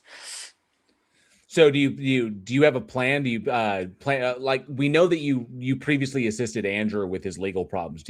With Andrew Tate? Do you plan on helping him again? Because I think we've heard that he's reaching out, trying to get out of trouble. Yeah, listen, last time I tried to help someone with their quote unquote legal problems after they got into it with the FBI, we lost a good friend of mine, Jeffrey Epstein. Okay, so I'm not going to be doing that again. So you bring up an interesting point. Do you have an explanation for why you're so all over the Epstein files? Well, he was a wonderful friend of mine, quite frankly. A lot of you people, you've thrown to the side human decency. You're thrown to the side, having a friend in life, quite frankly. And quite frankly, my friend was Jeffrey Epstein. He was a good buddy, he was a good amiga. And none of you care about that. All you care about is the politics. You don't care about old Trumpy boy having a best friend, you know? Someone he So could rely on. And you took that from me, quite frankly. so you don't think that he killed himself? Oh no, he didn't kill himself. No, he didn't. He didn't do that whatsoever. As a matter of fact, I was told you're not allowed to talk to him anymore. This is where he's gonna be. This is who he's gonna be. You're not allowed to contact him. You're not allowed to talk to him. And quite frankly, I hope he's doing well. Cuba is a very dangerous place. I'm not sure what Cuba has to do with it. Oh, that's where he's living right now, quite frankly. So you think You're he's- probably wondering why, they say, Cuba has stopped tourism. Oh, no, they're not taking tourists because gas prices are too expensive. I mean, who has ever heard of that? Nobody, okay? The reason they're not taking any tourists right now is because Jeffrey is having a wonderful time in Cuba. They don't want anyone recognizing him. Okay.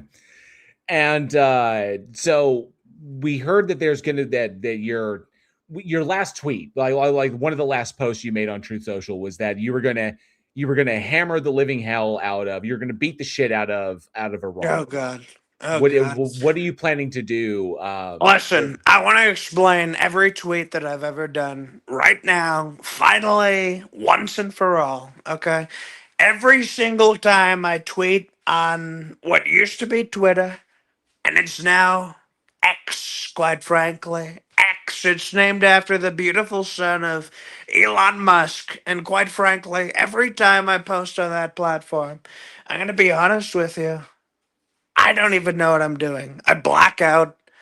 Everything is kind of, it goes fuzzy, and then there's a lot of anger that goes up into the back of my spinal cortex, through my neck into my brain, and I get very angry, and I just say things on the internet, and quite frankly, that's what's been happening for about the last 20 years now. And it's led a revolution. We've taken over the country just based off of me Twitter rambling, quite frankly. We've taken the country over. I see. You're welcome. So do you actually plan to run for a third term in 2028? I mean, you're going to be very, very old. Yeah, I'm either going to be assassinated or dead from diabetes, quite frankly. I've been trying to keeping the American people thinking that Diet Coke doesn't give you diabetes, but quite frankly, I've had diabetes for a very long time. Diet Coke is a terrible. You know what? I'm going to save this until I die, quite frankly. So we're not going to talk about that. But other than that, no, I don't think I'm going to make it. I think I have a lot of better things to do in my late 80s if I make it. A lot of golf tournaments, quite frankly. Golf tournaments that you control, so you can give yourself the Exactly. trophy, right? They're all going to be they're all going to be at Trump resorts. Quite frankly, you're spot on. I am going to win every single one. I'm going to give myself a -24 handicap, so I beat pretty much. Tiger Woods could sign up, quite frankly, and I would still beat his ass. It's almost like you're as powerful and amazing as like Kim Jong-un, right? Well, that's what money does, quite frankly. See, in a country like Kim's, okay, where the richest man has maybe $1,000 or $2,000, Kim can quite easily be the big guy. Okay, he can come out with his $5,000 and he can say, "Look at me, I'm a big fat pudgy guy, and I saved you all from the Chinese people back in the 50s." But quite frankly, what he can't do is he can't say, "I'm a self-made millionaire," like Big Daddy J. Trump, quite frankly. And that's why he's my foreskin puppet, quite frankly. Ah.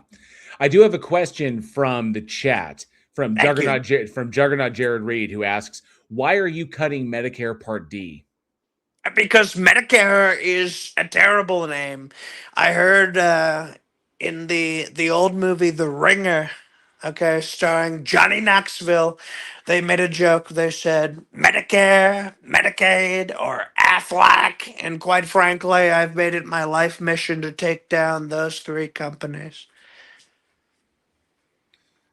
So that's why you're cutting Medicare D and the Yeah, ability pretty for much. Yeah, no, it's all from the movie The Ringer, starring Johnny Knoxville. Quite frankly, I don't know what the fuck's going on in the world, and I base it all on Hollywood. So as soon as I watched that movie, I knew that I need to attack those three companies. Do you have something in, like, you have a plan to put in place of that so that Medicare beneficiaries can pay for prescription drugs? Yeah, exactly. I think what is going to happen is prescription drugs as well as free social Medicare is what's making our country very blue in the hair, quite frankly, very retarded of the mind. And what we need to do is we need to, instead of giving these people free rainbow services, we need to give them all Harry Potter books 1 through 7, quite frankly. And once they read those, they'll realize they're not so special, okay? There's a lot more special people, such as wizards and witches, okay? And they'll get a very good life lesson, quite frankly, that maybe they didn't receive before. I gotcha. All right. Well, we're getting a little pressed for time. Do you No, have it's okay. I'm getting pressed for time as well because, quite frankly, I have to go make a pee-pee before my balls explode. And your diaper, you might want to check the diaper because we want to make sure it's not too full. That's exactly what I mean. It's all inside the diaper, so I gotta go throw that out right now. Quite frankly, it's been wonderful talking to you. And I will be back. I will give the thumbs up. And quite frankly, don't give up faith in me, people. Just because I'm a delusional old man who has regimes of grandeur and I want to be Adolf Hitler by the time I die. And I am going to be dying very soon because I have major health problems and I'm in my 80s. So I don't know why you all trust me, but I am going to do a lot of crazy, crazy shit before I die. As your president, Donald J. Trump. Thank you so much. Well, thank you. Thank you for taking the time. You have a great rest of the night. It's nice to see you kind of you've accepted reality, which is good. And I've accepted reality, but that does not mean you guys should sleep soundly. Tomorrow I might bomb a very important country. I don't know. I'm very emotional. we got that. Well, you have a Okay. great night, sir. Thank you. You too. I love you with my entire heart. Melania hasn't touched me sexually for about 8 months now, so this is the closest sexual encounter I've had since then. I am both flattered and appalled. So Okay. thank you so much. Bye-bye. Love you Take so much. care. Bye-bye. Oh, always fun to have the president stop by. That was quite the experience. The first time, he's come up a few times, and Yeah, I the first time was nonstop because he brought Alex Jones with him. It was quite. I was laughing my ass off, And the way he does the quite frankly so often, Alex Jones does the Infowars.com. Like every fucking third word is Infowars.com. Just inserting it into sentences. So to those in the live chat, something funny that we do occasionally, the president comes on, does his thing. So here we go. You have the Talmud. You have all these authors and writers. Plus you have... Wait, the Talmud wasn't the... No, I'm thinking of something else. Never mind. The early church fathers. Please stop saying the historicity of Jesus is inaccurate. Even your notable atheists recognize that, yes, he was a historical person. Please stop using that. Can we talk about that real quick?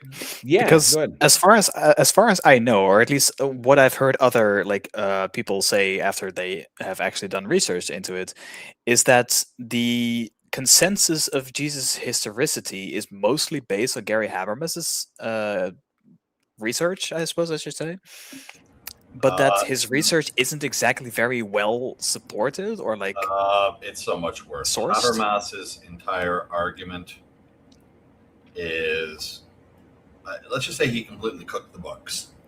Yeah, The books are cooked. He took up his consensus was only of those who actually wrote actual papers or books about the resurrection. That's specifically it. the resurrection, not Yes, like specifically. So it's Right. like, you know that 100% of the people who agree with me think Jesus is real? right, which now has been sort of morphed into like, well, actually, the consensus about among secular historians is that Jesus was real. How did that happen? Yeah, but it's not saying the same thing. So yeah, Apologia did Right. Yeah, I think I got it from him. incredible work. If anybody else deserved like an honorary doctorate, I'd be voting for Apologia. Definitely. Like that is the number one He is argument. scholarly. Even if he's not a scholar, he is scholarly. Yeah, like it's the number one argument brought up against mythicism is that secular historians agree that Jesus was a real person, and it never gets a proper citation because there isn't one. No, but And- even if some secular ones do, there's just a question. Sure, that, some do. That doesn't actually say as much as they'd like it to say. They understand this. There's a lot of standards out there that they would normally want for something to be considered historical. But whatever. When you get down to it, if we're down to pure mythicism, either way, they're not Sure. going to be acceding to the thought that Jesus is as depicted. Yeah. No, the magical shit. No, some dude who shot his mouth off. Pretty plausible. And Probably. it'd be Yeah. like, but at the same But time, is it the same character as the one that the Bible describes? Of course. I don't know. That seems a Yeah, little that's where you sketchy. can watch that. That support's going to fall off the map. yeah. So And it just sort of goes to show like how little they really have. Like you don't even get to the resurrection. You don't even know if Jesus was a real person. Like you think so, and you even think it's historically supported, but even that, not really. now, Not very strongly anyway.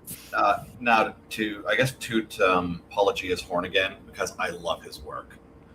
He had what's known as a minimal witnesses Mhm. argument, which is kind of a tongue-in-cheek, I guess, almost takeoff of Habermas's, of going, how many people would it take to actually invent Jesus whole cloth? How many people? To You know get what the the same number- story as we have now. And you know what? Yeah. Do you know what it would take? I think it was one, Two. Okay. Two. In order to keep the full set of stories we got going on, apparently Apologia broke it down to two. And there Nice. would be Paul and Shoot. because I can't think of It the wasn't, other critical.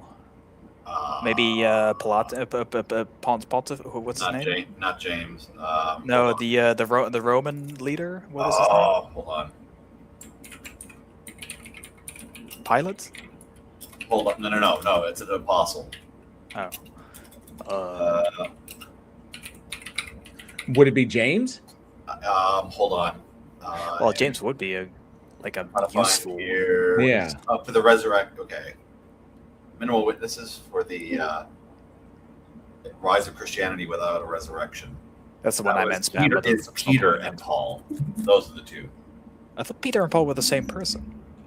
No. Paul. It was Paul. like Saul. Peter was the Saul. Yeah, all right. Yeah, Saul, That's yeah. probably what I'm confusing it with. Really quick. Good to see you, Burt Russell. Thanks so much for being here tonight as well. And I see Reverb there as well. And Ryan Murphy, good to see you. Cops, good to see you. Thanks so much for hanging out. And I laughed earlier. I almost cracked up because Juggernaut Jared Reed sent me a picture of fucking Mitch McConnell in the hospital bed dressed as the turtle guy from Master of Disguise. So he's like the turtle, that thing. And I saw the picture, did damn near laugh my ass off. So thank you, Jared Reed, for cracking me up in the middle of that. Let's jump to let's see where this is going. 7. Stop arguing that religion does not provide any sort of scientific advancement. Let me read you off some names. Oh, you yeah. probably already heard of Isaac Newton, Johann Failure. Kepler. Failure. Yep. Also failure. See, religion didn't do that. People who Yeah. are religious did that. I think you've got the attribution wrong. Well, Yeah, Let's- it's like let's- Newton. It's not like Newton said, like, you know what, God, therefore gravity. You know, Yeah, let's not That's- forget it was scientists that did it, and scientists who were believers who did it, and scientists who were, because science, can be expensive. Running experiments and doing stuff and all the resources you need, that takes money. And so being a social outcast wouldn't really help much. The church patroning scientists, because the mentality at the time when that was happening was that a better scientific understanding of the world would lead people to a better understanding of God and a better understanding of God's plan for them. When that didn't happen, that's when religion turned its back on science. So yes, there were believers who believed in it, but it was believers who had the backing of the church or had religious patronage that allowed them to do the scientific experiments they needed to do, which revealed, the things that we understand. So it's not that religion did it, but I can't say that religion facilitated it at one point, because that's where the money was, given the power of the church at the time. But it didn't do what they wanted it to do, which was deeply problematic for them. It's sort of the same logic as saying, well, I'm pretty sure all 4 or 5 of these men had 2 eyes, so we have like dual ocularism to thank for scientific advancements. Sure, that correlates pretty heavily with the people inventing it, but it's not causation. Right. You got Louis Pasteur, Ernest Walton, Raymond Damadian. They are numerous people of religious faith that provide scientific advancements, medical advancements, things like that. Please His stop saying phrasing religion suggests that he doesn't knows provide what he's talking scientific. about. Yeah. Yeah, I think he's just Because- he's just sort of dishonestly framing it and knowing that he does it. As it does. Number 8. Stop saying and asking the question, who created God, when you have the same problem yourself. I I'm don't perfectly believe happy with an eternal past. pretty much as do I. But I hold it like now that I understand it better, predominantly the Hartle Hawking no boundary proposal. But let me let it go further than that, because obviously we don't have the same problem. I don't believe in a God, so I don't hold that anything created the universe. The universe is uncreated. So Exactly. We both have to explain the beginning. We both have to explain. no, because what we don't hold that there beginning? is. We don't hold that there is one. Not Next. necessarily, anyway. Next. Where's the beginning of a sphere, smart guy? It's like, come on, dude. the origins. But our Christian worldview provides a better clarity. No, it doesn't. It in provides any a way. bigger question. It just- Like, oh, it was just made by a guy. Okay, how? Why? I love Like- how far down the road, how far down the road we managed to yeet this can. It's so true.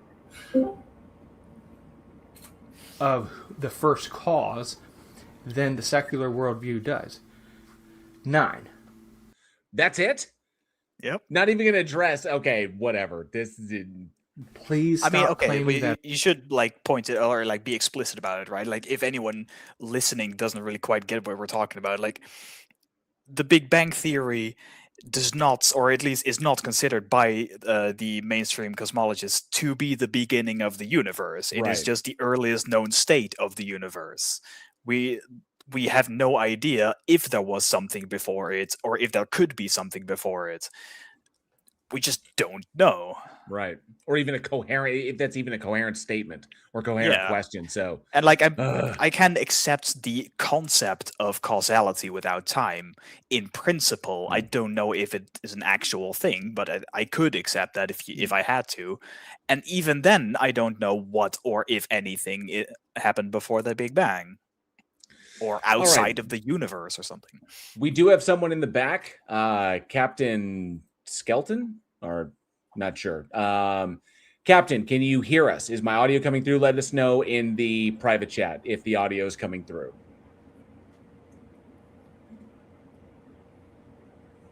So just let me know that there's okay, good. You can hear us. Fantastic. Yep. And Control check. just for the sake of it, I'm going to pull this down and And right before we pull you up, that's okay. I'm just gonna pull them up. Ooh, If there's something issue, we'll handle it. So, Captain Skeleton Man, Captain. Hi, how are you doing today, sir? Peace be with you. Can you hear me okay? Yes, you are coming through just fine. Wonderful. I was just looking at your title. The title of the stream? Yeah. I was looking at your title, Christianity, kind of like if I can remember, it's not in front of me anymore. It was like, it doesn't make sense. It's cannibalism, something like that. Christianity is a cannibalistic, apocalyptic death cult. Yes. So, I kind of agree to you to a certain level. I mean, the Christianity that's in the world today. By the way, just to kind of introduce myself, I've studied linguistics. I've been doing it for 40 years, and I've read pretty much all the, quote, holy books of people's religions, analyzed them, critiqued them, and studied them. And the thing with Christianity is these people, they actually don't even know what their book says. They've actually used certain words, like the word the Greeks translate from Moloch Hebrew into angelos has now become a flying winged man. And that was never what the word meant in the Hebrew to begin with. So I believe that there, in the way that you're describing it, I don't know how far you're saying cannibalism, like I've never heard of them eating people, in that sense. So I don't know. Well, the idea that I have behind it when describing Christianity, typically what I say, that what you saw in the title is kind of truncated. Okay. My position is that Christianity is a proxy cannibalistic, human sacrifice worshiping apocalyptic death cult. And what I mean by proxy cannibalism is the sacrament of the Eucharist. The Eucharist. Okay. Mm-hmm. I understand. The human sacrifice worshiping is the crucifixion, because that's literally the image that's the cruciform is the image that's essentially worshipped.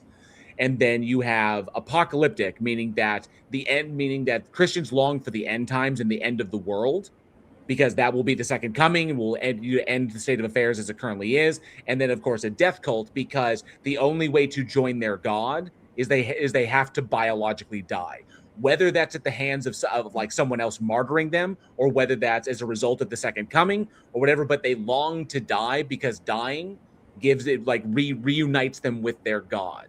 So it is, because it's a fundamental aspect of it. They are a death cult because they long to die. They just wanted, the manner to be in accordance with their beliefs. So it is a proxy cannibalistic, human sacrifice worshiping apocalyptic death cult. Okay, I understand what you're saying. Yeah. Mm-hmm. So I agree to a certain extent, like I say, with what you're doing, because these, but all religions are in this manner, because, like I say, when I've read the books, these people are actually not knowing what their book actually states, and it's very corrupted, and they've pretty much imagined, like what you're saying, in a cult manner, they have imagined a lot of things that are not what's written in their book. For instance, what you're describing as the sacrificing. A lot of people think that this was a command that they were supposed to be sacrificing. But if you go to Leviticus law, if you look at it, if you're poor, you didn't need to bring a lamb to sacrifice. You could have brought in wheat. You could have brought in grain offering. You didn't have to kill anything.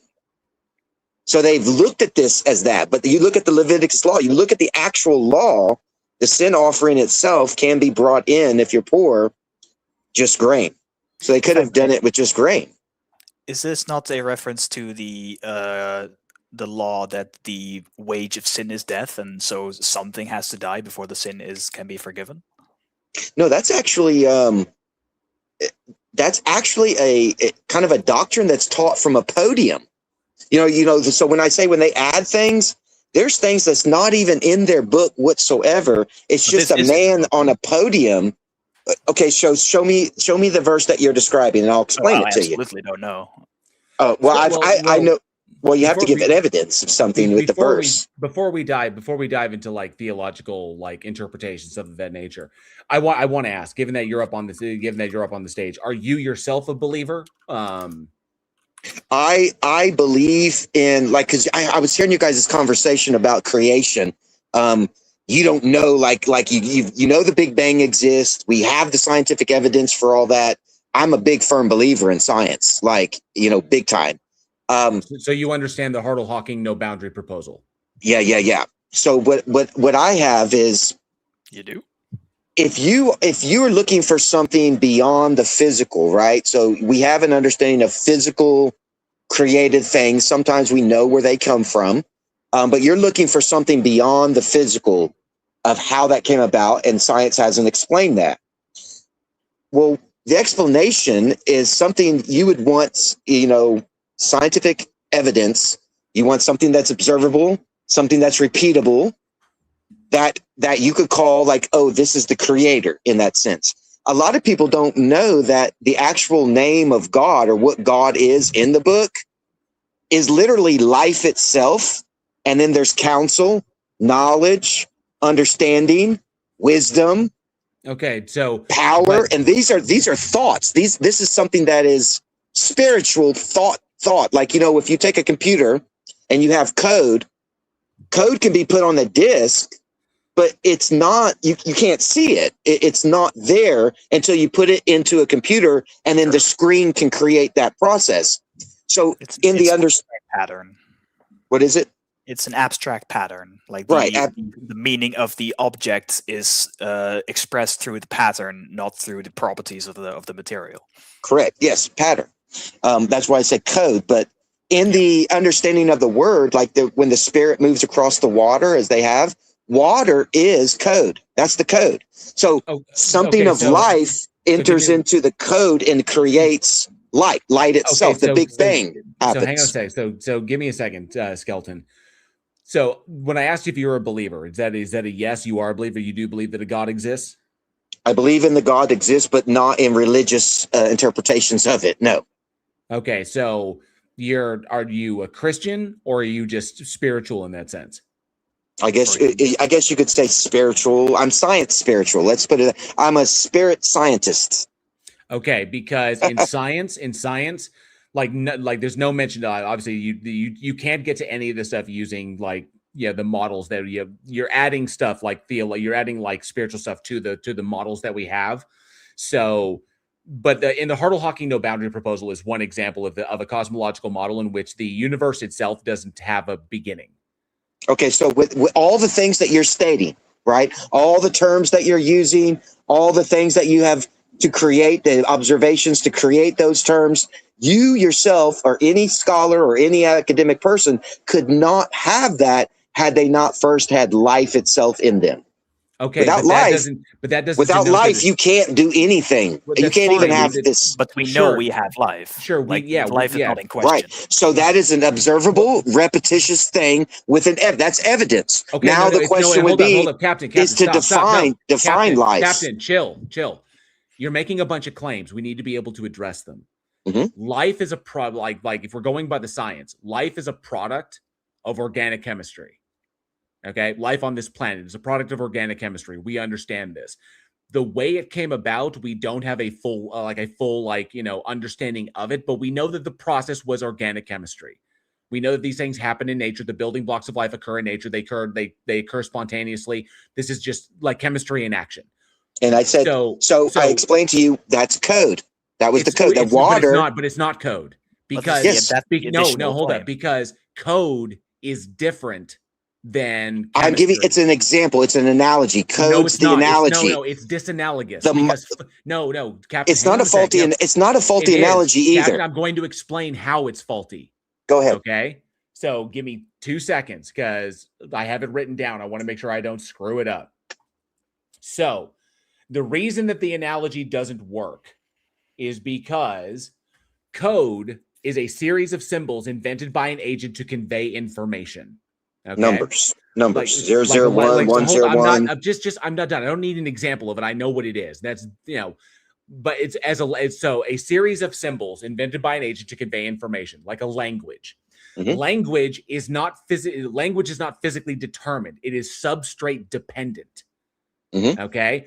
Code expresses logic. It is not physically determined. It is substrate dependent. That is what code is substrate dependent. The codons of RNA map to folding operations in proteins, and this is explained in physics. Genetic Correct. expression is physically determined. Genetic expression is substrate independent. You can't use it analogously. Code is substrate dependent. Let me ask you this: Is Hold on. DNA code? Hang on a sec. No, DNA is not code. It's the analogy. It's a bad analogy. I'm telling you that. The person who used that, who tried to describe how the chemistry functions and described it as a code, that was a bad analogy. They were trying to, because organic chemistry and genetics is extraordinarily complex.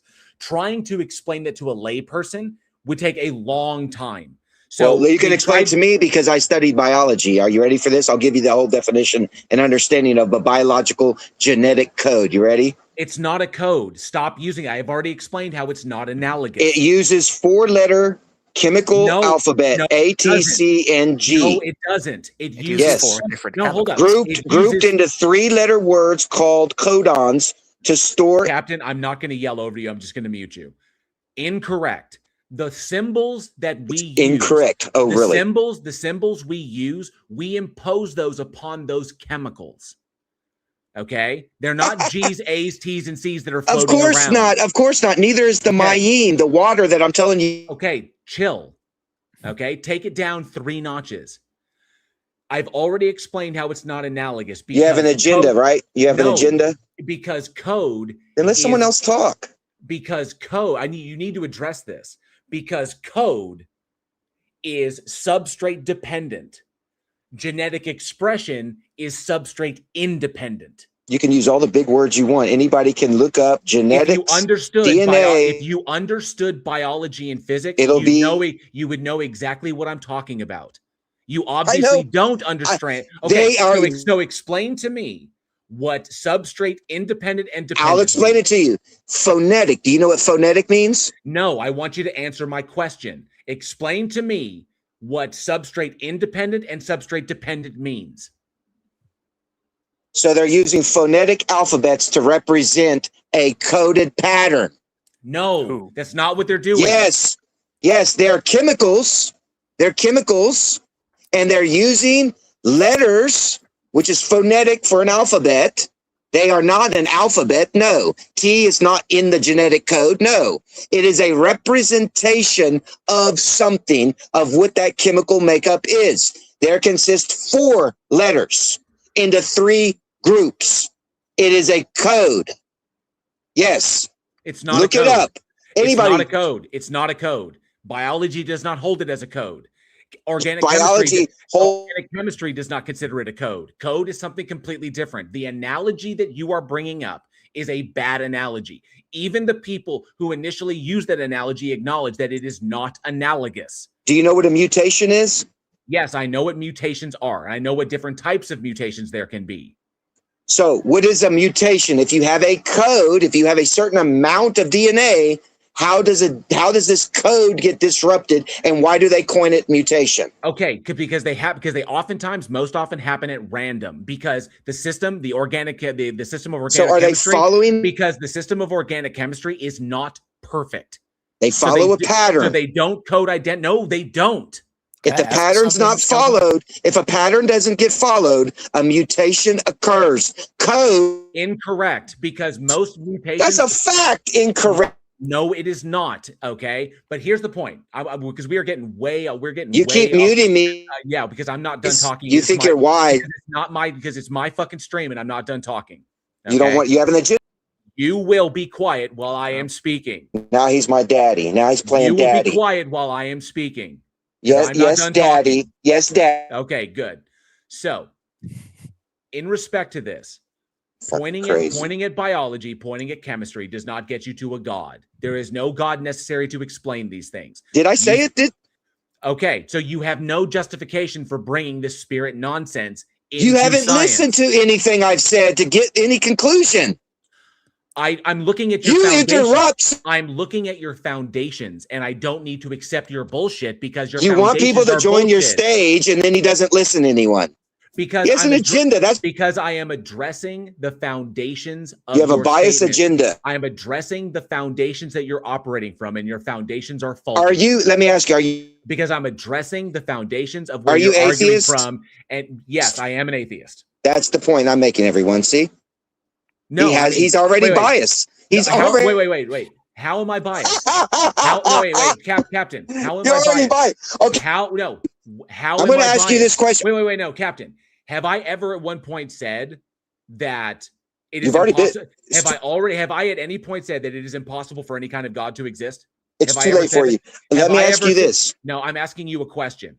Have I at any point ever said that it is impossible for any God concept to exist? Have I ever said that? You just made a claim that you were an atheist. I am. Do you know what atheism is? That was my question. I'm going to ask you. Do you know what atheism is? I know.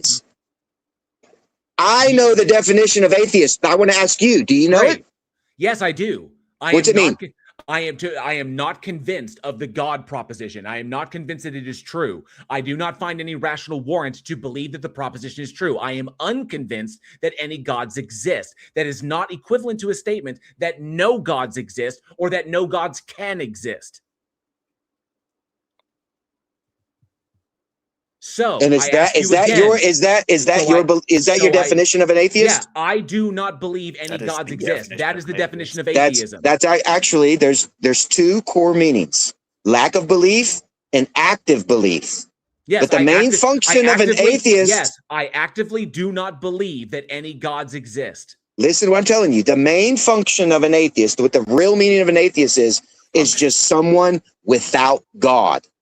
It's not someone that does. Yes, I'm aware of the etymology of the term. It's just someone without God. I understand. Yes, I understand the etymology of the term. So you're not an atheist. I am an atheist. I do not believe that any gods exist. Do you hold the possibility that there could be? You just said yes. Okay, I hold. You asked me earlier. I'm explaining. You're going to shut your fucking mouth while I explain this. Okay, I had to put you in the back because you won't be quiet. I acknowledge that there are logically possible God concepts, but I am not convinced that any of them exist, okay? Because there has been no evidence or any sufficient evidence or argumentation that has been presented that would warrant me being convinced that any of them do exist. Those concepts are unfalsifiable by definition. The truth or falsity of them cannot be determined. I cannot simply eliminate them just because I don't like the idea or for whatever emotional reason. I acknowledge that there are logically possible God concepts, and I acknowledge that there are logically impossible God concepts. Like the Christian Abrahamic biblical God is logically impossible because it can't exist because it's a logical contradiction. Very simple. But I can't just discount the logically possible ones that are unfalsifiable. But atheism is about belief, not knowledge. I am not convinced that any of them exist. I do not believe that any of them exist. My position can change given evidence that would warrant belief, evidence that would convince me. That's how that works. Do you have any questions about what I just said? No questions. Can I rebuttal, or are you going to just mute people all the time? Is that what you do? I want to make sure you understood my position as an atheist. So he's not an atheist, everyone. According to the definition of an atheist, he himself is not an actual atheist. I am an atheist by the definition of this is the definition. No, that's not. Do you want me to tell you the definition? I'll read all parts of the definition. And He is not an atheist because here he is making the claim that there could be a possibility. He just hasn't seen the evidence. Yes, No, he says he does not believe. I do not believe that they exist. Stop muting me. Let me finish. No, because you're mischaracterizing. Because he doesn't want to be. Because you're mischaracterizing me, and I'm gonna fucking correct you. This is why you doesn't. I do not believe that any of them exist. Thus, I am an atheist. He wants to pretend like he's smart, and he's not. I'm definitely smarter than you. No, you're not. Yes, I am. No, you're not. I most certainly am. Yes, I am. He's going to keep saying that. See, I've got him in a loop right now. Okay. This is his lack of this. You want to prove how smart you are? Tell me what a propositional attitude is. Put him in a loop, and this is how dumb he is.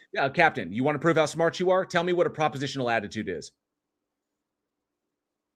You just muted yourself. I didn't mute you. You muted yourself. Why are you lying? You're the one muting me. No, I didn't. You muted yourself. A propositional refers to the range of acceptable, or tell me what a propositional attitude is. You muted me again while I was in the middle of telling him what the fucking definition was. Everyone, I don't want to listen to you crashing out. Just tell me what it is. It refers to the range of acceptable or permissible interpretation. You had to fucking Google that shit. Fucker, see the motherfucker he's just rambling now. You had to fuck off. Fuck you, clown. You had to Google that shit. You are pathetic. You're sitting there with a computer in front of you, you fucking moron. My hands are right here, bitch. My hands are right here too, bitch. We can't see you. We can't see right you, here too, moron. bitch. Still can't see them. Still can't see you. My hands are right here too, bitch. Look at that. Look at that, bitch. Yeah, you had to Google that shit earlier. So, nonetheless, there's no rational justification to like believe in any kind of a God concept. He now his devices are disconnected, so I'll just leave him in the back. That was a matter of time. Yeah. So.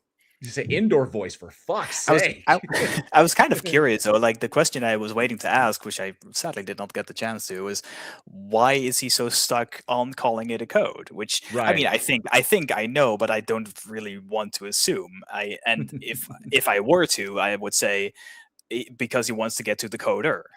Right.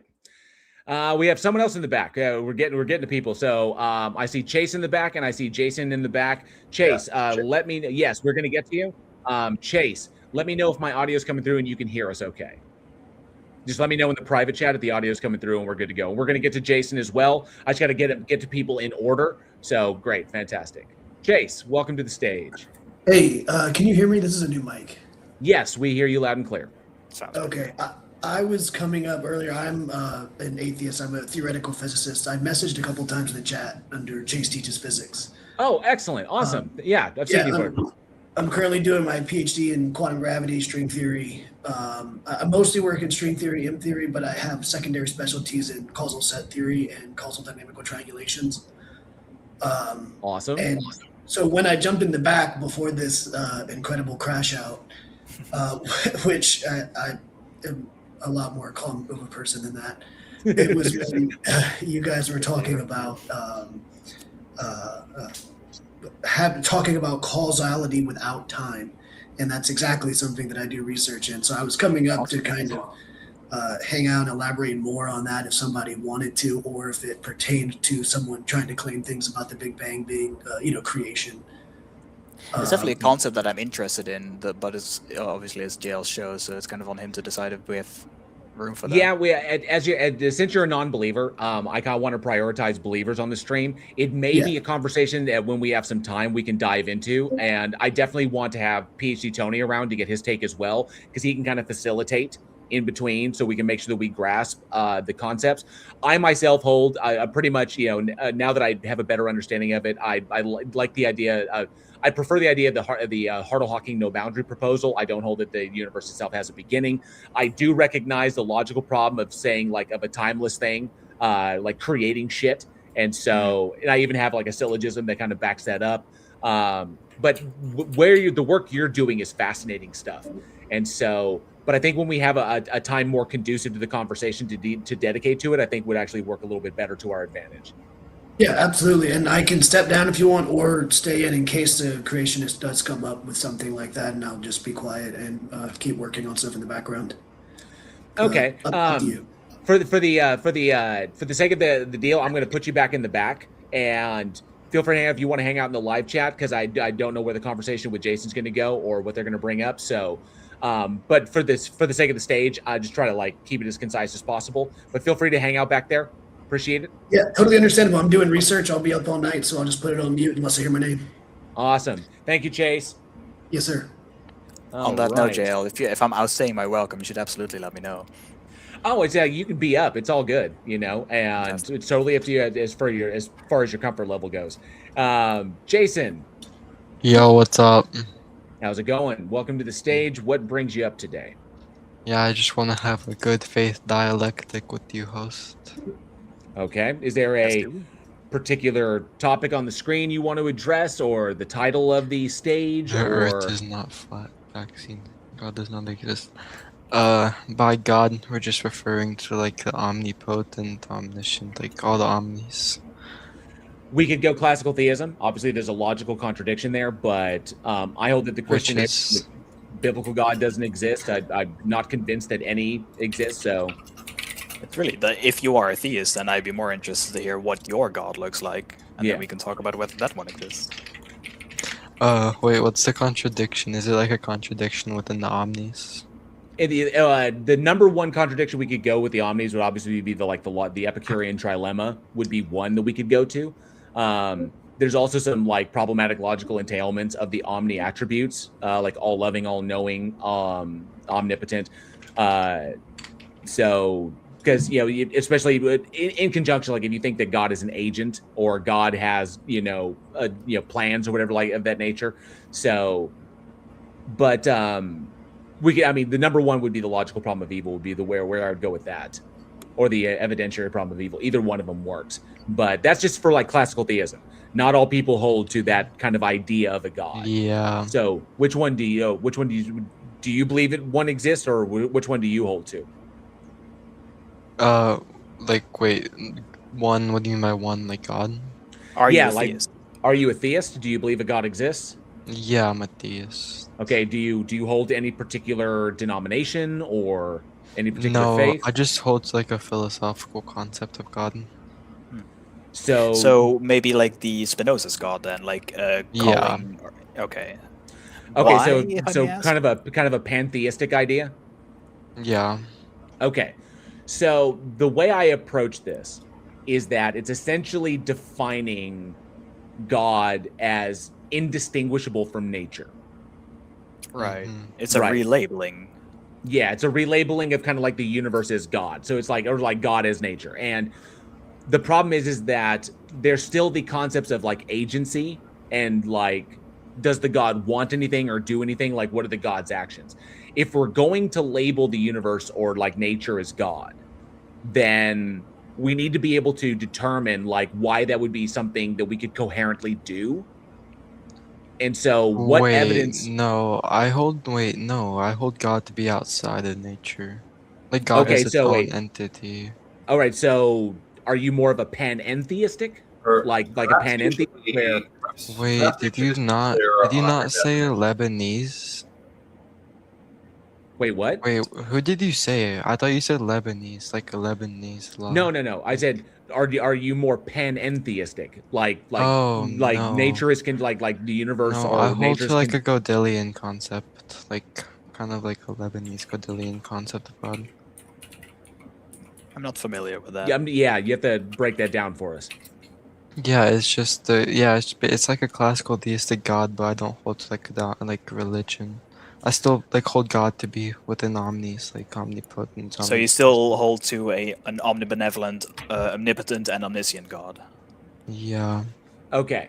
So if that's that's kind of like the classical theism. That's like the classical theism version of a God. So if I were to, so if we're going at that one, like someone brings it up, I would bring up the Epicurean trilemma. You're familiar with that? No. Okay. So if I may, Dale, could we make like one step before that, because I think this defines the limits of what he means a little better. Do you know of the sort of classical example of could God lift a rock heavier, or like could God create a rock heavier than he can lift? Is that something that you consider to be problematic for your definition? Because that sort of depends on whether God can do anything that's logically possible, or God logic is not a problem for him. I don't see how that's relevant.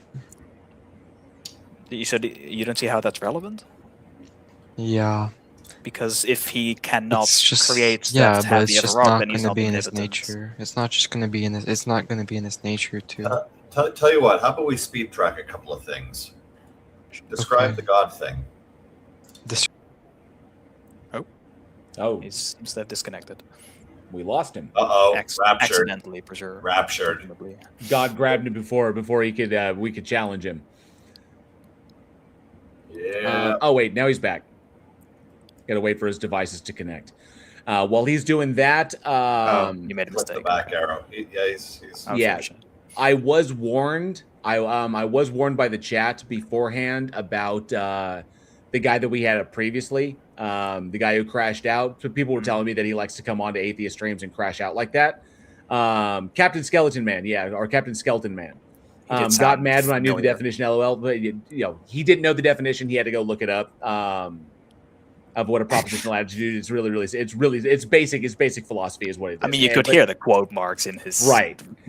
Like he's like reading it off the screen. I was like, oh, Yeah. I know it because I whatever. So, but just to clarify that one, you got booted. Well, technically, you left yourself, but you got booted because you couldn't conduct yourself like an adult.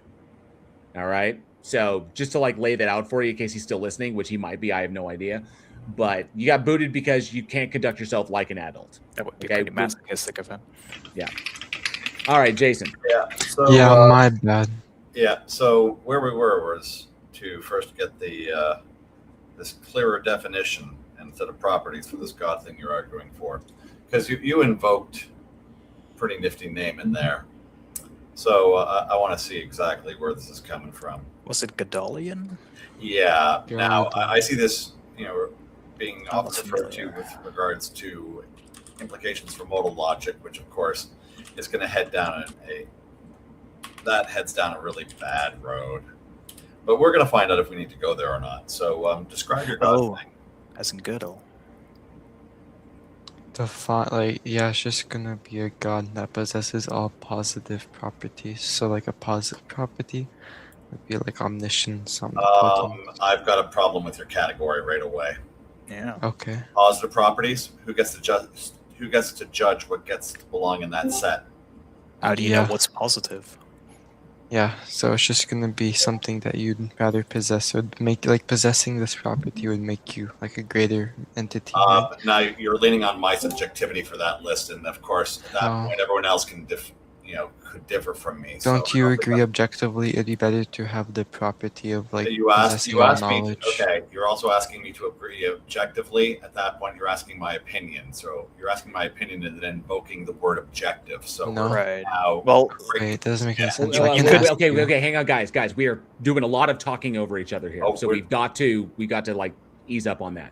Yes, The sir. biggest issue that we have here going on right now, Jason, with what you asked, is you're asking basically a valuation question, which is going to be stance dependent.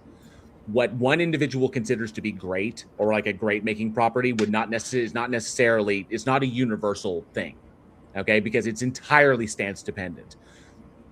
If I would not say that omniscience would be a great thing to have, because because if you think about it, if you know all true propositions infallibly, like if you just know them all, then what growth is there? What understanding is there?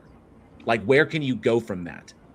You would have all understanding. Yeah, but there's no there, but literally the way if you just ask me, the way I value things, like I value not knowing stuff, because not knowing gives me the opportunity to learn and to grow and to adapt new information into my paradigm and to adjust my paradigm to more accurately reflect reality and get me closer to truth.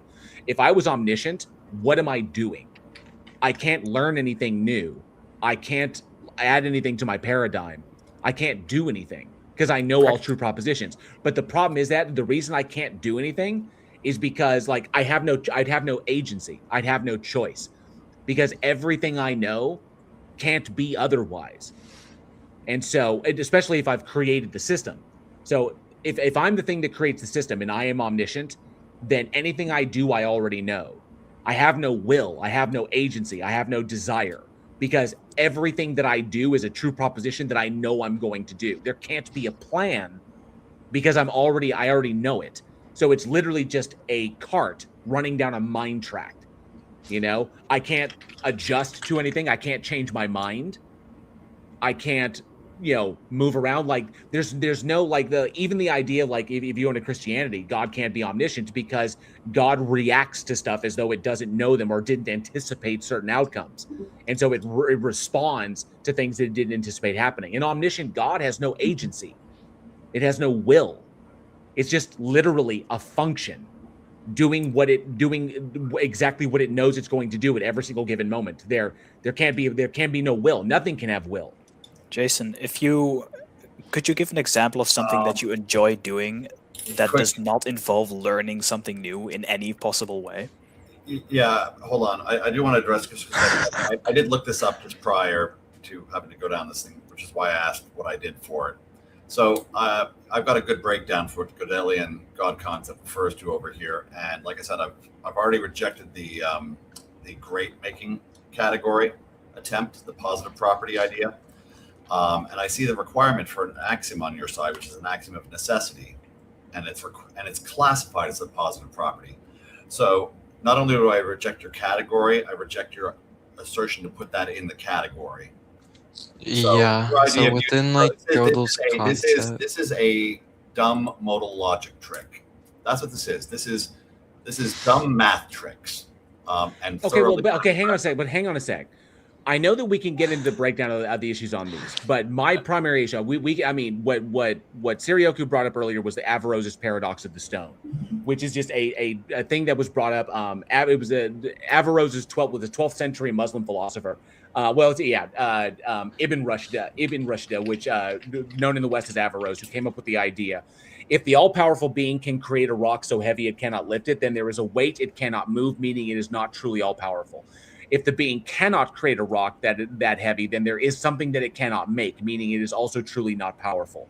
So the conclusion is, either way, the question proves that the absolute omnipotence is a logical contradiction. But there's ways around that. Is because you can simply say the God's nature can't do anything that is logically impossible, so it can't create a logically impossible state. So Bit of a cop out, if you ask me. It's a bit of a cop out like this. This is why I prefer the logical problem of evil. Okay. If that is, Jason, you hold that your God is omnibenevolent, because omnibenevolent really is the most problematic of them all. Because that's the one that we can do, because that's the one that gets into moral valuations. That's the one that gets into like the nature, the circumstances that allow for the logical possibility of evil actions and outcomes, or outcomes and actions that are evil by the God's own light. So, Jason, do you hold that your God is omnibenevolent? So what am I going to respond to first? The question that I'm asking you, just the question that I'm asking you. Do you hold that your God is omnibenevolent? Yeah, omnibenevolence would fall into the trait of a positive property. Okay, here's the problem. So when I brought up the just to disseminate through this, why it's a logical contradiction. If God is willing to prevent evil but unable, but he can't, he is not all powerful. If God is able to prevent evil but unwilling, he is not all good. If God is both willing and able, then why does evil exist? And if God is unable to and unwilling, then why call it God? So the question then comes: how can a being be described as omnibenevolent, as all loving or all good, and simultaneously desire the existence of evil by its own lights? That's a logical contradiction that you cannot get around. Yeah, I will just say that it's not in God's nature to do evil, right? No, whenever it creates the circumstances. No, hold on. Dude, it's not you've the been God. monologuing for like 10 minutes. That's because I'm speaking slowly so that you can follow me. No, you're just monologuing. Like I'm not monologuing. Okay, so here's the issue. I did not say that God does the evil. I said God desired the evil, because the circumstances that allow for the logical possibility of actions and outcomes that are evil by the God's own light, Those are only possible because the God wants them to be possible. The God cannot be omnibenevolent and desire actions and outcomes that are evil by its own light simultaneously. That's a logical contradiction. Yeah, I wouldn't. Yeah, how is he desiring evil? Because if he Because didn't, he's the if he desired hold not, up. Because he's the one that created the system and created the circumstances that allow for their logical possibility.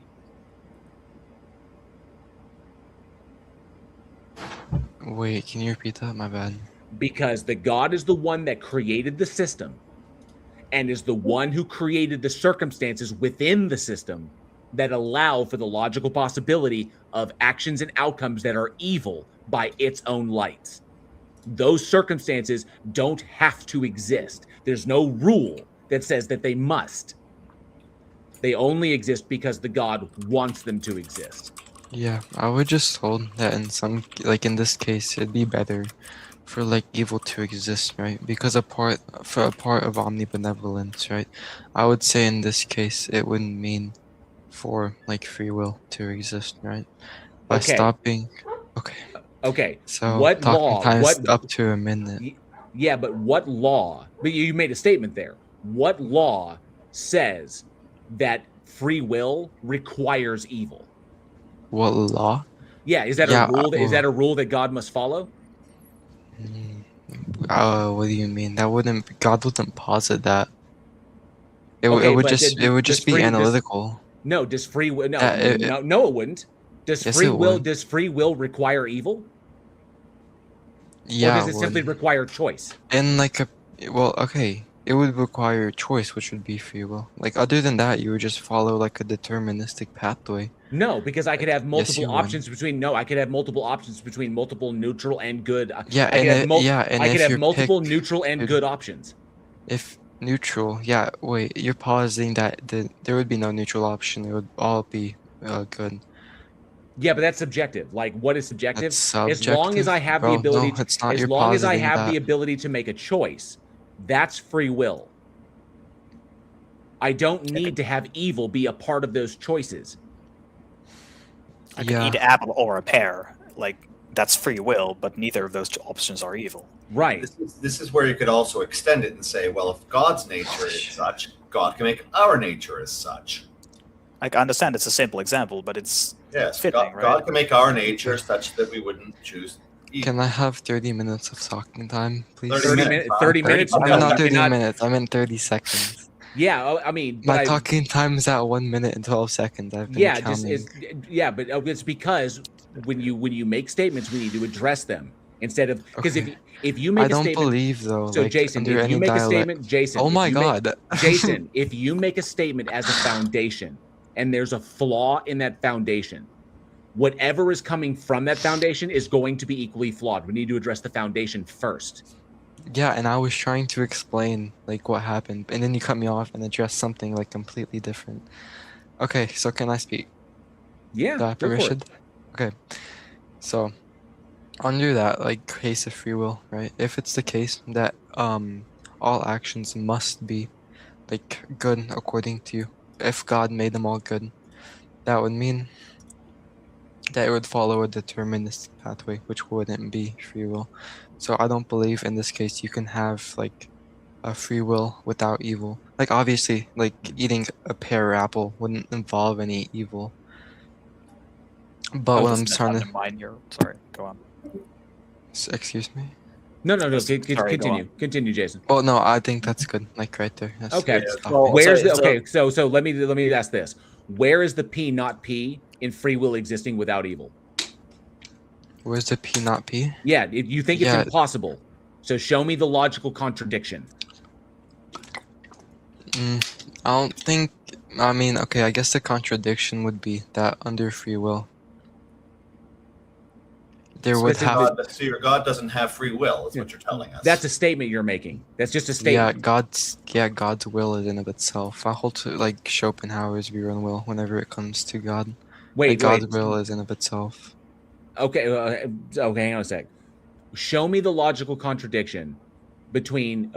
You say that free will can't exist without evil. You say it's impossible to have free will without evil.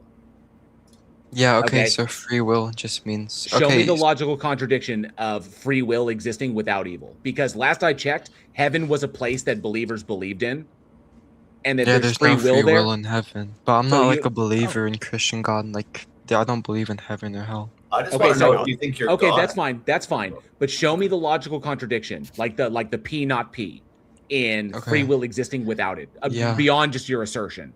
Yeah, so if it's the case that free will exists, right? And we take an option away from evil, that wouldn't be free will, right? Because that would lead under a deterministic pathway. So no, because I still would have choices. I could Yeah, still and freely choices. make Yeah, choices, and but the choices there would only be like one correct option according to you. Which no, would be there the could be correct. multiple options. No, like okay, yeah. So if there's like, okay, yeah. So wait, if we just take the option away to murder, the only option is to not murder, right? But in that No, particular hold a case, second. No. You take away if murder is impossible. That means any killing that takes place would be justified. No. I What? wanna Okay, no. ask- Okay, hold up. I don't want to get off this track. Mm. Murder is a legal term that refers to an act of killing or a homicide that is definite, that is unjustified. Okay, wait. I'll just say homicide grape is then. like So okay, whatever. homicide is We don't a gotta go into this. justifiable also a killing, legal term. but a This is justifiable irrelevant. This is killing, but completely irrelevant. it's dude. not, because you In can't a bring up in you a in can't a bring in a up no perfect you world, in can't a bring up perfect world, there murder. would be no need for killing. In a perfect world, there Sure, would be there no would need be for no killing. need for killing. Okay, So perfect. what? So if we take away the option for killing, then you're only left with one option is to not to kill, correct? Right, but okay, That so would lead. no, Okay, perfect. nobody. Perfect. No, Yes. hold up. No, Perfect. hold up. So that No, takes Jason, away your free will. nobody needs to. There's Exactly. nobody. So there's only one option. Yes. No, Okay. no. Perfect. The So you agree? circumstances There's don't. only one No, option. no, it's not just one option. Yeah, Okay, the one because option is to not to murder. Under that dichotomy, no, don't mute me. Under that dichotomy, it just the only means option no. is to not It murder. just means that is just not something that needs to take place because the circumstances don't Okay. Yes. Perfect. don't allow for its possibility. That doesn't remove Okay. free will. So we take away. Yes, we take away. Okay. Yeah. Free will would be the guy. Okay. Wait. The free will would be the option. Would be the dichotomy of either choosing to kill or choosing not to kill. We take away one leg of the dichotomy. There's only one leg left. That's correct. Like the Jason, only leg you can pick. So Correct. if I I'm trying to fix. Okay, I want one I've been person to trying adjust fix me. I want the this up host to here. adjust So- me. I want the Oh, yeah, host to adjust me. hold up. Hang on a sec. Hang on a sec. I'm trying to. Fuck. No, stop. This is the issue that we're having. There is no logical contradiction. You are simply making this assertion. That would be a logical It's contradiction. not a logical contradiction because Yes, it I would. still That's have the the P, not ability to P. freely choose between options. It's just that the circumstances don't exist that literally allow for Okay, murder yes. to be. Jason, you've got to You shut agree? Okay, then you. up. Okay. The circumstances would not exist that allow for murder, for an unjustifiable homicide to exist. So they simply don't occur. All right? That's the whole point. Murders don't occur in a vacuum. They occur because circumstances literally allow them to be logically possible. People can be fearful. People can be desperate. People can be mentally ill. That's the reason murders occur. But the circumstances that allow them to exist don't. Okay? You can't read people's minds. That the circumstances that allow for telepathy don't exist. That doesn't mean you don't have a choice. You just have to read their body language. So, no, eliminating a logical possibility of a particular outcome that is literally evil by the entity's own lights does not eliminate free will. It just means that the action that is unjustified, the circumstances don't allow for that possibility because the circumstances don't exist. You still have plenty of other free choices that you can make. So no, it doesn't follow. There is no P not P. Okay. But here's the reality of it. If your God is omnibenevolent, the circumstances that allow for these logical possibilities still exist. Those circumstances can only exist if it wants them to exist. An entity cannot be omnibenevolent and simultaneously desire actions and outcomes that it itself decries as being evil. Okay. That is a logical contradiction. Can I respond now? Feel free. Okay, Address so that. we can address. Wait, we can go back, right? Because I believe, like, if I get you to agree with me on that, if you're willing to, then like your whole problem of evil falls apart. And I'll explain how once you do agree. Yeah, so once again, right? So we don't have to stay on the topic of murder, right? We can go to like any topic you would deem to be evil as like objectively No, according I to think my. we need. I Hey, need. can We I need talk? no. No, can We I need to. talk, We need to dude? Can fix I talk, this. dude? Yeah, Can I I take know dude? the. I know the railroad. Can I talk? I'm quite familiar with the railroad. What railroad? So A we've already. fucking So we've like. already. Okay, So I have, dude. apparently you're I not getting the spoke for picture. You're 3. not getting the picture. This is not going to work well. Well, I didn't even get to push the button. I Let me spoke push for that next 3 time. seconds, dude. Like, can I I speak? know. Well, how about this, and you don't want me to- Andrew? Hang on a sec. We know where it's going to go, but let it go ahead and just let it no, finish it. no, but the whole point is like I was trying to actually get a sentence out, and I'm not apparently gonna be able to do that. So I like to. You asked me to be able to protect you for some of this stuff along the way, and to give me a little bit of trust, right? I'm gonna cash in on that a little bit. I get that, but just let him finish his statement, and we'll.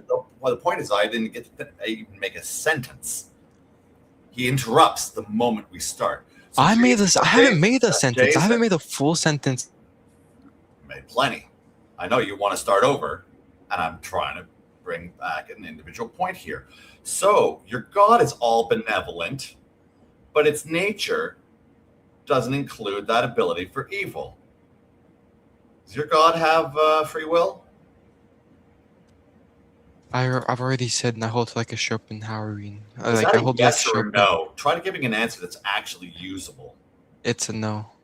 No. Oh, okay. So how is it all good? If it has no free will, apparently you need, in order to do good, you got to have free will, right? So you just contradict yourself there? No, I didn't contradict myself. Can You I said explain it's all how? good, right? Can I fucking explain how, dude? Holy shit. Sure. How? Yeah, once again, I hold to a Schopenhauer view on like will according to God, right? So if it's I'm just hold the will to be like within. I just hold. Holy shit, dude! I hold the will to be oh my god, I hold God to be within its own will, right? So God's will is within its own. Meaning? Meaning that God basically. Oh my god, bro. Okay. You basically just said God's will is God's will. It's fucking tautological. Yeah. So can I fucking okay? I can respond to like 5 different points at once. We're waiting for you, dude. Okay. Nobody so is I got saying asked anything. 3 different questions. I got Jason, asked 3. Nobody is saying anything. We're waiting for you to fucking speak. Okay, I got asked 3 different questions. I'm gonna address the first one. No, you didn't. Yes, I did. I got you asked. started going on your Schopenhauer. About you started God's going will. on in your Schopenhauer bullshit. About you God's started will. going on in your Schopenhauer bullshit, and you keep interrupting yourself. Holy shit, dude. You keep saying like, oh my god, oh my god, oh my god. Dude, get your fucking shit together. Okay, yes sir, I'm sorry. So I'm just gonna respond to the first thing. Yeah, so we can just go back to the free will thing, which is what I'm gonna respond. So once again, like if A is evil and B is good, no, we take away A is like okay. No, I'm not diverting. I'm responding one at a time. Yes, because I'm not fucking talking to you, Andrew. I don't know who the fuck you are. You are irrelevant to me. Yeah, I am talking to JL. I am talking to JL. Okay. You're dodging me. I can respond to you. I can respond to you. You're dodging me. This is not a good look. See, I know what it's like when they run. So we're going to talk about this God's will and whether or not God is good and whether its free will or not free will could be ours. Otherwise, it shows shit. So Jason, please tell me more about God's will and how it's compatible with good. Yeah, I'm addressing JL. I'll address you. This is how they try to run. I'm not fucking running. This is what happens when you nail them to the wall. Well, then let's don't let them run. For the sake of it, JL, bro, you can't genuinely like, for the sake of it, host. For the sake of it, Jason, address what Andrew is saying. Well, we can come back to what we can come back to the conversation that we were having. Yeah. So okay. So if so the question was like, how is if God doesn't have free will, then how is he omnibenevolent? You said it can't be good. Yeah, omnibenevolence is in his nature. No, I'm saying the property of goodness can't. No, I'm saying that. Okay, I'm saying omnibenevolence can't. Holy shit, bro! Like I'm stumbling over my words. Let me refocus. Let me refocus. You know, I've been chimping out on myself. I just need refocus. Give me a second. Okay, so So omnibenevolence, right? That's going to be within God's properties, right? So addressing the problem of evil, which is what I'm doing, right? You're saying that God's nature, or God can have omnibenevolence because He allows evil to exist, right? That's going to be the problem of evil. No, that's not what I said. Answering my question at Okay, all. But hang okay, on, I'm hang just on, dumbing Andrew. it down. I'm Hang not on a going to sec. No, go no, into the no, hang fucking on, problem Andrew. of evil. No. I'm just dumbing it down. Hang on a sec. No, just because dumbing you it didn't down. even quote me correctly. My fucking God. You didn't. No. When you don't quote me correctly, you change the logical entailments. I'm not, bro. No, It's that's God's what you reason, did like, when you I misrepresented what I understand the said. fucking trichotomy here. Like, either one, it all fails. He's running from my question. No. I can't, dude. Like, I'm talking to, like, bro. Can I Answer speak my for more than question, 5 but you're not seconds? Can I done. fucking explain? No, I'm trying to backtrack because I've been I interrupted know you 5 want to different fucking backtrack. That's times. why I said you're Can I dodging mute my this guy? question. Can I mute this guy? Okay, so hang on a sec. So, Andrew, what exactly is the question on the table? The question is how God's supposed will is compatible with omnibenevolence, Yes. Okay. and how we are not made with that same property. Okay. That's the question to you, Because it would Jason. have chosen to make something lesser. Yeah. So wait, are you asking why humans? I'm asking about God's nature. How Okay, is that? No, bro. compatible I'm with asking free was will? one of the assumptions here. One of like the questions entailed like gonna be why God? can't humans have omnibenevolence? No. This is all about the idea that you said you need that free will in order to be good. No, But God has to apparently give God the can never- property. No, God God has to only give. Once do- no, dude. You have No. God Okay, has so capable of- Jason, guys, you Who gotta the fuck stop. am I talking to? I'm fucking moderating right now, so shut the Okay, fuck exactly. up. Yes, I was talking to No, you no, originally. I'm moderating, I was so talking shut up. to you originally. Right. Okay. The Yes. issue Okay. being Can this: I talk to do you? you hold that human beings cannot be good unless they have free will? No, wait. No, I'm saying God can't be good unless He gives humans free will. Wait, God can't be good unless He gives humans free will? Yes. That's what I've been saying from the beginning. What the fuck? Okay, so the act of giving free will is an act of God's benevolence. Yes. Okay. We got a definitional problem. Well, the biggest issue here is that it doesn't matter if you think giving free will is an act of good. You have not addressed that evil not being logically possible, especially evil by the God's own lights, that those conditions don't need to exist and they are not required for free will. Because there's no rule that says that they must exist. There's no cosmic rule that says that in order for agents to be able to make choices, they have to be able to make evil choices. Yeah, and I explained to you how that's gonna be analytical, but the fucking Andrew guy cut me off while I was in the middle of trying to explain it to you. But guess what? You may define it that way, but it does not logically hold. You're holding It does to logically hold. I fucking told you how it you logically hold it holds. to no. Just because you fucking define it that way doesn't make it the No, case. I And it didn't doesn't define it solve the that way. lie. I And it's not a demonstrated logical it to you. defeater. And it's not a logical defeater. And it is not a logical defeater. I demonstrated how if you take No, away you the option did not. Because I countered that with the fact that that the circumstances do not No, you allow didn't. the circumstances don't exist that allow you to be telepathic. That doesn't mean Okay, that and you once can't, again, I that tried. doesn't mean that you can't choose to read someone's body language.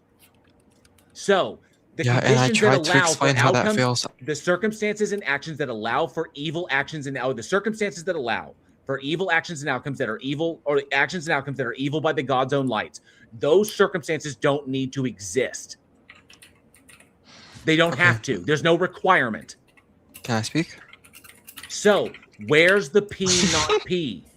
Okay, and I was trying to demonstrate the P not P before Andrew cut me off. Then go for it. Fucking do it. Stop whining about the meta and fucking do it.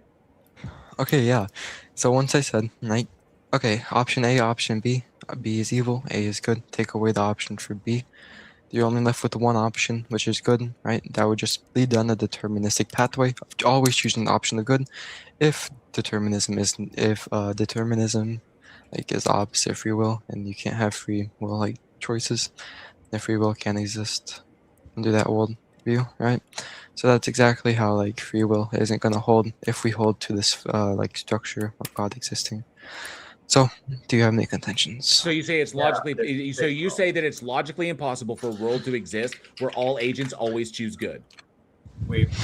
I'm saying it's impossible. No, hang on, yeah, Andrew. I'm not saying I'm saying it's logically possible, but I'm saying within God's will, it's not going to be the case that it does so in our reality. Wait, hang on. Is it logically possible for a world to exist where all agents always choose good? Is that a logically possible state? It fails under God's. Yeah, but it's going to fail under God's structure.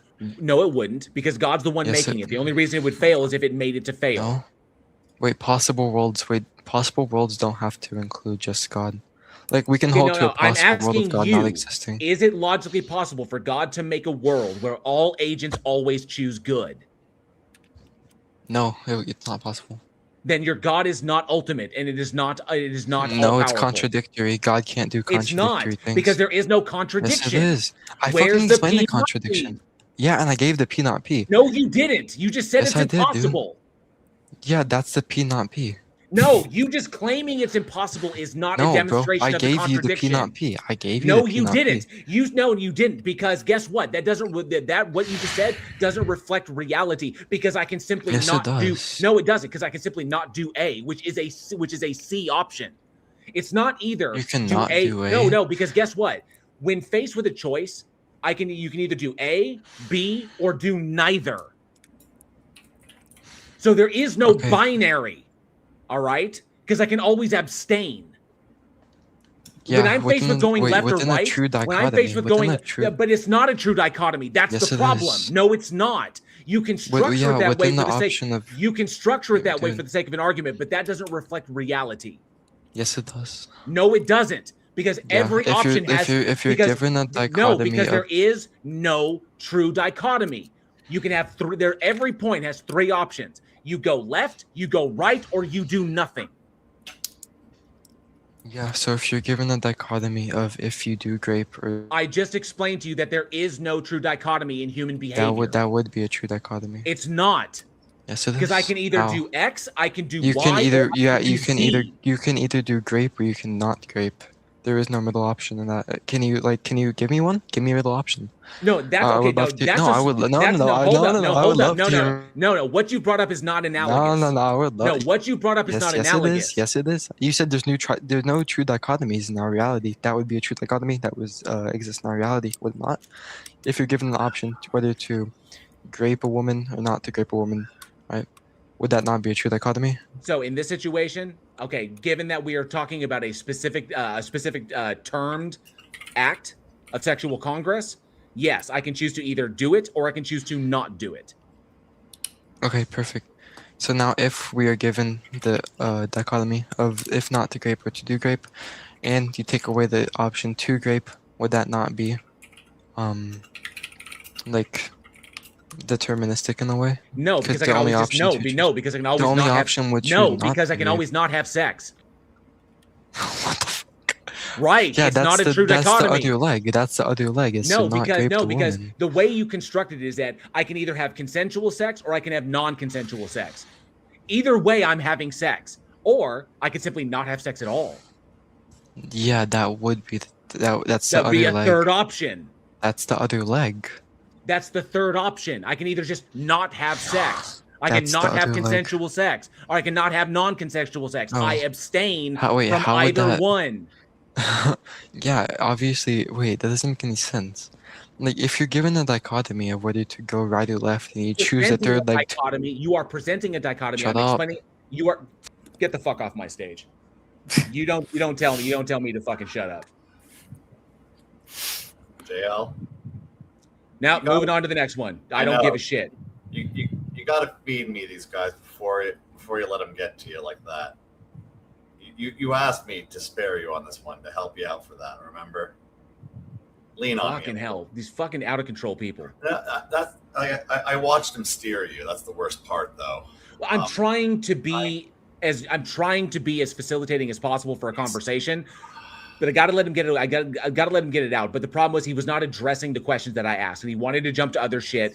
And yes, there was multiple people talking, And whether or not he has the mental capacity to actually deal with multiple people talking, I have no idea. But he didn't address the problem that I presented to him, and he didn't give me a P not P. He created a scenario in which he fabricated a true dichotomy, which doesn't exist in human behavior. And so, like, whatever. At that point, when he starts telling me to shut up, he can get the fuck off my stage.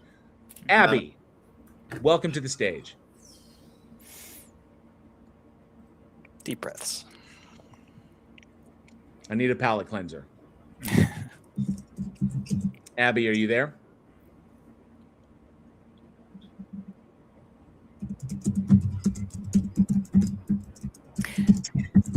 Can I make an attempt at a refutation of the previous argument, or do I just want to move on from that? The of whatever he was saying? Yes. Yeah. What he was saying, yes. Sure, yeah, go for it. So you were all about to say it yourself. It's that even if you do identify a true dichotomy, that does not mean that that is the only options that we are given in actual reality. As in, sure, you can frame true dichotomies, but yeah, you can frame there one, are yes. there are always other options in actual real life. But the central fallacy here is that he was presenting being not evil as though there was only one way to be not evil. And there are multiple ways to be not evil. In fact, I would argue that there are multiple ways to be good. There are trade-offs between them. So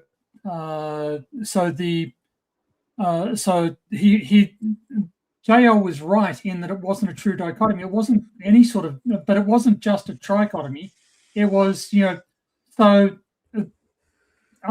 can do any one of a number of good things. I can only do, a limited number of them at the same time. Right. But the idea that somehow, because I'm only choosing to do good things, therefore I've got no choice at all. That doesn't make any sense. That's not logically required.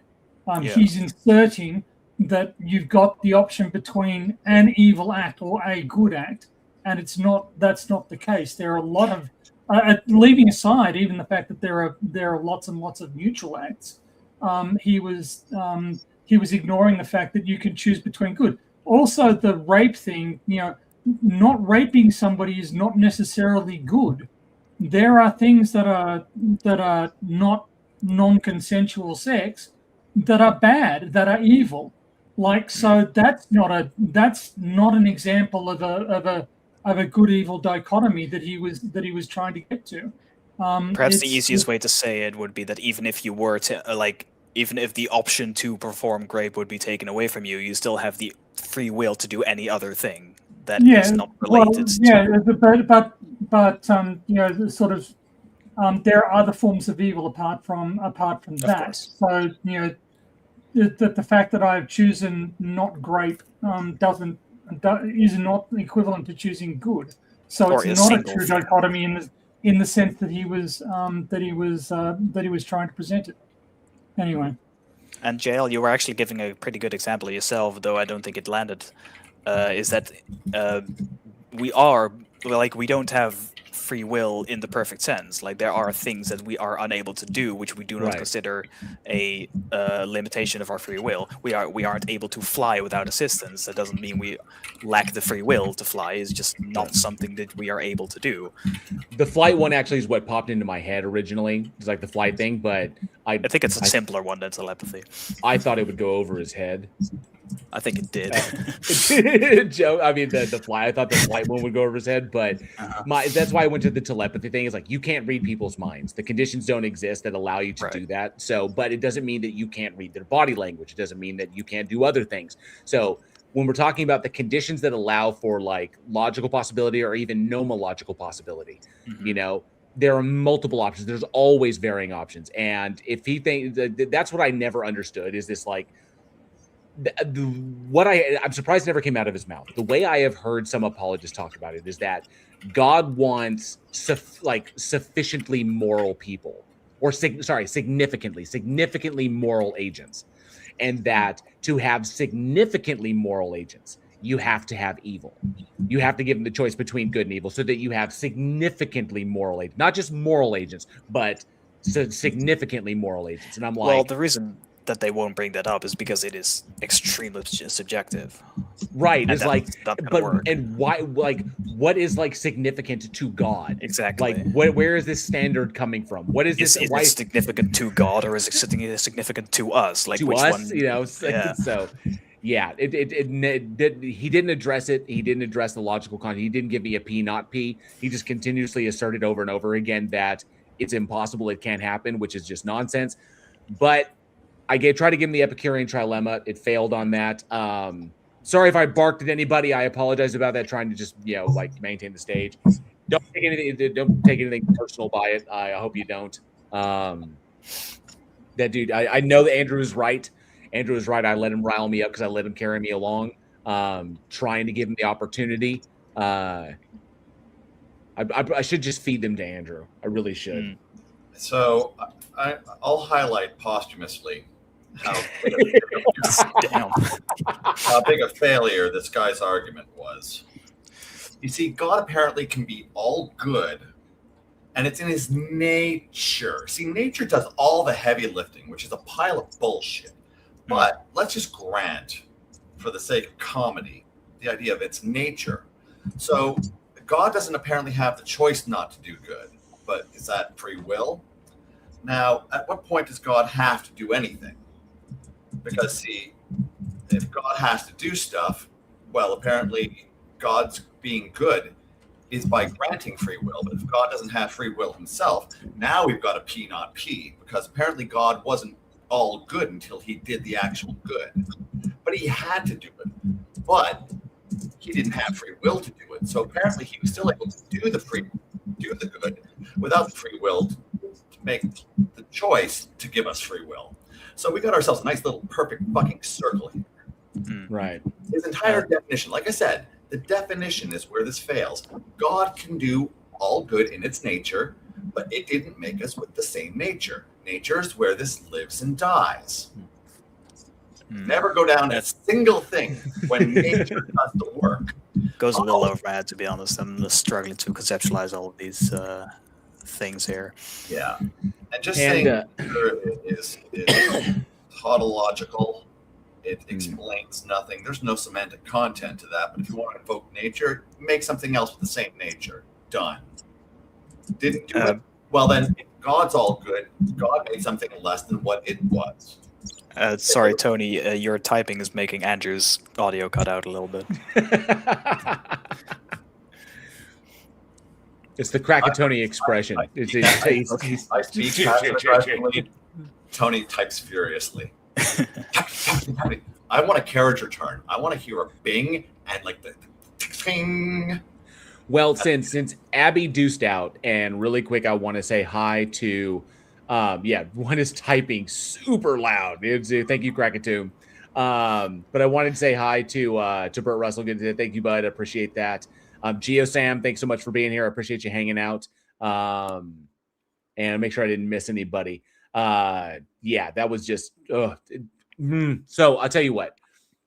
I'm going to use a little atheist room, and I brought Chase back up, because Chase is doing some really fascinating work, and Chase and Tony are talking in the private chat about stuff, and I wanted to give an opportunity. I'm thinking this is a good place. I know that we didn't fit. Actually, as a matter of fact, really quick, you guys chat for a moment. You guys chat. You talk about what you're talking about. We're going to come back. We're going to finish the C4C apologetics vid, and I think that's where we're going to call it. I don't think we're going to get any more people up, and we've only got like one more to look at in that video.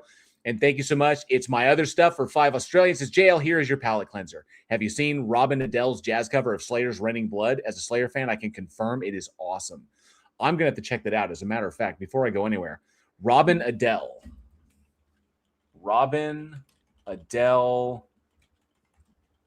Raining Blood. Big band jazz cover. That looks sick. I've got it pulled up on my channel. I've got it pulled up right here. I'm going to listen to that to that after the show. Fan friggin' tastic. All right. Thank you so much for that super chat. It's my other stuff. I appreciate that. Chase, if you want to unmute, You can chat with Tony. I will be right back. I'm going to use the little atheist room and grab a drink. We're going to come back and wrap up this video. So talk amongst yourselves. Yeah, it's nice to meet you, Dr. Tony. No, you can just call me Tony. It's fine. Okay, I definitely like to wait until someone lets me know out of respect. That's Dr. Purcell. Sorry. I told my wife when I finish my PhD, there's going to be a couple-week period where I'm only responding to Dr. Chase, and then I'm sure it'll wear off quickly. That's perfectly reasonable. It's such a brutal process. It is such a brutal process. So I'm really interested in sort of your research topic, because I've long sort of been interested. There's been a lot of sort of attacks on string theory in the in sort of YouTube,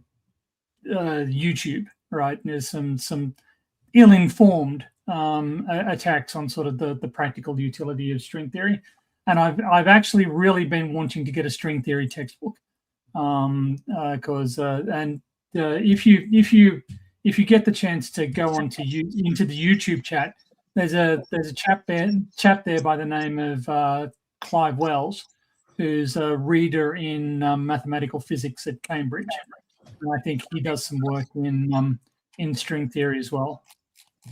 So. Oh, yeah, absolutely. Definitely, the more the better. Yeah, and to your point, I'm not sure exactly where it started, but I do know that Eric Weinstein jumping on Joe Rogan is reaching a lot of people who Eric Weinstein has a really good ability to come off as brilliant to people who don't know what he's talking about.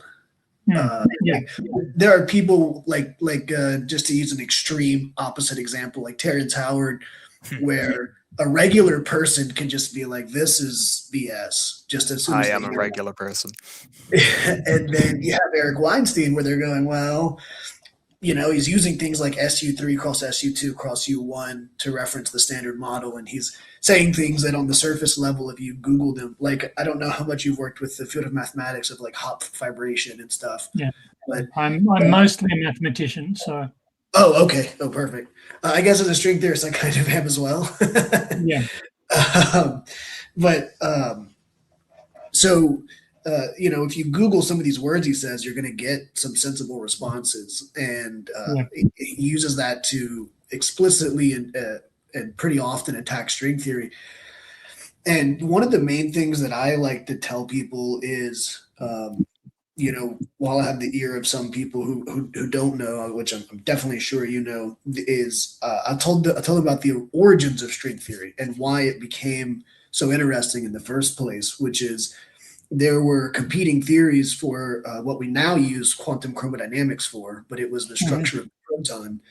String theory was among those competitors, but it had one major issue, which is that you could not get it to you could not remove this massless spin 2 particle from the theory.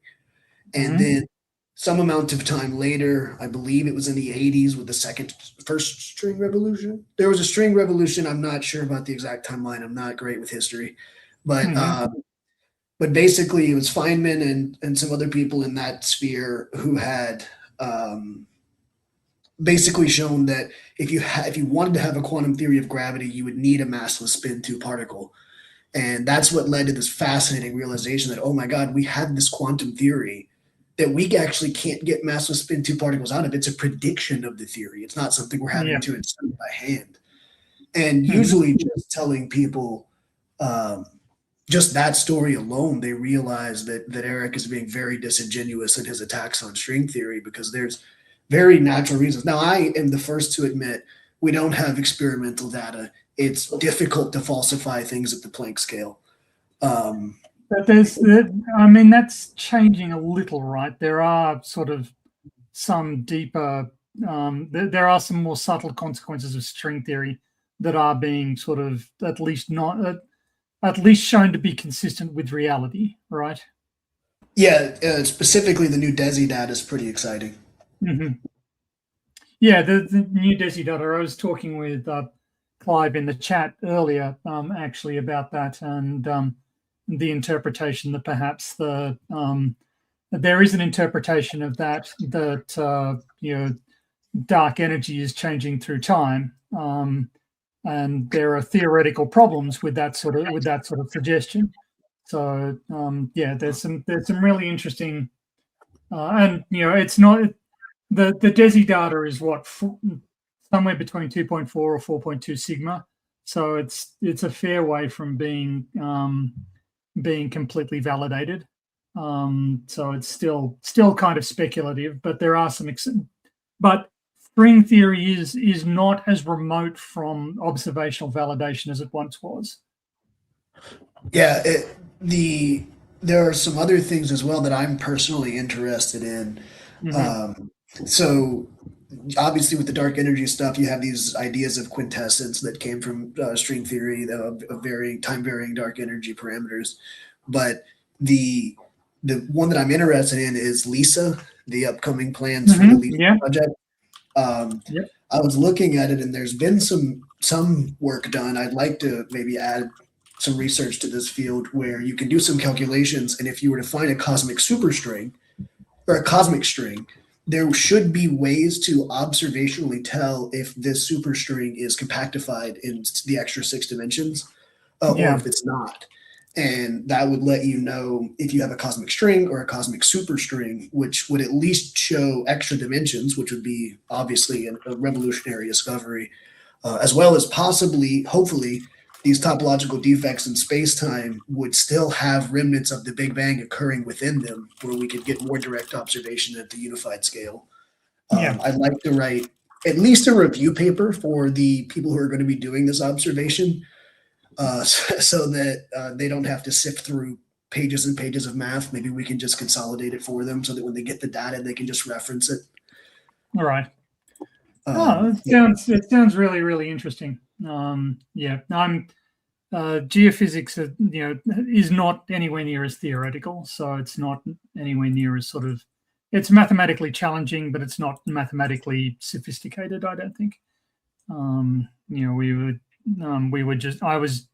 Most recently I was just modeling the gravity tensor for a satellite-based gravimetry mission that was designed to use cold atom gravity gradiometers.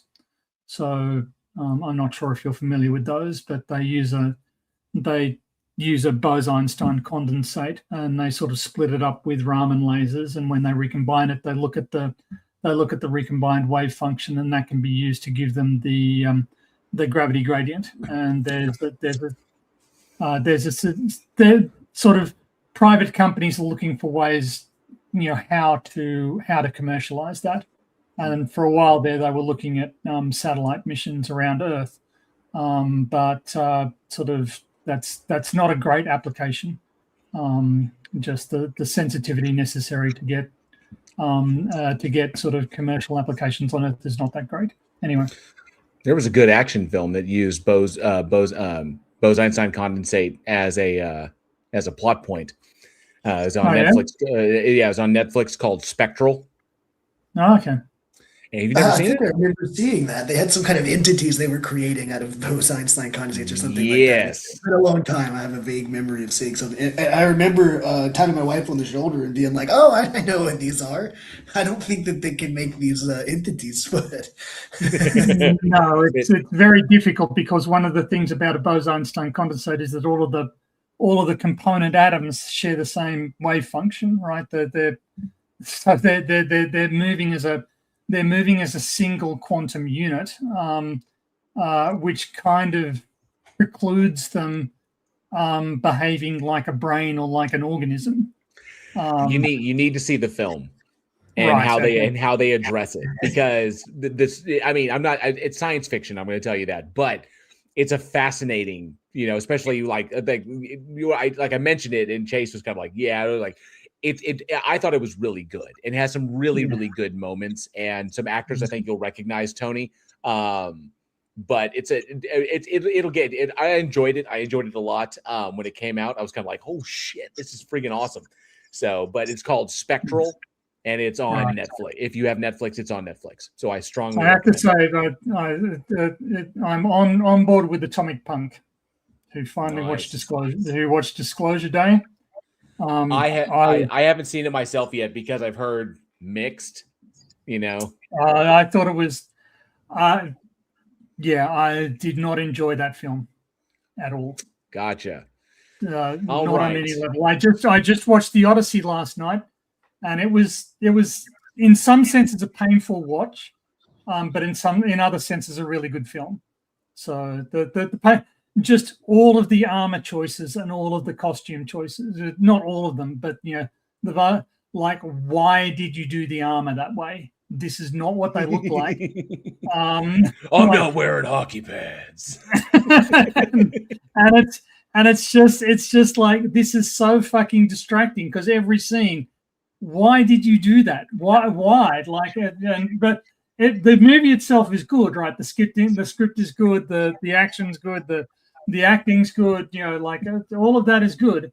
So why did you sort of burden it with this weird ass unhistorical armor? But anyway, I've seen comparisons. Is Wet Dream a regular? I notice he's getting his messages ripped down, but he seems like I don't know who's is he getting timed out? no, he's getting one of his messages was ripped out. Atheism is full of hypocrisy and contradictions. Okay, so I got to address this. D to the Dub says, "I'm not wearing hockey pads." Is that a reference to a Pete Holmes skit? That's when you know. In a way, kind of yes, because Pete Holmes was referencing the opening to The Dark Knight, when the Batman copycats are running around fighting crime, and then the real Batman jumps in, and he basically kind of arrests, like he secures up not only the bad guys but also the good guys. He ties them all up for the police, and one of the copycats yells at him, is like, we're just trying to do it, like, what gives you the right, like this to do like this. And then when he's getting into the Batmobile, he's like, I'm not wearing hockey pads, and then ran off because the do-gooder is wearing hockey pads as his armor. And so, but yeah, Pete Holmes referenced that in his Badman sketches, which are freaking hilarious. And Robert Biter, good to see you. Thanks so much for being here. Wet Dream, I don't recognize. Wet Dream could be a sock account. Please feel free to, if you think that atheism is full of contradictions, and what is this? Atheists are very good at explaining what they don't believe, but they have a hard time explaining what they do believe. Not at all. I believe that for which I have convincing evidence. Yes, can you wait? So he says atheism is full of hypocrisy and contradictions. Okay, hang on a sec. I can see how you could come to that conclusion, but that's based on two things. One, you thinking that atheists are doing something that they're not doing, or you thinking that atheism logically entails holding to a particular position, or like philosophical or scientific position, which it doesn't. So if you consider atheism just as a point on one proposition, that's where that's where it ends, because there are no scientific or philosophical positions that are logically entailed by being held to by being an atheist. So if this is a discussion that you want to have, where the link is. So going back to this, so we can. Well, maybe they don't, but the link is in the pinned comment down the bottom of the chat. Yeah. There's a comment by J.L. Warren that begins "Got evidence." If you click on that, you'll see a StreamYard link that you can click on. So to address this Wet Dream, do you believe in justice? Yes, justice is an abstract concept that we apply to how we deal with transgressions within society, things that we've defined as being transgressions within society, and we determine subjectively what justice is and how justice is meted out. I do not hold it to be a transcendent or prescriptive concept. I hold it to be simply an abstract concept that refers to how we deal with stuff in what we consider to be subjectively the most just way possible, like a balancing of scales and stuff like that. So, but I don't hold the same ontological position regarding justice that you do. So hopefully that'll answer if you want that. to know just how hard justice can be to define, go ahead and read The Republic. Oh yeah. It's quite a topic to wrestle with. But I was going to ask Tony if you've heard anything about causal set theory, structure of space time. No, I haven't. It's a niche little field that I just got into. I'm actually, this is what I was doing backstage, was working on my first couple of papers in the field. Just got some verification from someone in the field that all my math is correct. So that's the big hurdle. But essentially, it's a pre-geometrical theory wherein you try to take just causally ordered data and have space-time emerge from just the causally ordered data. Right.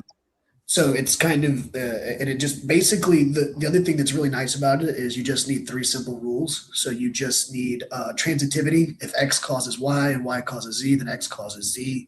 You need no loops, so you can't have closed time-like curves. If X causes Y, Y cannot then cause X. And then the third thing is discrete amount of events between any 2 events. So if X causes Z and there's these other events between X and Z, they must be finite and discrete. And sorry to jump in here. I gotta address this in the live chat. I know you got a thing going on here like this. So, Wet Dream, this is not a logical defeater. So if you were to unalive someone in cold blood, if you were to commit an act of murder and you got away with it, like by this, consider the society that you're in. You take someone else's life, and by the rules of that society, you have done it without justification. You know that you have no agreed upon justification for the act that you make, like you said, in cold blood, and then you get away with that crime, like you escape justice. They never arrest you for it. They never bring you to trial for it. You're never punished for the act. Then what justice will be served? Obviously, there would be no justice served there. You've gotten away with a crime. So there's no punishment, there's no recompense, there's nothing that takes place. So by how we apply that term, justice will have not been served. But that's a responsibility of the system of the societies that we live in. Unfortunately, the society we live in allows for a modicum of freedom. Okay? In order for people to be free, there is a risk that people will get away with crimes in order to have the freedoms that we thoroughly enjoy. So it doesn't mean that justice suddenly doesn't exist anymore. It's just that justice is an abstract term that describes the application of like the legal system and the punishment and the punitive system in order to balance the scales between someone who has committed a crime, whether that be as simple as a fine that you pay to the state, restitution you pay to the victim, or penitentiary time, or like we stick you in a cell and lock you away forever from society so you can't hurt anybody anymore. That's what justice is. But yes, because we allow people to have freedoms to a certain degree, people will invariably get away with crimes. There will also be people who will do magnificently good deeds, and no one will ever know it. Is it just for someone to do something like totally grand and like improve society and do all this stuff and no one ever know it? No one ever be aware of it, for them to never get credit for the great work that they have done? No, that's not just. So yeah, it does.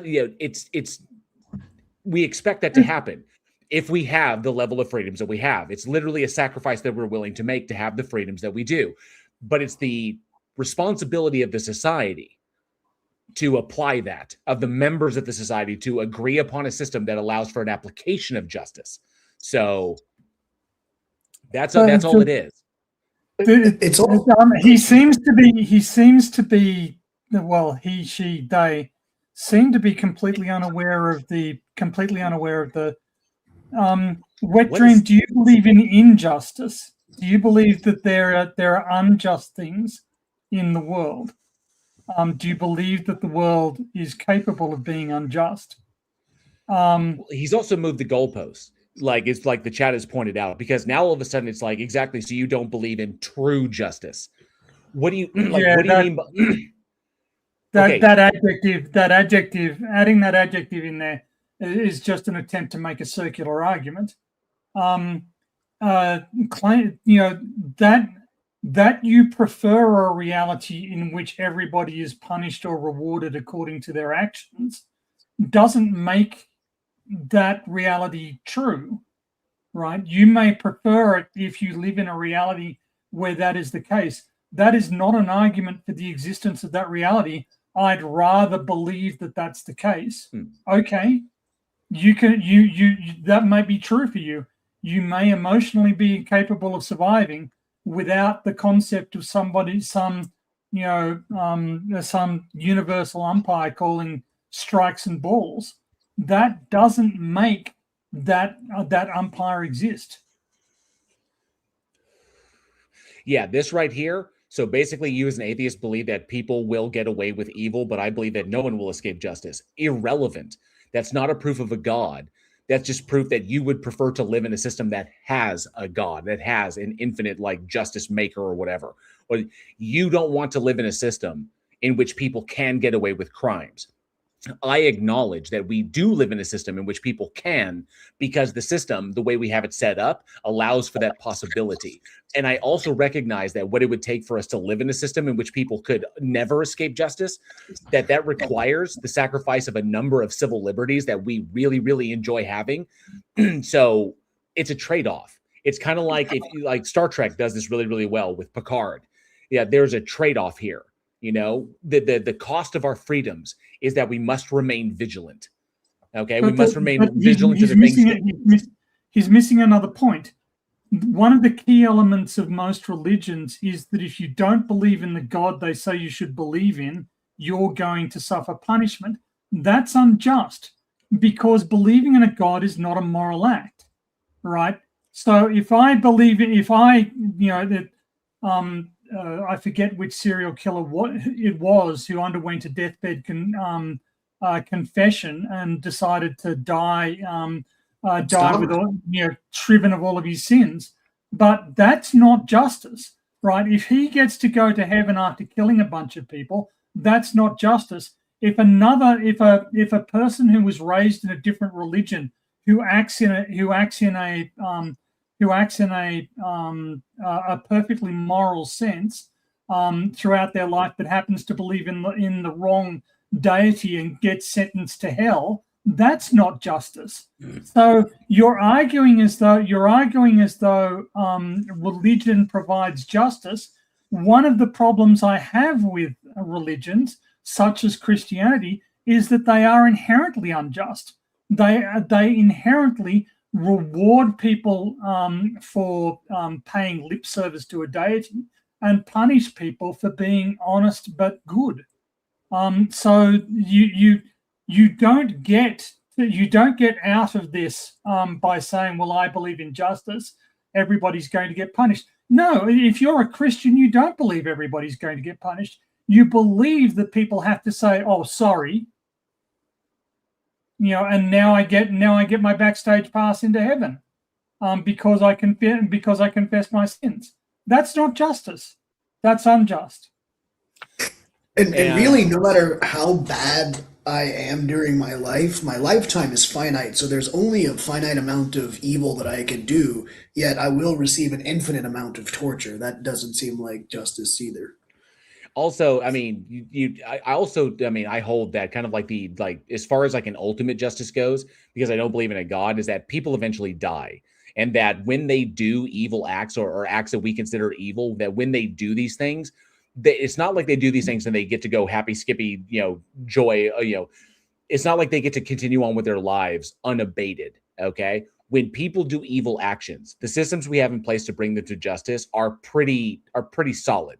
People can't escape it because they are willing to sacrifice things in their lives to limit their lives in order to escape it. Because if they just engage in their lives like they did before, they're going to get caught.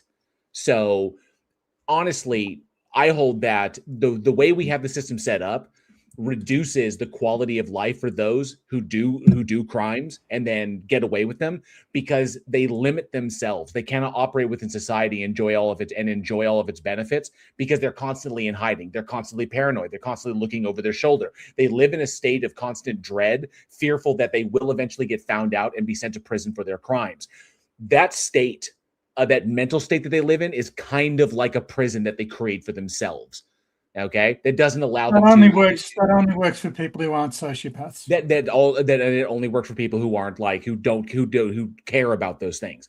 But nonetheless, what you did is an argument from consequences fallacy. Just because there is a world that you would prefer to live in doesn't mean that your God exists, and it doesn't mean that that's the world that we live in. Okay, sure, it makes you feel good, the idea that no one will ever escape justice, that there's an ultimate justice out there, but all that does is gives you an excuse to eschew your responsibility in society and helping bring people to justice.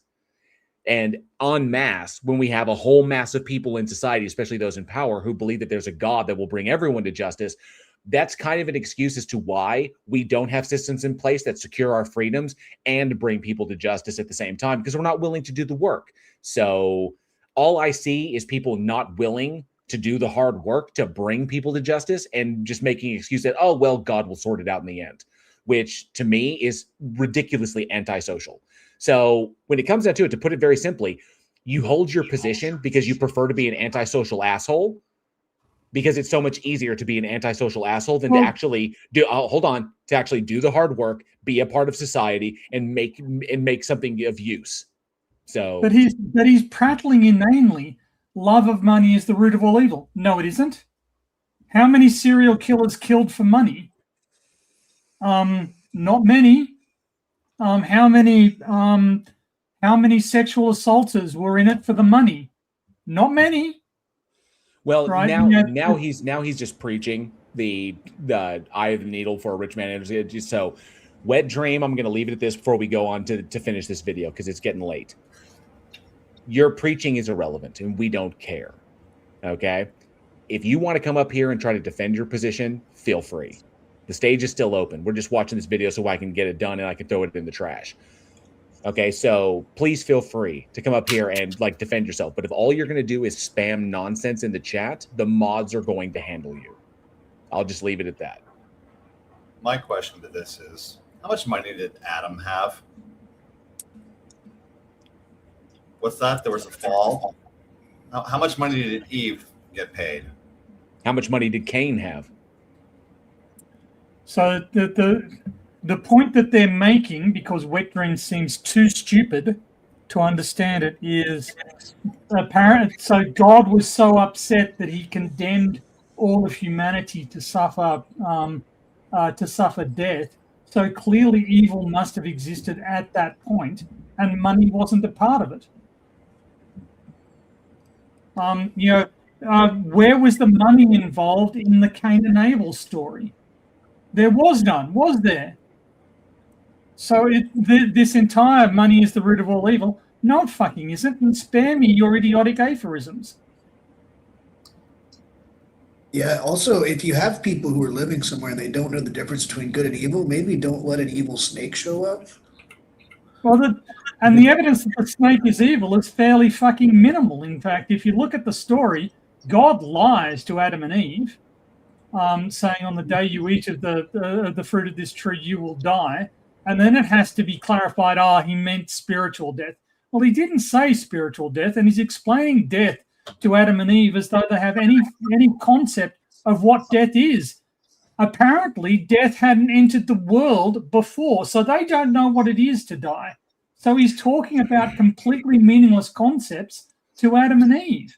They also, without the knowledge of good and evil, they don't have the ability to be moral agents because they can't make moral distinctions. So they can't make moral distinctions, and they are incapable of determining what the consequences. You're going to die if this happens. And what's dying? Because I've never seen it. What is that? And maybe don't put the tree in the garden. Maybe that would be a way out of it as well. Yeah, or up your security for talking snakes. Maybe ask them a question. If they answer at all, they're not allowed in because they're clearly going to talk to the people. To be fair, the story does say that the snake is changed in form as punishment, right? For telling the truth. So the snake could have It could have been able to talk and was changed in form to something that couldn't talk. Yeah, he took the legs and the voice box. Yeah, and the lips and the teeth, and changed the shape of the tongue. And the brain capable of language. Yeah. Yeah.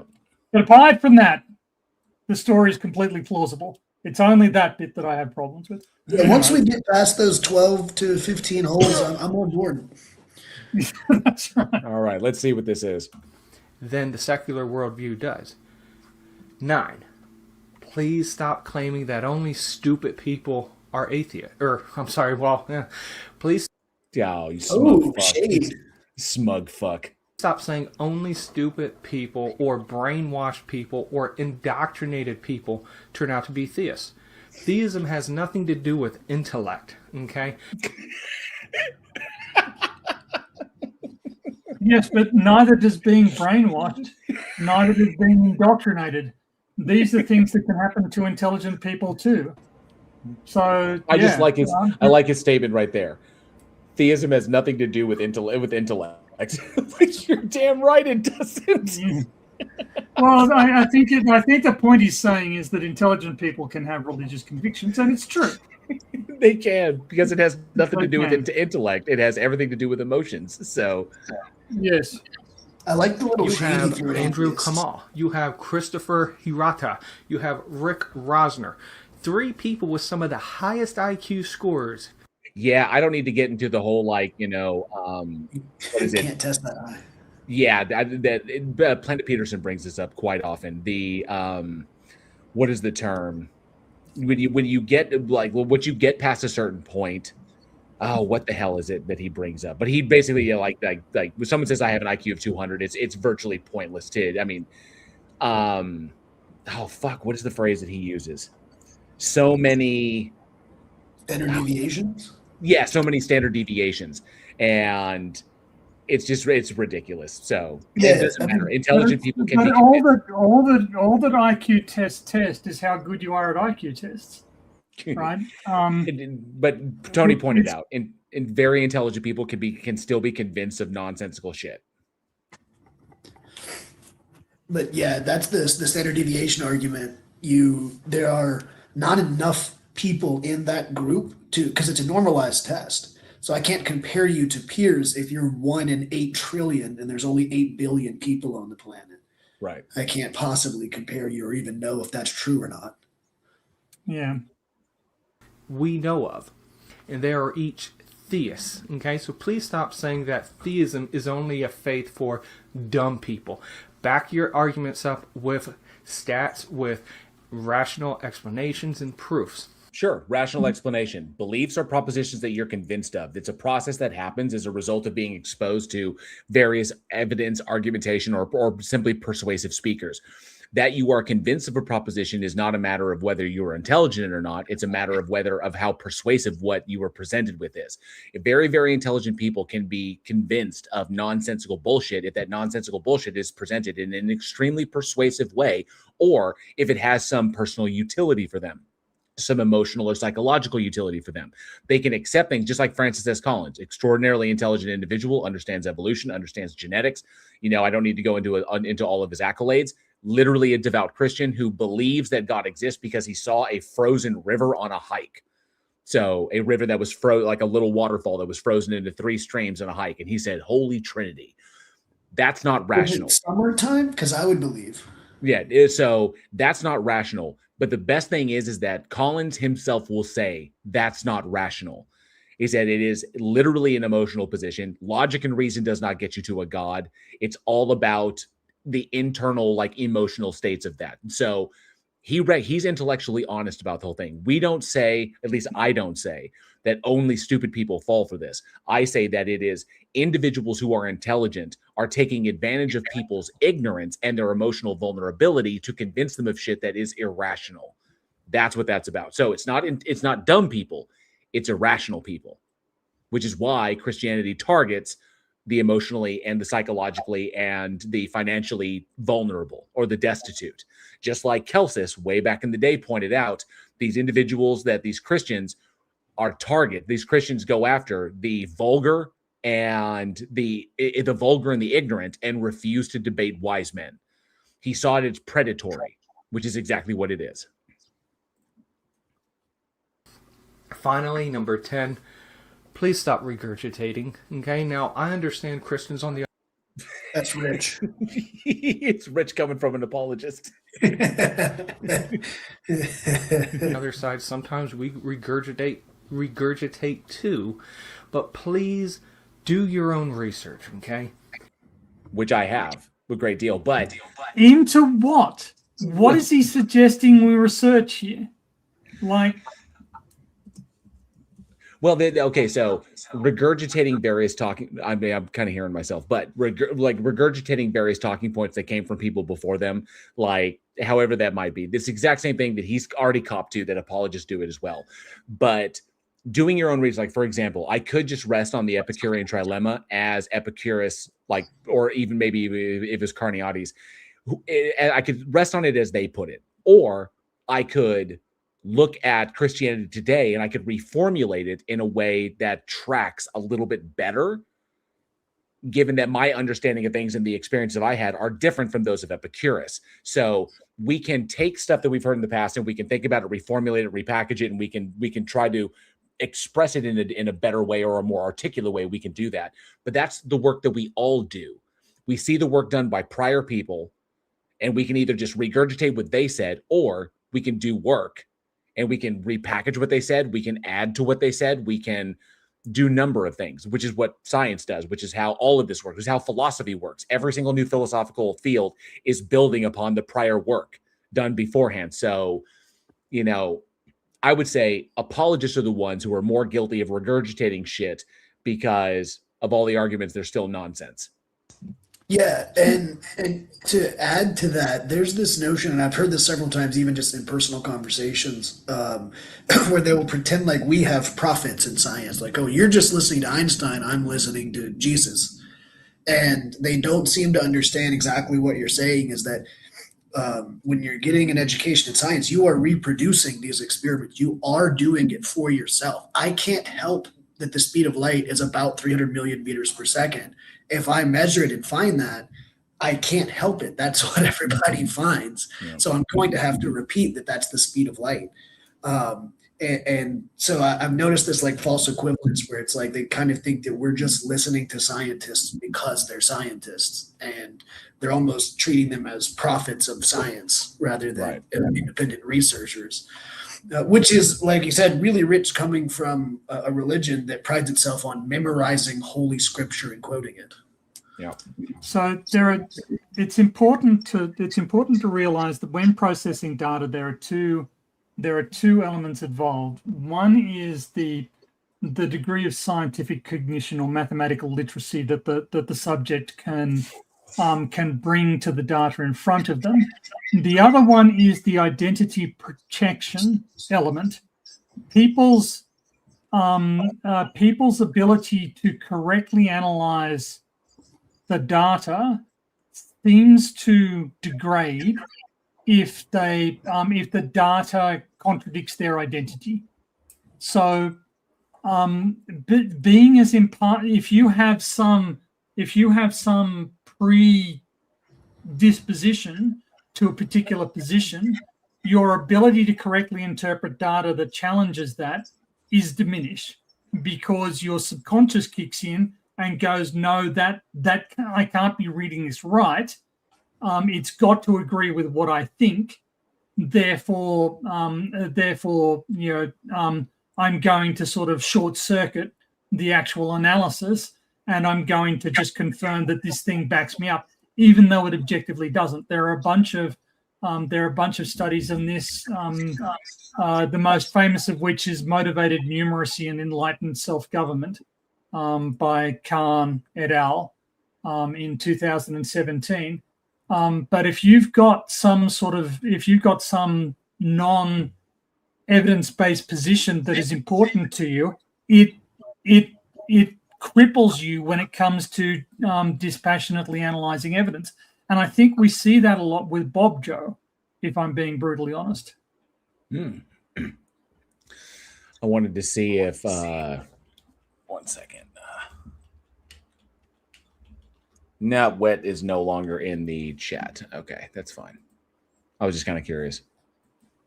If Jesus Christ was a real person, it does not logically entail that he was supernatural in nature. Oh, I'm sorry. I finished to say. I thought he was going to say that. Let's see what he's actually going to say. If Jesus Christ was crucified by Pontius Pilate during the first century AD, then he should have kept his mouth shut, because that's what the Romans did to fucking everybody that caused trouble. I mean, if he was going around doing miracles and such, and these people were witnesses like Judas and Pontius Pilate, even if they didn't think he was God, you're at least dealing with some kind of high-level wizard, and I probably wouldn't execute him just because have we stumbled onto the key mystery of Christianity? Is it the case that all people who were crucified by the Romans are Jesus and are deities, in which case is Jesus Christ Spartacus?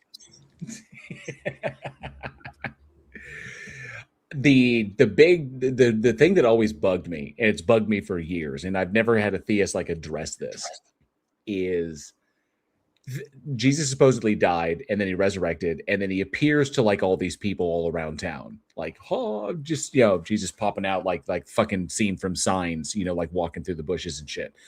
And Jesus is doing this all like that. But of all the people that he shows up to, be like, hey, yo, I'm Jesus and I'm back, he doesn't do it to Pontius Pilate, the one person who is the most influential and powerful in that region at that time, because he was literally the magistrate, if I believe. He was the dude who was in charge of that area. The reason the whole the shit went down the way it did was because Rome, the Senate, or say Rome, viewed uprisings very, very poorly. And they were very quick to replace magistrates who could not keep their areas under control. In order to ensure that there was not a riot or like an uprising, that's why Jesus was handed over for punishment. That's why they went ahead with what was done with the crucifixion. The issue here being that if Jesus had shown up and like had resurrected and then showed up in front of Pontius Pilate and been like, yo, dude, you saw me killed and here I am now ready. Like, imagine what that would have done to the empire. The dude can't be killed. Okay. Yeah, but Jesus had a flight to catch. Exactly. But that would have been a one-way trip to the fucking Senate, you know, to speak to them and be like, here I am. And then Pontius Pilate, like, I swear, like, we killed his ass. And then here I can think of a few other tests I want to apply before we're going straight to the Senate. Straight to the Senate. Yeah, like it, you know, okay, and we'll skip the crucifixion thing. How about we just have you cut into 1,000 pieces? Come back from that, all right? If you come back from that, then we'll talk Senate. Like, that's right. Now, so Pontius Pilate would be like, let's have it. We're going to dice you up into equal size sections, throw you back in the tomb, and then I'll wait outside. And then if you walk out 3 days later, or how about I just sit inside with you? And then if I see you reconstitute and then come back again, then we'll be having a chat with the senators. So, you know, because I will have witnessed this, and this will be, if he had just done that, the shape of the world who knows what it would have been if this had actually taken place. It was like, come on, the one legitimate person that you could show up to reveal that you're resurrected, the one most influential, most powerful individual in that region, and you don't show up to him, is just, this is the dude that you had a conversation with, like legit. Like he said, the guy is trying to find a reason to not kill you. Okay. He's giving you every opportunity but you won't. You're like, nope. Like, this is like, fine, but motherfucker, I wash my hands of this. You're going to be intractable on the shit. Then I'm not going to have a fucking riot break out. So I'm going to hand you over and we're done. So you're accepting that. So those are the anti-Semitic portions of the Bible that were kind of put in later. Sort of there's a lot of doubt over their historical veracity. There was because, you know, crucifixion is obviously a Roman punishment, right? But the Jews didn't accept Jesus, so there had to be some reason, and that reason was that the Jews were bad guys, who were actually the ones responsible. So, you know, sort of these anti-Semitic overtones were written into the book. But that came later, sort of early on. It was very clear that it was a Roman execution style, not a Jewish. If the Jews wanted him dead, they should have just stoned him. There shouldn't have been a crucifixion at all. True. Why that entire washing of hands sort of thing is an attempt to throw all of the blame onto to excuse the Roman Empire, which was still around and could still nail people to crosses. We don't want to get them pissed off, so let's blame the Jews. They already don't like the Jews, so they're a much safer group to sort of. And they didn't like our religion. They had the opportunity to get in the ground floor, and they didn't take it. So they're obviously bad guys. Right. Yeah, and if I know anything about God, he would have really loved a second execution to do another ritual sacrifice. I definitely think he would have been down for a second execution of Jesus. That way we'd have been forgiven twice, and we could commit twice as many sins. Yeah, if you don't sin, Jesus died for nothing. I like the idea of God, doing, of God allowing us to do the scientific methodology there. We need to be able to repeat this and see the outcomes and make predictions regarding it. So I'm saying hoist the fucker up again. Just do it in a different way. I kind of like this idea. And at least a cool card trick. The sucker will just keep coming back. It's like that fucking, what was it, that Terminator? But anyway, by Pontius Pilate during the first century AD. All of this is great. I have no problem with the historicity of this. The thing is, it doesn't logically entail that Jesus was supernatural in nature, or that even a God exists. So it's irrelevant. This could all be true, and Jesus could just be a itinerant, megalomaniacal first century rabbi who thought he was the son of God and created a heretical cult of Second Temple Judaism and caused trouble with the, pissed off the authorities, and was subsequently nailed to a stick of wood for his troubles. Done deal. Then that is the most important event in the history of mankind. Not okay. No. Hold up. He just said the dude existed and the dude was crucified. That's what he brought up. He did not bring up the resurrection. Exactly. That was the point I was going to make. Yeah. The fact that he lived, existed, and got crucified, that's not important at all. Plenty of people were crucified. Spartacus was crucified. There's no significant. It only becomes significant if there's a resurrection. So I noticed how he didn't mention that. There's supposed to be a bunch of zombies around too. Yeah, no, I can't get into that because I actually have a script for a horror comedy film called RVZ, which is Romans versus Zombies, and it's about the undead rising and then Rome fighting it, and so it's a comedy. So it's a horror comedy set in the first century when Jesus dies, then the dead rise, and then the Roman centurions all fight, and everybody finds themselves fighting off the undead. And so this the idea for the script stemmed from the idea that from a joke that doubting Thomas. It's like if they were running from the undead and then they ran in and shut the door behind him, and he's like, Thomas, don't go out there. The dead have risen. He's like, I don't believe you. I need to see it for myself. Opens the door, raw, and they grab him. They just eat his ass. Jesus, why couldn't you have just woke up? Why did you have to bring about the zombie apocalypse with you? You could have just got up. I can't remember. Jesus Christ, Vampire Hunter. That's amazing. I can't wait. I hope one day, this would be a super expensive movie to make, but I hope one day I get to make it because I just want to see that scene of doubting Thomas. Like, I don't believe you. I need to see. It's like, I need to see this for myself. Raw. And then all the zombies grab him and tear him apart. He's like, oh, the guy who needed proof. Because on that cross, Jesus Christ died for my sins and for your sins. I understand that you're convinced of this as a part of the cult that you're a part of, but this is irrelevant to what you can determine to be true about reality. Spouting the cult nonsense at us is not going to be proof. It's just evidence of just how much you believe it to be true. So to simply just regurgitate and push arguments off because this is what we've heard other people. You have heard it from other people. You heard it from your parents. You heard it from the people that you surround yourself with. You're just regurgitating cult nonsense. people that just hate God for emotional reasons, you will give an account at the end when you die and meet God. There's the threat. On why you chose to reject the sacrifice of Jesus. And another question, why am I answering questions? Why am I giving an account to an omniscient entity? Yeah, you should know what I'm thinking. I shouldn't have to do an interview. Right. Like if I were to die and suddenly find myself in front of God and God asks me a question, the look on my face is going to be TMZ worthy.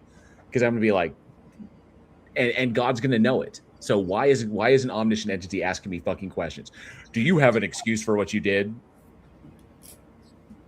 Yeah, that's that reminds me of my wife still talks about a time where we saw I walked up to a psychic's tent, and she was like, "What brings you here?" And I was like, "Never mind, you're not good enough." I'm thinking of my card. Stop regurgitating, and I challenge you, look into the evidence for yourself. I have. It's all wanting. There's nothing there to rationally justify holding the proposition as being true. Done. If you're an atheist and you're watching, I pray that you do that. Drop me a line in the Save your prayer. Save the energy of your prayer and go do something constructive in your community. comments below. Show me how you disagree with any or all of my 10 points, and we'll go from there. But yeah, and that's pretty much it. So we're done with C4C apologetics. as much trash. That was clearly made for Christians. Oh yeah, like that was two atheists, but please, atheists, don't look at this. Definitely not meant for a non-believer to critique. So preaching to the choir, as spam goes here brings up. Yeah, definitely. All right. Well, it is 15 minutes to the 7-hour mark. We've been going for quite a clip, and this has been fun. We had some good conversations, had some bad. I would say we had a bad conversation, but you never know. You never know what you're going to get here at Stage of Reason. So I think we're going to call it here. This is a good point. I want to give a giant thank you to Andrew. I appreciate you being here, bud. Thanks so much for holding it down when I had to step away, and thank you for trying to keep me in line. Thank you for all you do. Is Andrew there? I have the all expense paid guilt trip. So I appreciate it. Thank you to Peachy Tony. Thank you to Chase. Thank you to the other individuals, all the callers that came up. I do appreciate you hanging out. Stage of Reason is definitely like a box of chocolates. You never know. Thank you, Jared Reed. You never know what you're going to get. Back to Emma's Atheist Hotline. Oh, that's something going on. Very awesome. So really quick, be sure to hit that like button, hit the dislike button. If you didn't like it, leave a comment. That helps to drive us in the algorithm. And if you haven't hit the subscribe button, hit the subscribe button. That would really, really be super helpful. As it stands right now, I know I'm wavering all over the place when it comes to like around 15K. I think I'm one away from 15,000 right now because I'm at 14,999. So who will be my 15,000th subscriber? Who will be the 15,000th subscriber? So I appreciate you guys being here. Thank you to all the super chats and, of course, all the milestone chats from all you channel members. And if you'd like to be a channel member here, it's 99 cents per month. That supports my efforts. And, of course, you get access to all the custom emojis and the channel badge. So I appreciate that. You get the milestone chats every month as well. So I appreciate that support if you choose to. And, of course, I have new content coming up. Like I said yesterday, the Lionel Luku series just ended. I'll be releasing the full thing here pretty soon, so you can watch the full hour and a half all at once. And new content as well, new response content coming up. And, of course, the Stage of Reason every Sunday and Wednesday at 6 p.m. Central. We'll be hanging out, doing this talk. So it'll be a lot of fun. Do you guys have anything coming up lately or nothing solid? I've been posting some solutions. If anybody's a physics student, I don't take that we have any of those there. That's why my name on YouTube is Chase Teaches Physics. I've just been trying to post graduate and undergraduate things to help people that eventually I'd like to do some science communication, but right now I have such a full plate with research and trying to actually do my PhD. Awesome. And big ups for Wallace Rudolph 2962, who is apparently my 15,000th subscriber. Thank you all so much. So I'm looking at it. I am literally at 15,000 right now. Hopefully I can stay at there and keep going up because it keeps hovering around it. So thank you. Thank you, Wallace. You rock. I do appreciate that support. All right. Well, like I said, new content coming up. Be sure to hit the subscribe button, hit that notification bell so you never miss anything. And we will see you all at the next one, which will be Sunday, 6 p.m. Central Time. We'll see you at the next Stage of Reason. And I think I hit everything, right, Andrew? I hit everything? Most of the things. We've just got... What'd I miss? I just got an outro to clean up. All right. So thank you all so much again for hanging out. I am JL. This is Bridge the Divide. This is the Stage of Reason here at Bridge the Divide. Appreciate you hanging out with us. And as always, be safe, be excellent to each other. And together, we can bridge the divide. See y'all. Say bye, everybody. Bye, everybody. I'm waving.